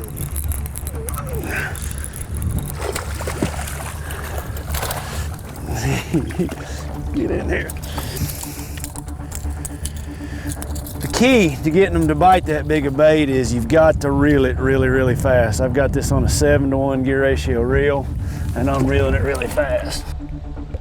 Gear ratio reel, speed of the retrieve is really critical, guys, because you know you're bringing a big bait through the water that you know you're trying to trick a fish into eating something really big. They can see flaws no matter how great that paint job is, you know how real it looks. You've got to reel your baits fast most of the time, so it's really a critical component. You know, if you're sore, if your shoulders are aching, your hands, your forearms, you're reeling that bait fast enough. That's a real critical component, speed, to get that bait in. And it's hard, it's gonna wear and tear on your body, throwing that thing and reeling it in that fast. All right, let's get another one. Check my line. Puts a lot of stress on your line. When you're throwing a bait that big, you think the stress is gonna be right here at the knot, but it's not. The stress is about 18 inches up. It's that line that heats up when you're really trying to make that cast. You know, it's such a big bait, it heats that line up right there at the end of your rod, where it hits the end of your rod. Golly, they're big.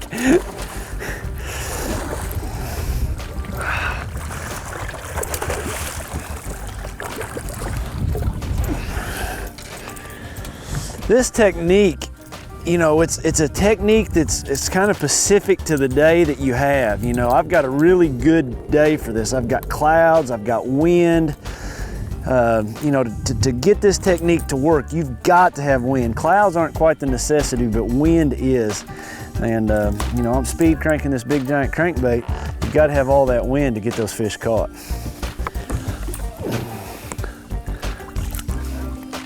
The wind is critical because I am trying to trick a bass into eating a bait a lot bigger than what we normally throw. You know, that's why we have so much success on smaller baits, because they're not as big.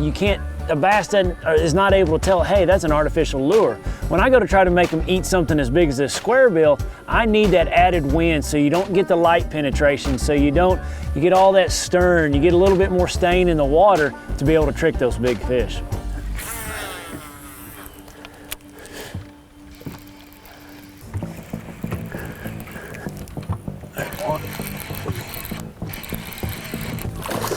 Get in the boat.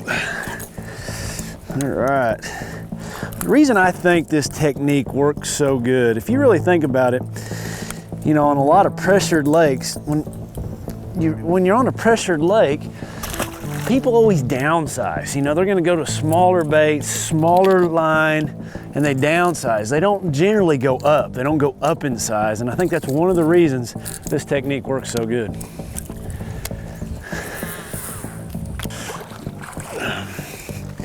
One thing I've noticed with this technique, with fishing these oversized square bill crankbaits, I've got to have cover. It works with boat docks, it works with standing timber, you know, stuff like you'd have down at Toledo Bend, Lake Fork, big rocks, but you've got to have some sort of cover. It's not an open water technique or smooth bank type deal for me. I've got to be bringing it by something really big. You know, as I'm reeling this bait in, I'm trying to reel it as fast as I possibly can. I'm getting my rod in position to bring it by the cover as close as possible. And I'm talking about more of the style of pier type boat docks or standing timber or big boulders. You know, it's just those fish are relating to that. It's his home. He's not trying to protect it. And that's where it's always worked for me. There he is. Oh man, there's another one right underneath him. You know, for me, this technique's always been the best. For me, late summer, early fall. You know, those fish have been fished for really hard. The water temperature's gotta be warm, and you know, they've just kind of got lethargic at the end of the summer, early fall. It's kind of one of the tougher times of year, and that's when I use this technique of big crankbaits.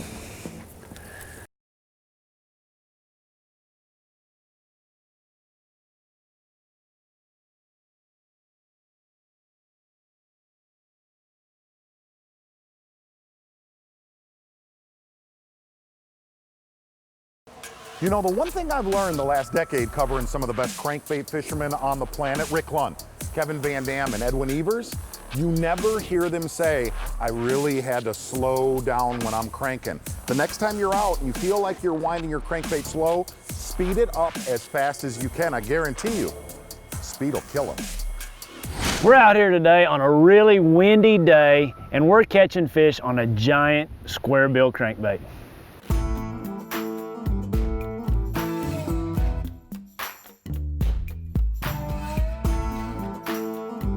Golly, that's a pulling dude right there. What do I have? Wind is blowing. That's a hard one to get. Got him. All right, one thing that's really critical that I've got to stress to you guys is the reel size. This is a 20. Most of the time, 90% of my reels are all 10s, a lot smaller, but if I try to throw this size bait with 20 or 25 pound test on a size 10, at the end of my cast, my gear ratio is not going to be right. You will not be able to reel fast enough because with that big a line, there's no line left on your spool at the end of the cast. So I've got to upsize my reel so I still have plenty of line after I make a long cast, that I'm still got a fast, high gear ratio reel. Really, really critical to upsize your reel when you're throwing stuff like this. You know, basically, I'm gonna throw two colors. I'm gonna try to imitate a bluegill, I'm gonna try to imitate a shad. So depending on how stained that water is, the brighter my colors are gonna be, the clearer the water, the more pretty of a bait I'm gonna use, more of a transparent type bait. But you know, bass eat big bluegill, they eat big shad, and that's why this bait works. There's one. Oh, that's a big one. That's a big one. Golly, he's freight trained it now. I mean, freight trained it. Holy smokes. I'm gonna lose him on a tree.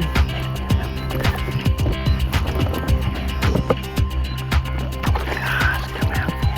Hey, buddy. Got him. Awesome. Whew, look at the belly. He's got a big old belly, yet he's still eating. That's one thing about this bait, you know, it's a misconception. You know, that's not that big. When you think about a bluegill or you think about a shad, even threadfin shad can be that big. So it's really not that big of a bait.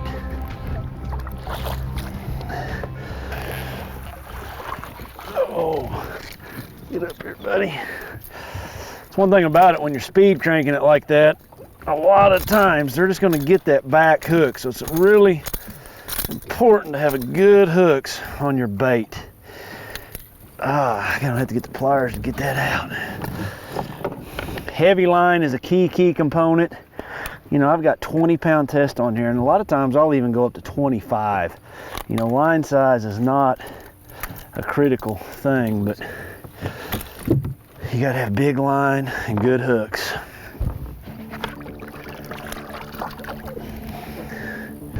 Another thing, another reason why you've got to have those really sharp hooks. You know, I'm reeling that bait really hard through that cover. There's a lot of times you don't know if it's a bite or you're banging a stick or banging that dock or a log. So those sharp hooks is a really key thing, because, you know, man, if that thing starts pulling back, it wasn't just a log, you know, it was a big old fish. We got it that time. Oh, it's a big one. It's a big one.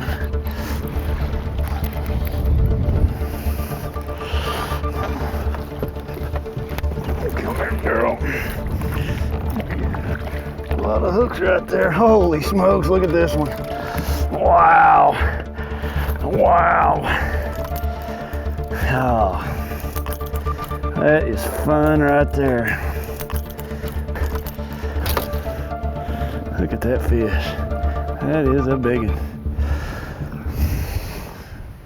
This was my setup today. I had a 710 cranking rod, medium heavy, big, heavy, you know, rod that can handle this big bait. I've got a Megabass grenade. This thing weighs 1.58 ounces. Look at the teeth marks in the head of that thing. They were chewing it up. Got big mustad hooks on it.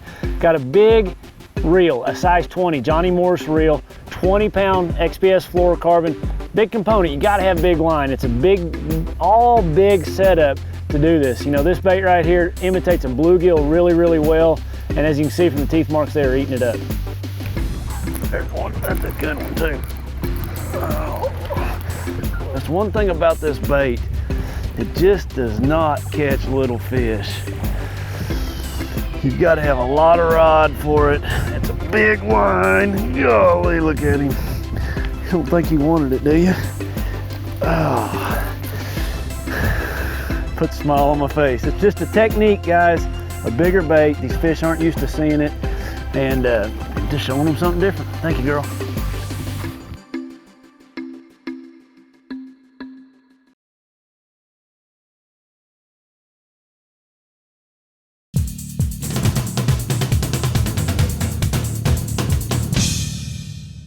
You know, I think everybody has learned that you gotta color your braided line, you know, with a Sharpie. To make it real easy, we use this Magnum Sharpie. You know, they're a little harder to find, but boy, with that big thick tip on it, it just colors the line so much darker and so much easier. And the other thing is, instead of just doing a couple of feet close to the bait, I like to do 8 or 10 feet of that line. A lot of this line is gonna lay out in front of the frog. I wanna make sure that there's none of that lighter green or white or yellow braid floating on the surface that the fish are going to see before they see that popping perch.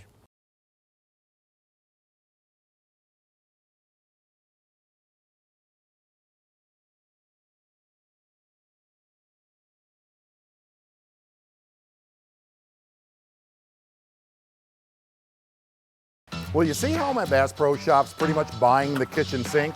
Oh, we've all done that, haven't we? Well, what's junk fishing? It's throwing the kitchen sink, and why do you need that? It's today's In the Zone.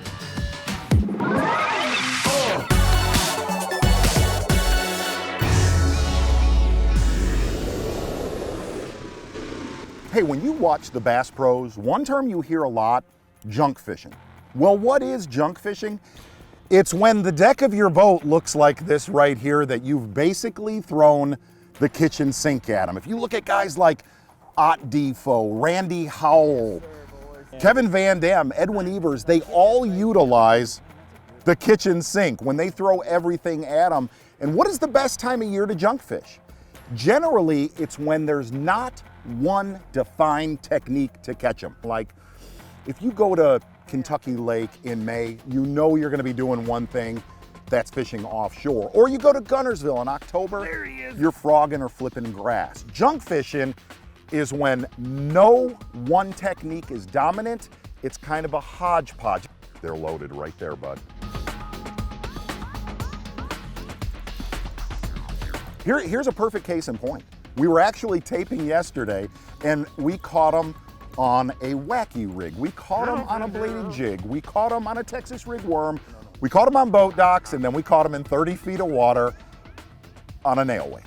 So if you look at that, there was no dominant technique, but by the end of the day, we threw the kitchen sink at them and we got a couple bites. That's trouble. That's trouble. It's a big one too.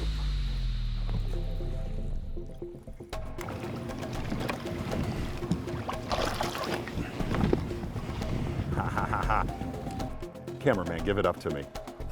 If you look at guys like Randy Howell, you see how he fishes. Bunch of rods on the deck, like this right here. Kevin Van Dam, Edwin Evers. Those guys are kings of making the kitchen sink work. So remember this, when there's not one dominant technique on your lake, throw it all at them.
everyone, and welcome to the Bass Pro Shops outdoor world here in Rossford, Ohio, home of the Maumee River, Lake Erie, and the biggest walleye on planet Earth. You want to catch a trophy, this is where you come. And on today's show, Ish Monroe, we're going to go old school, spinnerbait fishing for post-spawn bass. That's today's In-Depth. And one of the biggest questions we get, how do you get less line twist on your spinning reels? That's today's In the Zone. But first, what do you say we head up north with Kevin Van Dam, cracking a tube for big smallmouth. Here comes fishing in 5.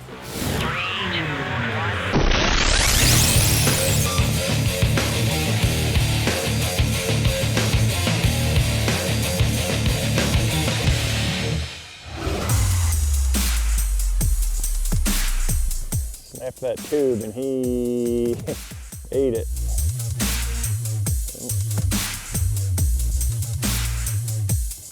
Now look at old school snapping a tube. All I'm throwing is this is a Strike King coffee tube right here. It's one of my favorite smallmouth colors. It's called KVD Kick. It's kind of a dark melon. It's got a little gold and silver. Very much imitates a perch. I'm marking all kinds of fish on the graph. I had them bumping a swim bait. You know, when you got bait around like that, they should eat a swim bait or a spinner bait. Solid chunk right there. I threw a pure poison. I caught one largemouth on that, but I know there's a bunch of fish here, so sometimes it's just a matter of giving them something that they can react to. You know, that tube looks real natural, but when you snap it out of that grass, they bite it. They just don't think about it. And instead of just being timid like they've been on that swim bait, that one actually swallowed it.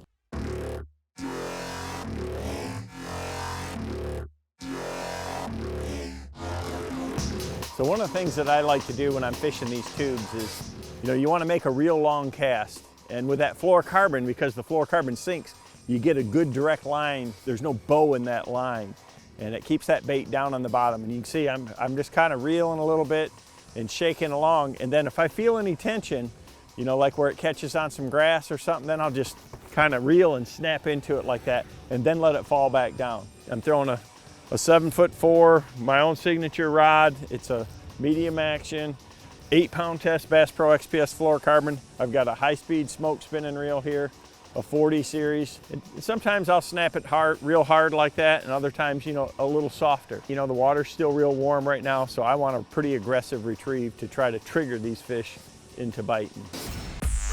There's a big underwater flat point right here, and it's got some scattered grass along the edge of it, and it just kind of tapers out, and there's sand grass on it too. So in smallmouth like that sand and weeds, it's just a classic smallmouth kind of spot that they could get up and feed on.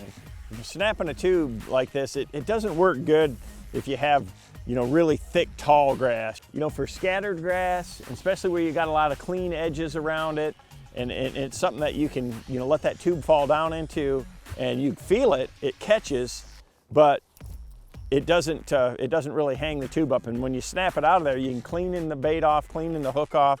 A lot of times, right when you're snapping it like that, you'll feel that tick when they actually eat it. Coming. I mean, I haven't seen him yet. That's a big one. Oh, big one. Nice. Nice, nice, nice, finally. That's what happens. I mean, I missed him, and he came back. I snapped it away from him, I came back away from him. And he, look at how deep he's got that tube. Oh gosh, got another one. Right now, that's what I'm doing. I'm just going right down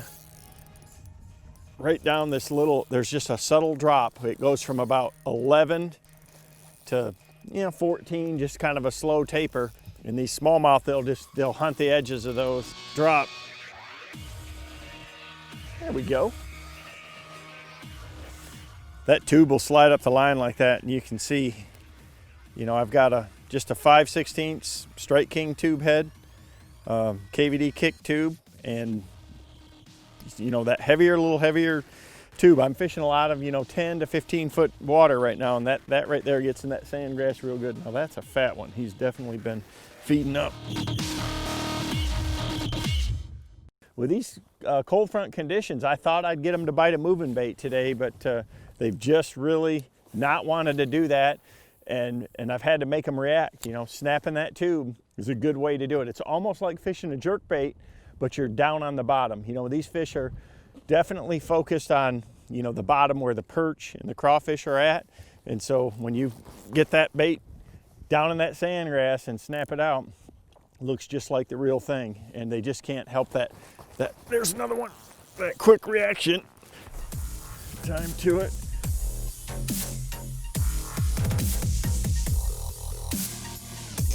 Another fat chunker. Old school snapping a tube. It's a neat technique and it's very effective.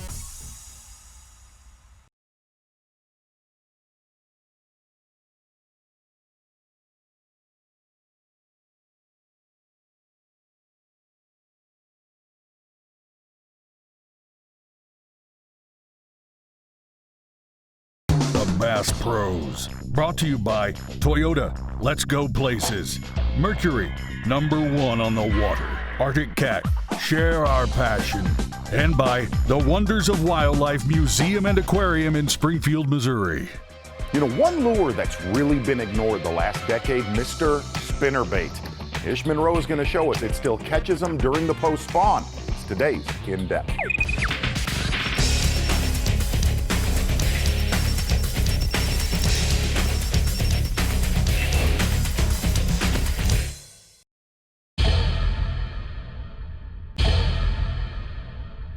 There he is.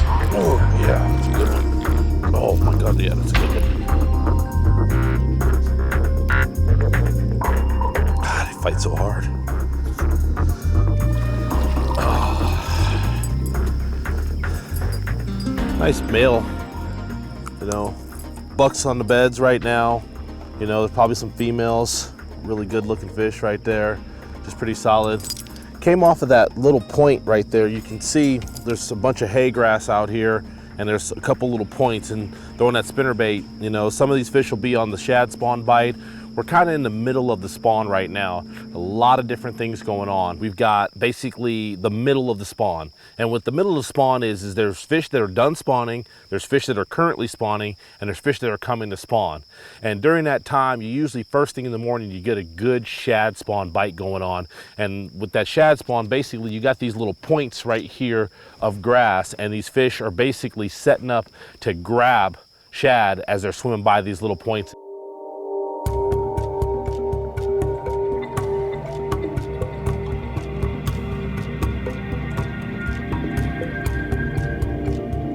As you look down through here, there's a lot of ambush points, and that's the kind of area you want to kind of start and find, is a place that has a lot of these points where they can ambush, and you're just putting yourself in basically a high percentage area for catching bass. A good factor to have is a little bit of breeze. Like right now, I don't think it's going to affect us as much first thing in the morning.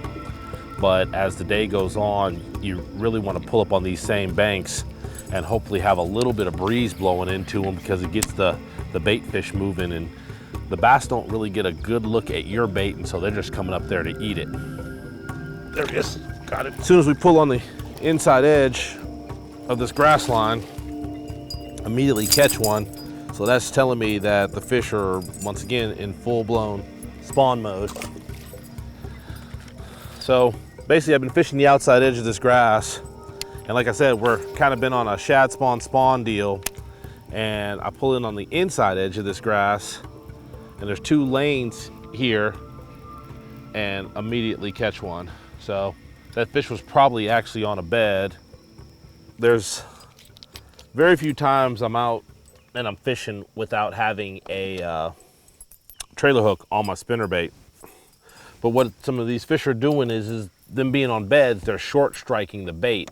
And so I've had 3 or 4 misses, and you know, that's not really good when you've only caught a couple and you've missed more than you've caught. So putting a trailer hook on a spinnerbait there to give it a shot of catching a few more of those fish that are just swiping at it.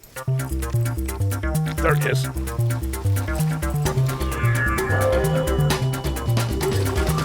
That one choked it. Oh, nice fish. Whoa. Got him with both hooks that time. Another good fish. Male up there spawning. During the shad spawn, they're just kind of nipping and opening their mouth to try to get as much of the shad as they can, because the shad are usually little at this time of the year, and so there's balls of them. They just kind of go up and they just try to inhale all of it. And so sometimes that they're getting the blades, and you know, the trailer hook gets them, you know, at the bottom of the mouth, or they're trying to sometimes just grab the whole thing.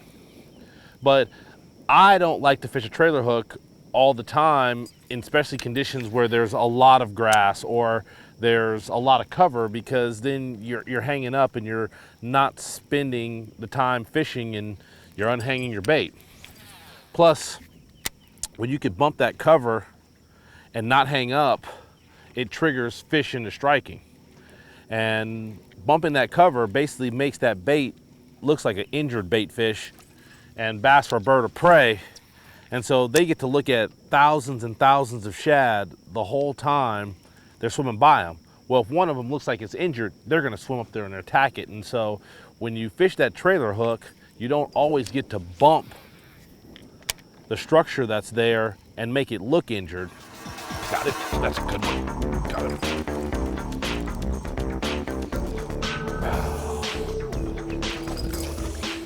That's why you use that spinnerbait right there, because you can weave in and out.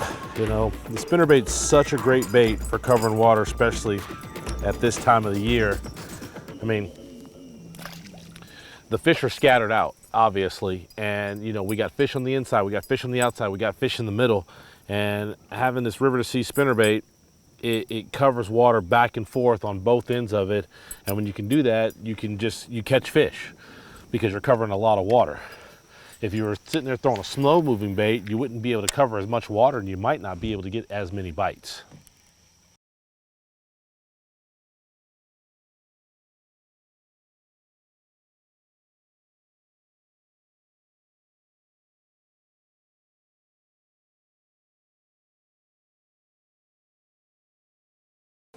Hey, one thing that happens every year when bass get done spawning and they get in that post-spawn funk, other fish go on beds. In fact, Mr. Bluegill generally is the next one in line to start spawning. This year, when the bass get in that post-spawn mode, go look for bluegill spawning.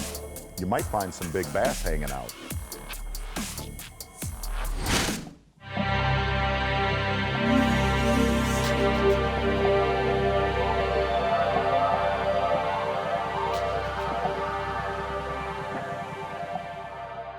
Today we're out here in East Texas, and we're trying to catch what we call a shad spawn and bass spawn bite. And what it is in the middle of the bass spawn, the shad spawn usually starts to happen. And so first thing in the morning, you could break out a spinnerbait, you know, in the shad pattern, white, a little bit of chartreuse in it maybe, or just a solid shad pattern, and go out here and catch some of these fish first thing in the morning. There he is. God, that one smoked it. He jumped up. You ate it, choked it. Got on both hooks. Nice little buck bass that's up there swimming around. He's sitting on the outside. As you can see, you know, I'm having to adjust back and forth, and a spinnerbait is a great way for my adjustment. Is when I need to adjust up to the shallow side, I can do it really quickly, or if I need to fish it on the outside, I can do it really quickly as well. There he is. Oh, got him. Oh.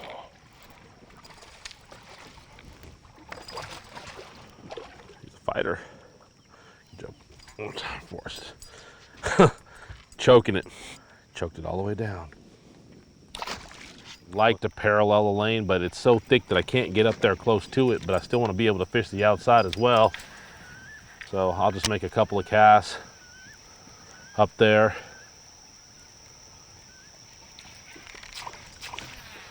You know, fish the outside just like that. Coming up to an ambush point of where it possibly could be a bass. Just the spinnerbait makes you more efficient. And the more efficient you can be, you know, when fishing, the more fish you're gonna catch. Got him. Oh, got him. came back and got it.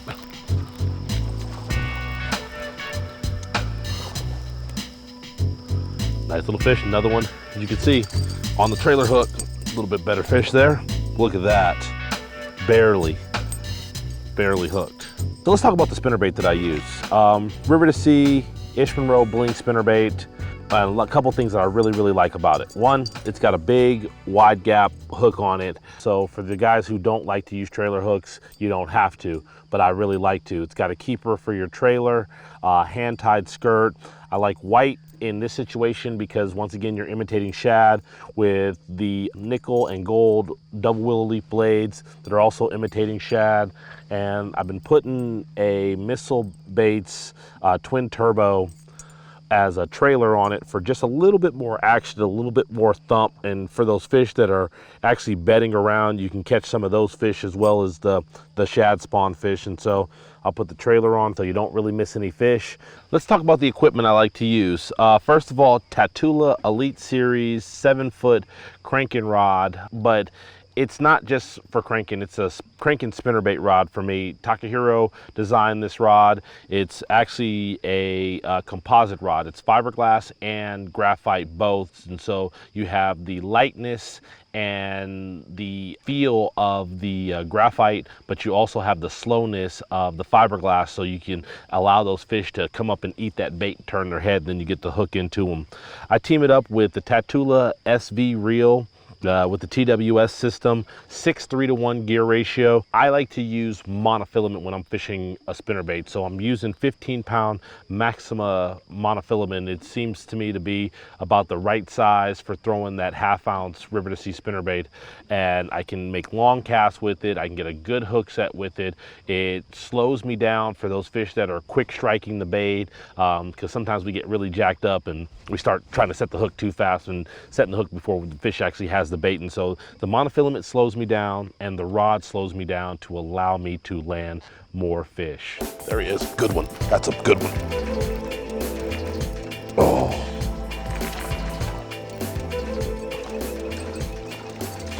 Oh, he ate it. Folks, let me tell you, the shad spawn during the spawn, white spinnerbait, that's the way to go. That's how it's done. You know, you come out here and it's warm and the spawn's going on and the shad spawn's going on. You pick up yourself up a spinnerbait, go down the bank and you just start catching fish.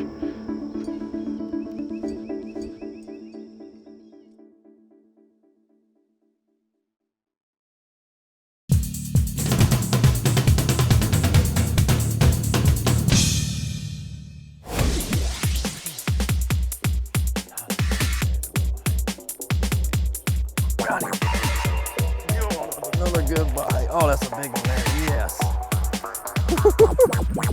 Here's a fast fact for you. When you're trying to make a long cast, like I've been doing with this top water technique today, you gotta really get that bait out there. And I like to have backing on all of my Daiwa reels so you don't waste so much expensive braid. I like Daiwa J braid, but I don't wanna put too much braid on there when I'm flipping and pitching. But when I'm throwing this top water bait, I want to get a maximum cast as far as I can, so I don't put any backing on my Daiwa Tatula reel. I totally spool it with the Daiwa J braid and have a long cast waiting with no problem at all.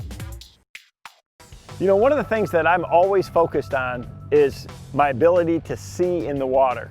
So just like a day like today, when you have sun and clouds or you have low light in the morning, you have to have different sunglasses for each of those conditions. So I recommend an amber base for seeing in low light conditions and something, you know, like a smoke gray with this blue mirror in bright conditions.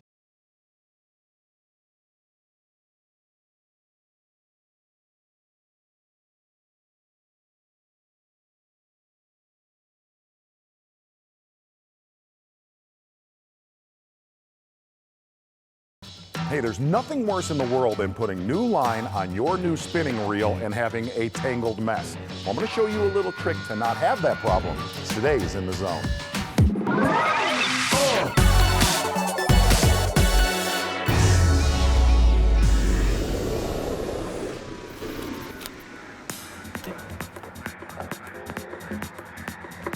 There's one. They're loaded right there, bud.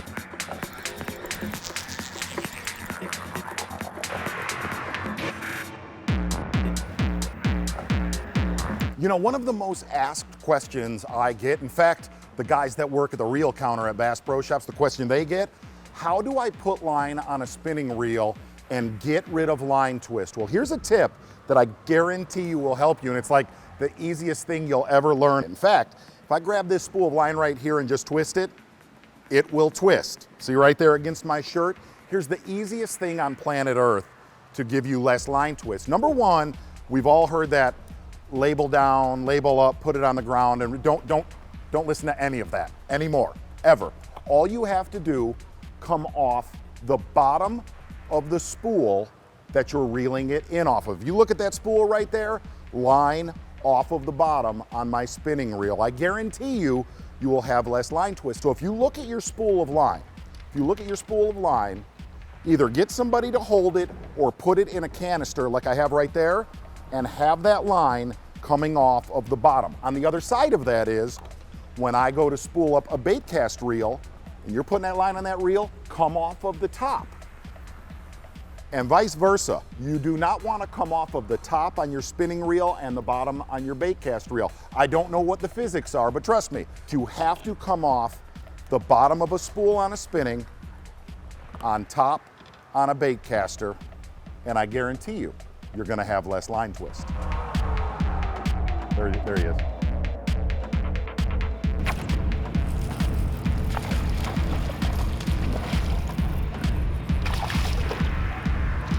Nice little chub.